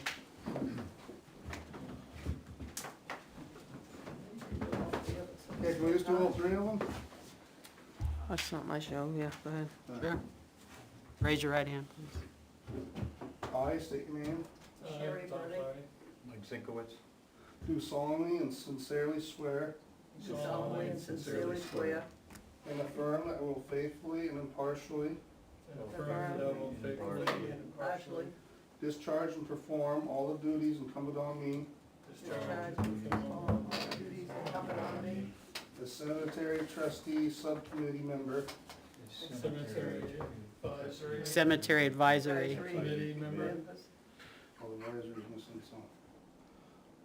For a term of 1 year, For a term of 1 year. according to the best of my abilities, according to the best of my abilities, agreeable to the rules and regulations agreeable to the rules and regulations of this Constitution and the laws of the state of New Hampshire. of the Constitution and the laws of the state of New Hampshire. So help me God. So help me God. All right, thanks, Chris. I think you got a sign over here. Mm-hmm.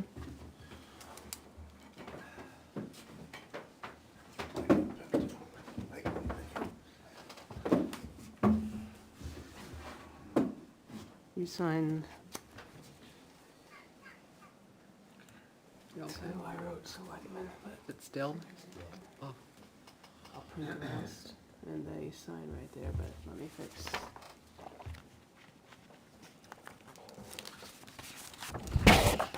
thank you all. Really appreciate you volunteering. While they're doing that, which selectman wants to help them out? That If is- if there's another selectman who wants Who's to that one? take Tom? my spot on planning, I will. This is Sherry's. Planning / CIP.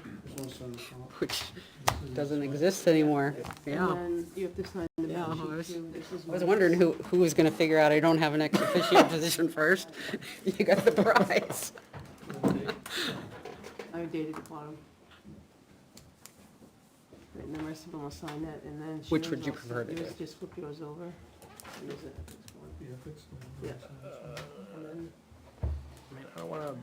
26, and, yeah. So busy. I'm gonna send them down that way. It's less busy. Did you sign the back yours, Mike? I guess that's a bunch of Yeah. Mine was signed. getting stuff started. Yep, you did, yep. Mm-hmm. Yeah, I'll send them that way. Yeah, Congratulations. Sign down there too. you do. Just wanna do it.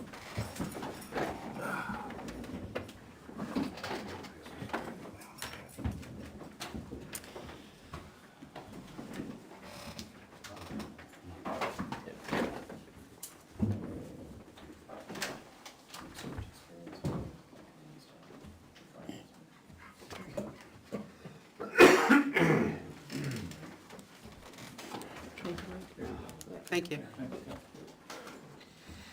Does anyone object if I be the selectman? No. You get to yours. Okay. Do you object? I do not object. Do y'all object if I'm the selectman? I do not. No. Okay. I can move that we appoint, Selectman Matthews to the Selectmen's, I guess we had been saying, adding Yeah. a selectman, but I think more precisely a cemetery trustee, which you Right. alluded to. So, yeah, I move that we appoint Selectman / trustee Matthews, to that position, on this cemetery advisory committee with a term expiring, April 1, 2025. Anyone want to second that? Second. All in favor, say yes or yeah? Yes. Yes. Anyone opposed? Anyone abstain? I'll abstain. 401. Thanks. We'll be meeting soon. I'll get with Naomi and figure out a night that works, and then give you guys a couple options and see if any of those work with your calendar. Thank you. Thank you. Have a good night. Okay, that would back us up to, on the agenda, to award legal bids.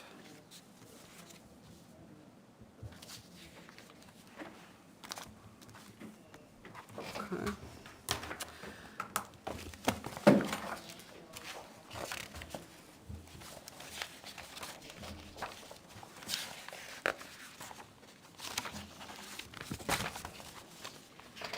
So over the summer, oh, No, I provided you a memo that was not gonna be emailed. It Yes. was information, okay. Sorry. so over the summer, an RFP was put out for legal services. As you've heard this board say before, we're undertaking deliberate actions to competitively bid multiple services. Legal's just one of several. We're working on the RFP for engineering services and those sorts of things, ensuring that we're spending taxpayer dollar on essential services as efficiently as possible and practical. The RFP responses for legal were opened during a July meeting. Given the complexity and importance of the town for legal guidance, as well as the depth of the proposals themselves, we took time to go over those two proposals that were received. So before we get into any detailed discussions, are there any general clarifying questions that anyone has that we should go back and ask either responding firm or both responding firms? No. Nope, okay, I didn't have any. Okay. So, Mitchell Group and Drummond, I always want to put an N in there. Woodson, There wasn't any. there is an N? Drummond. Okay, Woodsum. They both gave us information regarding lead or generals, associates, employment law, and information regarding paralegals and administration. They both would charge mileage in accordance with IRS calculated rates, however, the difference in where they're starting from, one was Laconia and one's Manchester. One charges a flat rate for copies, the other is included in what they call the administrative surcharge. Both would give us additional out-of-pockets as they're incurred, but with information upfront about these are the expenses we anticipate incurring. So the rates for general or lead attorney are within $5 an hour of each other. The associates are within $15 an hour of each other. Employment is different, but we're already using a different firm for employment, so I'm not sure that that would weigh into my equation of which one to pick. So, what are your thoughts? I think that we have received repeated advice that turned out to be incorrect from multiple people at Mitchell Municipal, and I think we should go with Drummond Woodsum.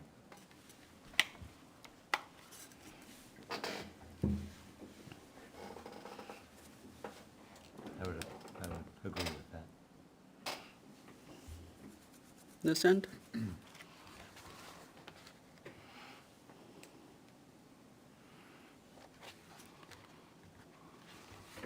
I don't have a strong preference one way or the other, really. I mean,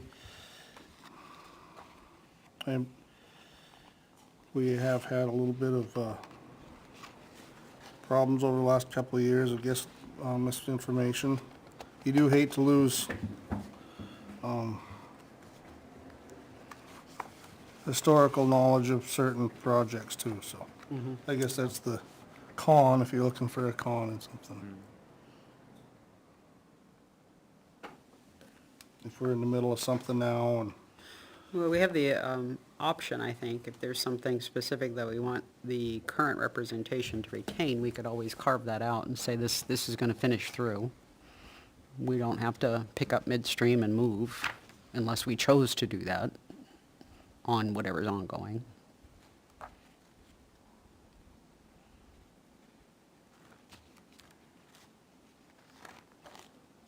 And,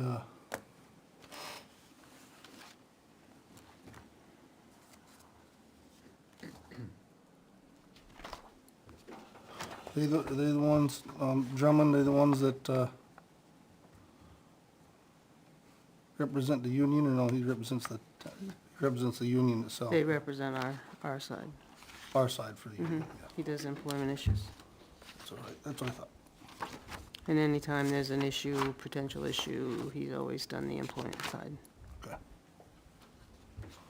Yeah, and they had a pretty lengthy discussion in there about how they would determine whether or not they needed to step away from something and provide us with a list of alternates. I think that's pretty standard for any legal firm to do that, no matter who you'd go with.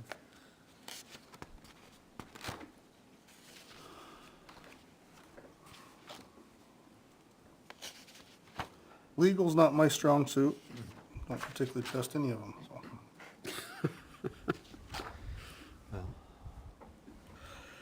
Unfortunately, we're not gonna know for sure until we start asking questions. I mean, specific questions for opinions and things? Yes. Yeah. No, we do have some history with Drummond because of the employment law stuff that they do for us already. They're the ones who did the fire chief contract just a couple weeks ago.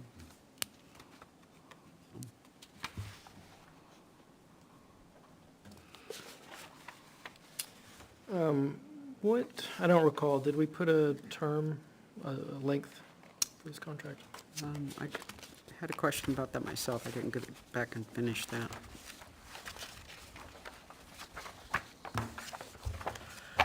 As far as an RFP, you mean? I don't think we said it would be a 3 or 5 year.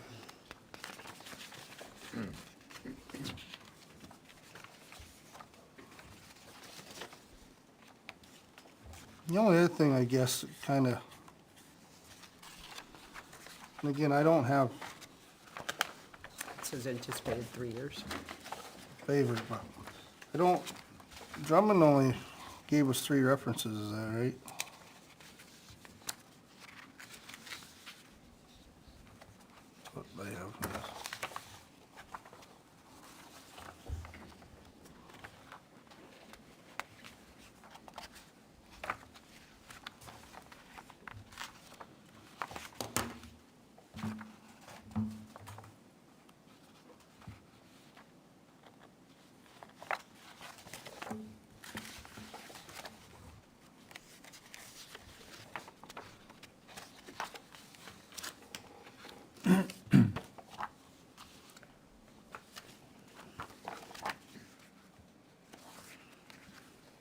You have a contention with that?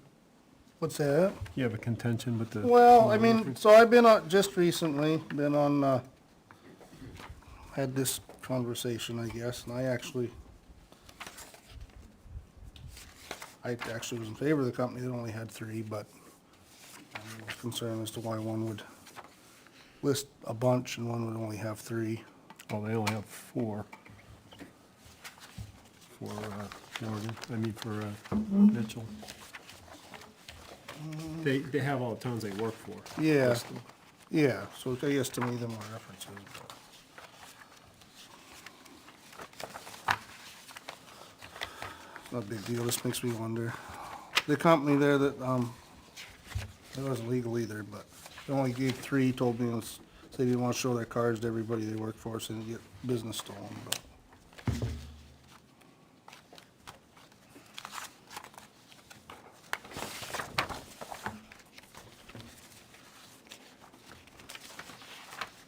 We probably haven't called any references, right? Well, we've asked them for at least 3 current municipal references of similar size and makeup to where. Okay. And have we called the three?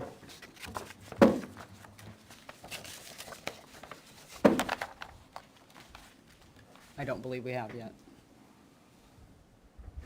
I definitely think if there was ever a contract that we asked, called all 3 references, both definitely would be this one. Mhm. And I was reading when you were talking about the length of time, did you guys? Yeah, we said it anticipated to be a 3-year duration. If I remember right, it could be severed. Yeah, I think there was Yeah, severability in there.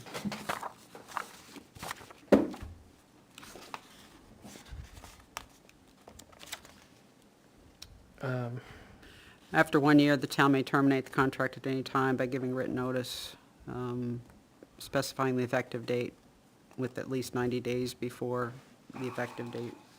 And that's for convenience, and there's also one for cause, which does not have a time limit in it.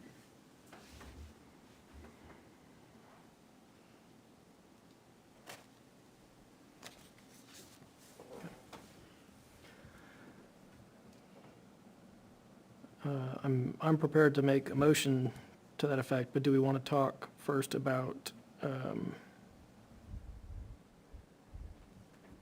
this memo and who would be working on what going forward? Well, I guess the question is, can we do that in a public session? True, yeah, true. I thought it was good information for you to have in front of you, though, so you know what the scope of things are. Yeah. Well, then I'm going to move that we award the legal contract to Drummond Woodsum with the anticipated 3-year term.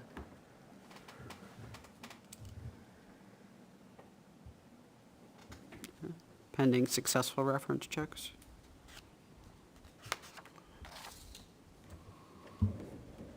Sure. Okay. You okay with that amendment? Okay. Is there a second? Second.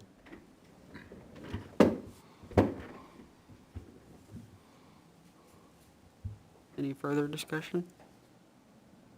All those in favor say yes or yay? Yes. Yes. Anyone opposed? Anyone? Yep. Yeah, I'm over here daydreaming. My vote's no, for the simple reason is, I feel like we should have called references, and I'm not blaming on anybody, I should have brought it up or could have done it myself, so I'm not placing any blame on anybody, but references both should have been called. Even with the amendment, though, the amendment that it's based on calling the, Well, just this person's reference, I think, well, Something we like are a this. reference for We the are a first reference one, for the other one. and I'm not at all satisfied. yeah, no, that would be my, Well, nobody gives a poor reference, I can just tell you that. no. No, no one does. I mean, I'll happily call whatever you want, but usually if you put someone down, it's not somebody that you had an issue with. Not We all typically. figured that out. Unless you should not be picked. You're that bad. Okay. So I think I heard 3 yeses and 1 no. Abstain. Okay, as I said, Is there any abstention? So 3-1-1, motion passes. And Naomi, you will call the reference checks, please? All right. And do you guys want to go into a non-public at the end of the night to go over whether or not there would be anything regarding legal issues that are open that would be moved and/or retained? Getting past I think you're gonna have to. Okay. You may change your Wednesday night meeting. Yeah. All right.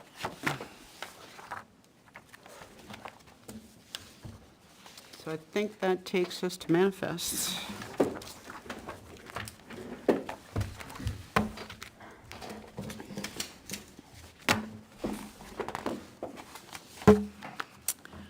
I'd like to order the treasurer to sign the payroll and accounts payable checks dated August 29, 2024, as included in the following manifest. Payroll manifest, $87,630.16. Accounts payable manifest, $126,392.93. John Stark accounts payable manifest, $400,000. Ware School accounts payable manifest, $500,000, for a total of $1,114,023.09. Following manifests were previously ordered to be signed at the August 12, 2024 Board of Selectmen meeting. Payroll, $85,165.90.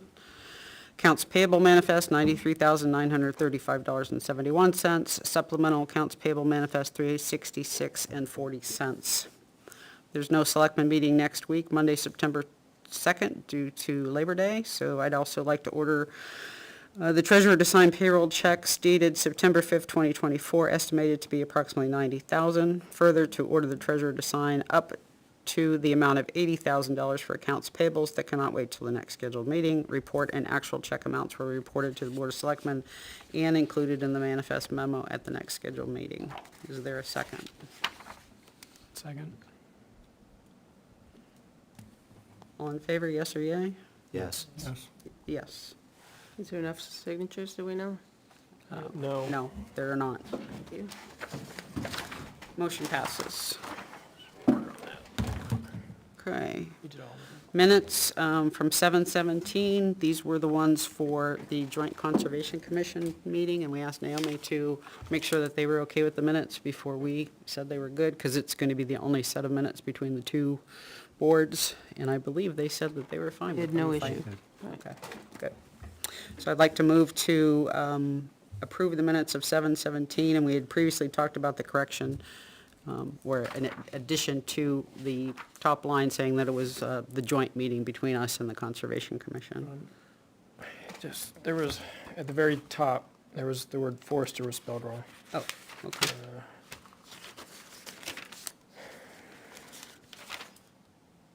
Line 24. Okay. All right. So I'd like to make a motion to approve the minutes of 7/17 as amended this evening. Is there a second? Second. Yeah, all those in favor say yes or yay? Yes? Yes. Yes. Anyone opposed? Anyone abstain? You All got three right. now, Salem? What's that? I'm putting a third on, yeah. Yep, okay. And then the August 12th ones, I believe those just came out this morning, right? Yes. Okay. Do those. All right. We're up to administrator's report. Things running before I forget. Time, last meeting, you guys made a motion to, abate the interest because the bill got put in with the other bill. I just would like something for the tax collector to have in her records. It's just the, explanation with your signature lines. I have a agreement and release form on a Class 6 road.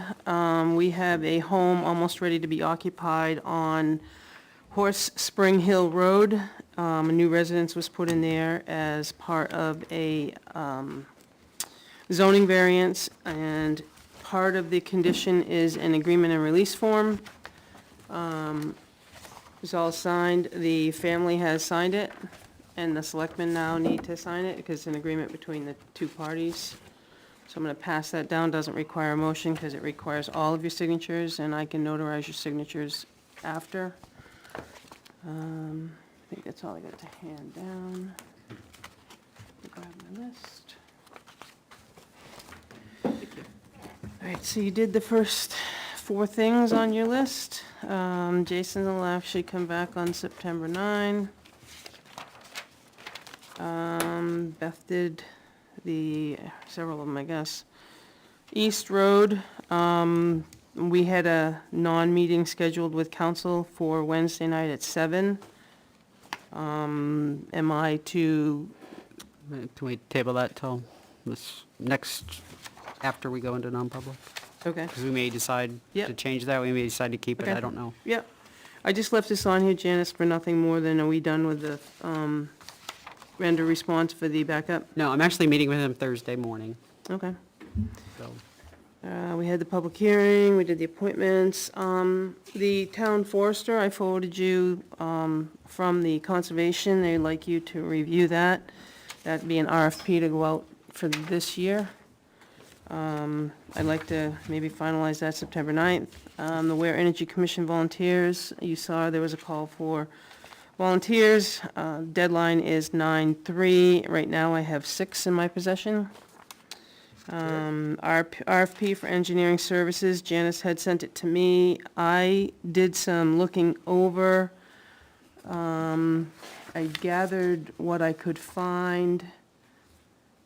I found a little bit different information than what the chief had. I went to the DOT website, and it doesn't matter to me, it doesn't really make much of a difference, but the town roads, it said there was 133 miles of town road and 24 miles of state road. Okay. There was a total of 25 bridges in Ware, 17 are town, I guess, town bridges, and then the state has 8. I could not find, I know there's a dam bureau, but I don't know how many dams we have, so I was just not gonna keep that. Well, I don't think any of them are our dams, right? I don't think so either. Yeah, so I would say that we could probably. But my keep them. anticipation is if we do this on the 9th, I sent this all to you, and I realized it might have been late, so I've made some corrections on, you can see mine on the side, and, what I'd like you guys to do is look at them. We talked about maybe shortening the list of what we would have them do, and Yeah, what I I definitely did think is, that needs to happen. I took off some things that, I mean, in all the years I've been here, I've never seen them do any capital planning and budgeting. I've never seen them coordinate with state agencies. Basically, the only thing I've ever seen the involvement with is surveying, which we did down at Riverdale. We've done it in one other place. They've also have to be on site per your subdivision regulations when they're paving. There's final walkthroughs that they do. They do the reduction of the bonds after it's been through. So those things are in here, but a lot of these, I think I noted in the email that it would, if we were gonna look for a full-time on-staff engineer, that would be a great list for them, but we're not looking to do No. that.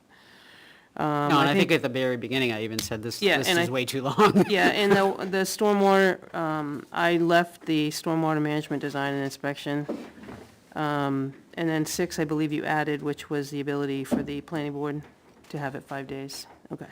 Yep. So, I only made a few changes to what Janice had questions, and I gathered my information, which is, this comes from the mile of road from DOT, and then this last document is a double-sided, which lists the entire bridge in their classification. So that's how I made my changes, which we can look at and discuss on the 9th. Okay. I'd like to, I have a packet, if we're gonna go into non-public, I would like to, Beth and I narrowed down 4 to interview for the land use administrative assistant position. I would like to get that done sooner than later.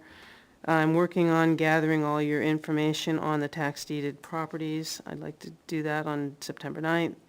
I did get a plan back on the cemetery. If you remember, the conversation was who owns this part of it. So I was able to get a hold of Mr. Dahlberg, and Mr. Dahlberg sent me a plan that he had done in 2023, which indicates that the property line runs along the fence. And if you want to just take a peek at this tree line here is the tree line, that the tree line is here.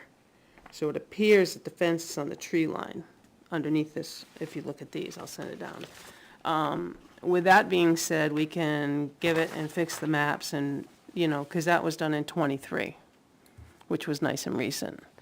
So I think we've solved that one at the moment. So just to bottom line it, what we thought was the line really isn't the line. Right, so what you're looking at is just the overview, and the line, according to what's been surveyed and stamped, you can see the tree line and the fence is under the tree line. You can't see where the fence is on that topographical one that he has in his hand. It shows like part of the cemetery is owned by them, which it's not. Okay. So with that stamped survey, which I'll give to Jason and to Mary Ann, we can correct the tax map. And it's been surveyed and stamped and signed. I didn't have a chance to finish gathering, when, you know, the fire chief information yet for the backup that Ricky had asked for. My plan is to put that on September 9th. Yeah, just make sure that we go back to the original warrant. And when I say original, the Yeah, one that. from in the that- 70s? No, Oh. that moved it back from the Board of Fire Wardens. Yeah, I got a folder, I just need to, because it was like even the original article, Oh, and then it there got was, changed, and it got disbanded. I have Oh, all that okay. information. Yeah. He's looking more current, obviously. The building permit, I did talk to Steve, and Steve is only tracking inspections at this point. He will input the new building permits that he has processed, but he has only been tracking, since they did in the last month, inspections. So he's gonna go back now, knowing that he'll add what he's issued as well of what they've been inspecting. The CBA, Colburn's, and Jason has put together or gotten a DOT drug and alcohol policy updated with today's standards for DPW that we'll share, and want you guys to look at it.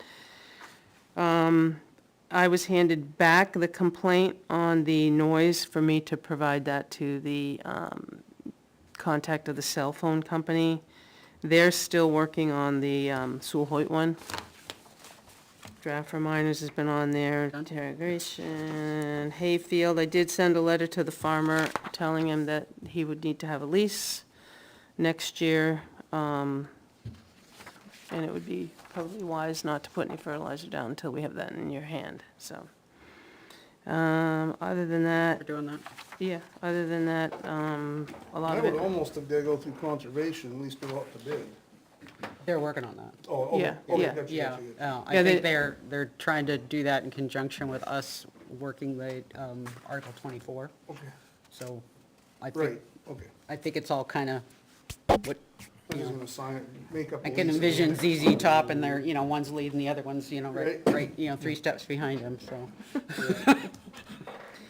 And awareness items, the only one I would just, and Salem responded me to today, is the one that Jack had asked about. Honestly, I never saw that, so. Well, it landed in my spam. Oh, okay. And then he had called me today for some reason, and I said, I have the Forester one. And that's when I started looking, and, because it was where.nh.gov. So, Salem responded, just to respond back to me what you have or don't have. It's like, huh. I think other than that,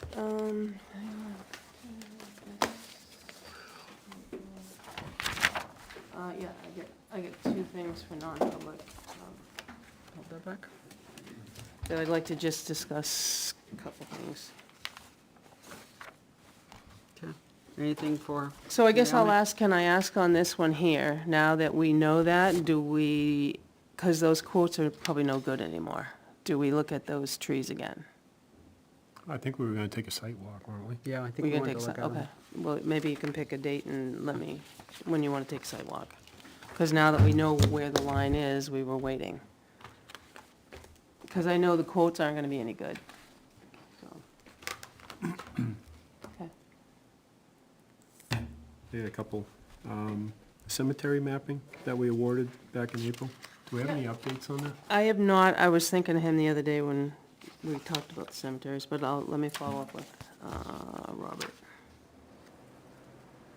Cell tower noise, did we send out a letter to the, I did, I'm sorry, that's the one, you might have been looking at the, so that one's been provided back to me, but the landowner gave me, the contact for the cell company. yeah, that's what we said Yeah, last oh, time. yeah, no, I gave it to downstairs, and they handed it back to me and said I could do it. Oh, okay. So I'm gonna be contacting the, I can't remember what they're called, it's not AT&T, it's something else now, but, he did provide me a phone number and a, tower number and everything else, so.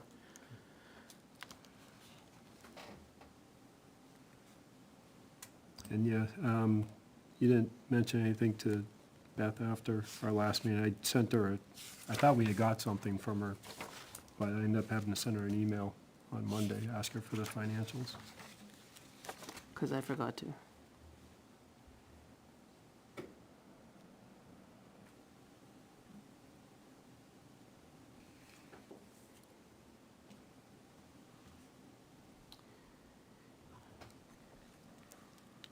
Then we had the lot purchase, cemetery lot purchase. Is there anything that we have to do on that?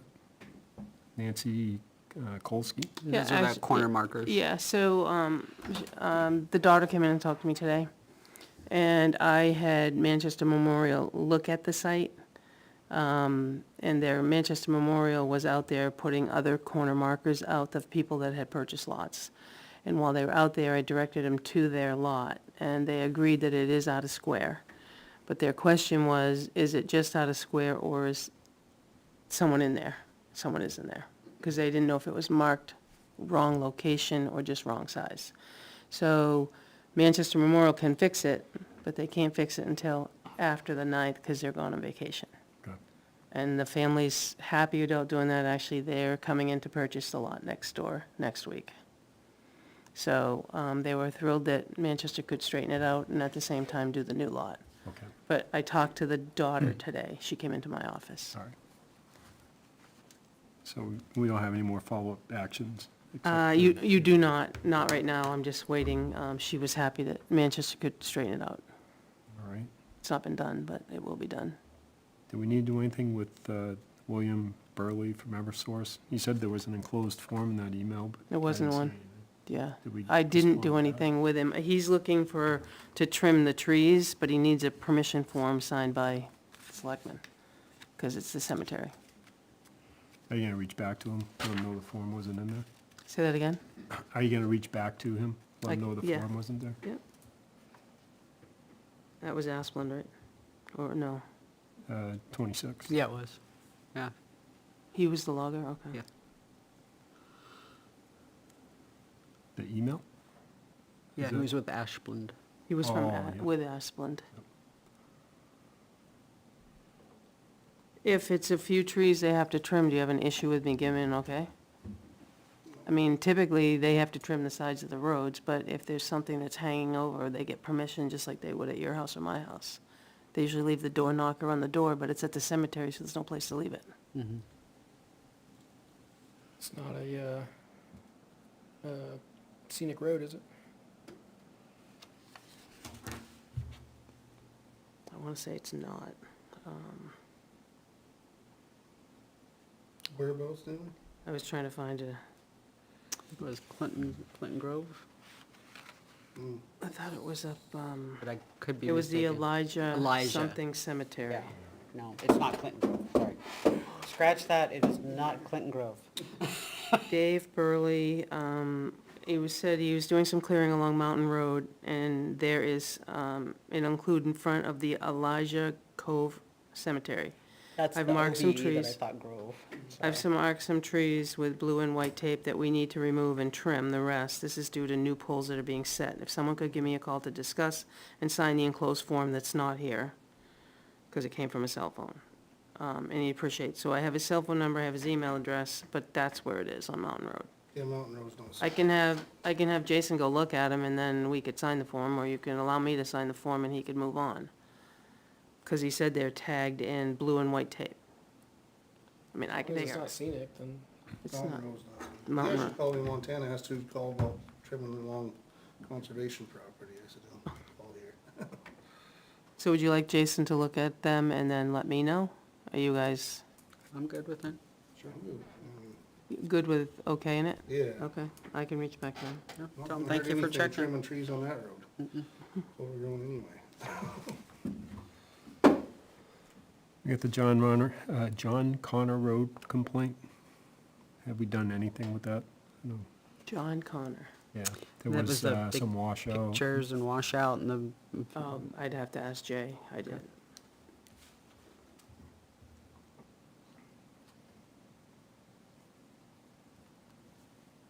Question update. Okay.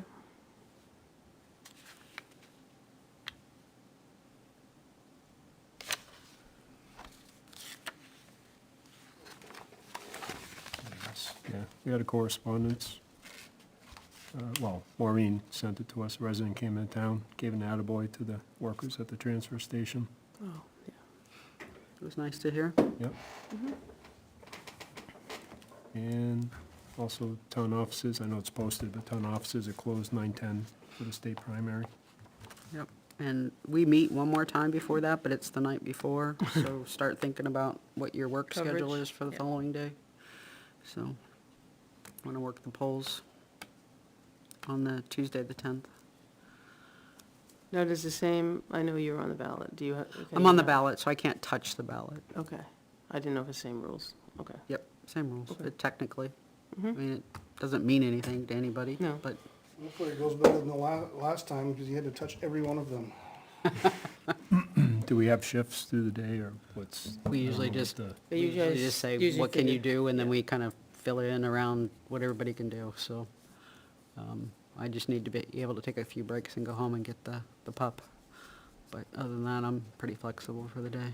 A ZBA meeting is that night. I asked them to tell me ASAP if they need me as a voting member or You not. come in to get a list of the members' Yeah. phones and emails. But I don't anticipate I'm gonna need to step away for that, so. And is this one that gets driven to Goffstown at the end? Yes. I think they all do. Yeah. Yes. Well, I thought the March one didn't. The town. You're right, March stays here in the vault downstairs. So, yeah, I'm happy everything to but sign up March. again for noon through driving it to Goffstown. Okay. Okay. It's Tuesday. Okay. Yeah, I can probably be available the afternoon. Well, we just need to firm something up. Did you want to look at your schedule? Is that what you want to do? Or did you say, Yeah, Okay. gotta get it okay first, so. okay. I mean, if you can't make it, you can't make it. No, I should be able to Okay. make it. So, Just wanna make sure there's nothing I gotta be there for. right. I had one correspondence, like I CC'd you on a response, Yeah, Saturday. the Sunday. buildability. Yeah, and then he replied to just me and was like, no, seriously, just give me the answer. And I haven't responded.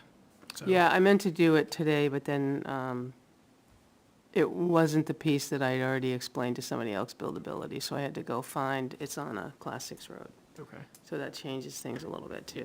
Yeah. But I've already got somebody that I wanted to find out, because I already had a lady interested in getting a conceptual for the planning board to discuss subdividing the same lot.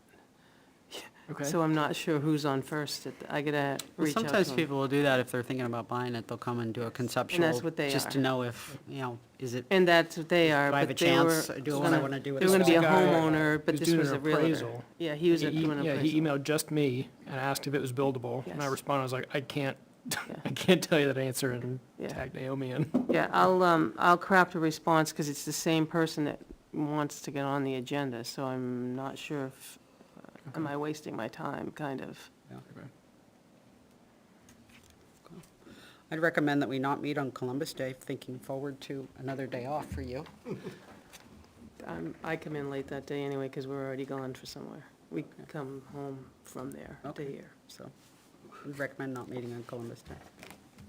So, also think about that. If you guys really wanna come in, we can probably do it, but I'm good with that.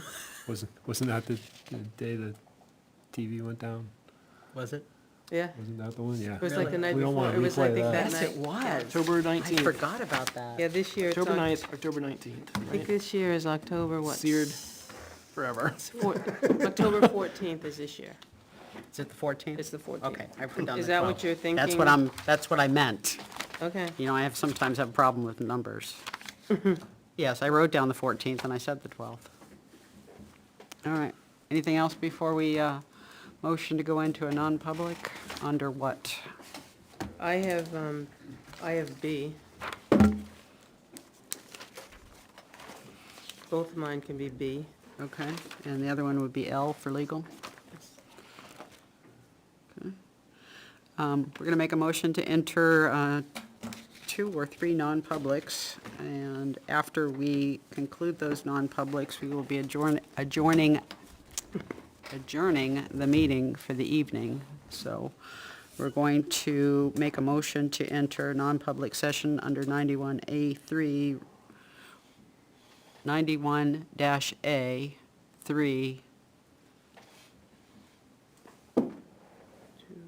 2B, and 2L. Hopefully I got that right. Sounds right. Okay. So first we'll do the L, and that requires a roll call vote, so Yes. Yes. yes? Yes. Okay. All right, so let's get the apparatuses turned off.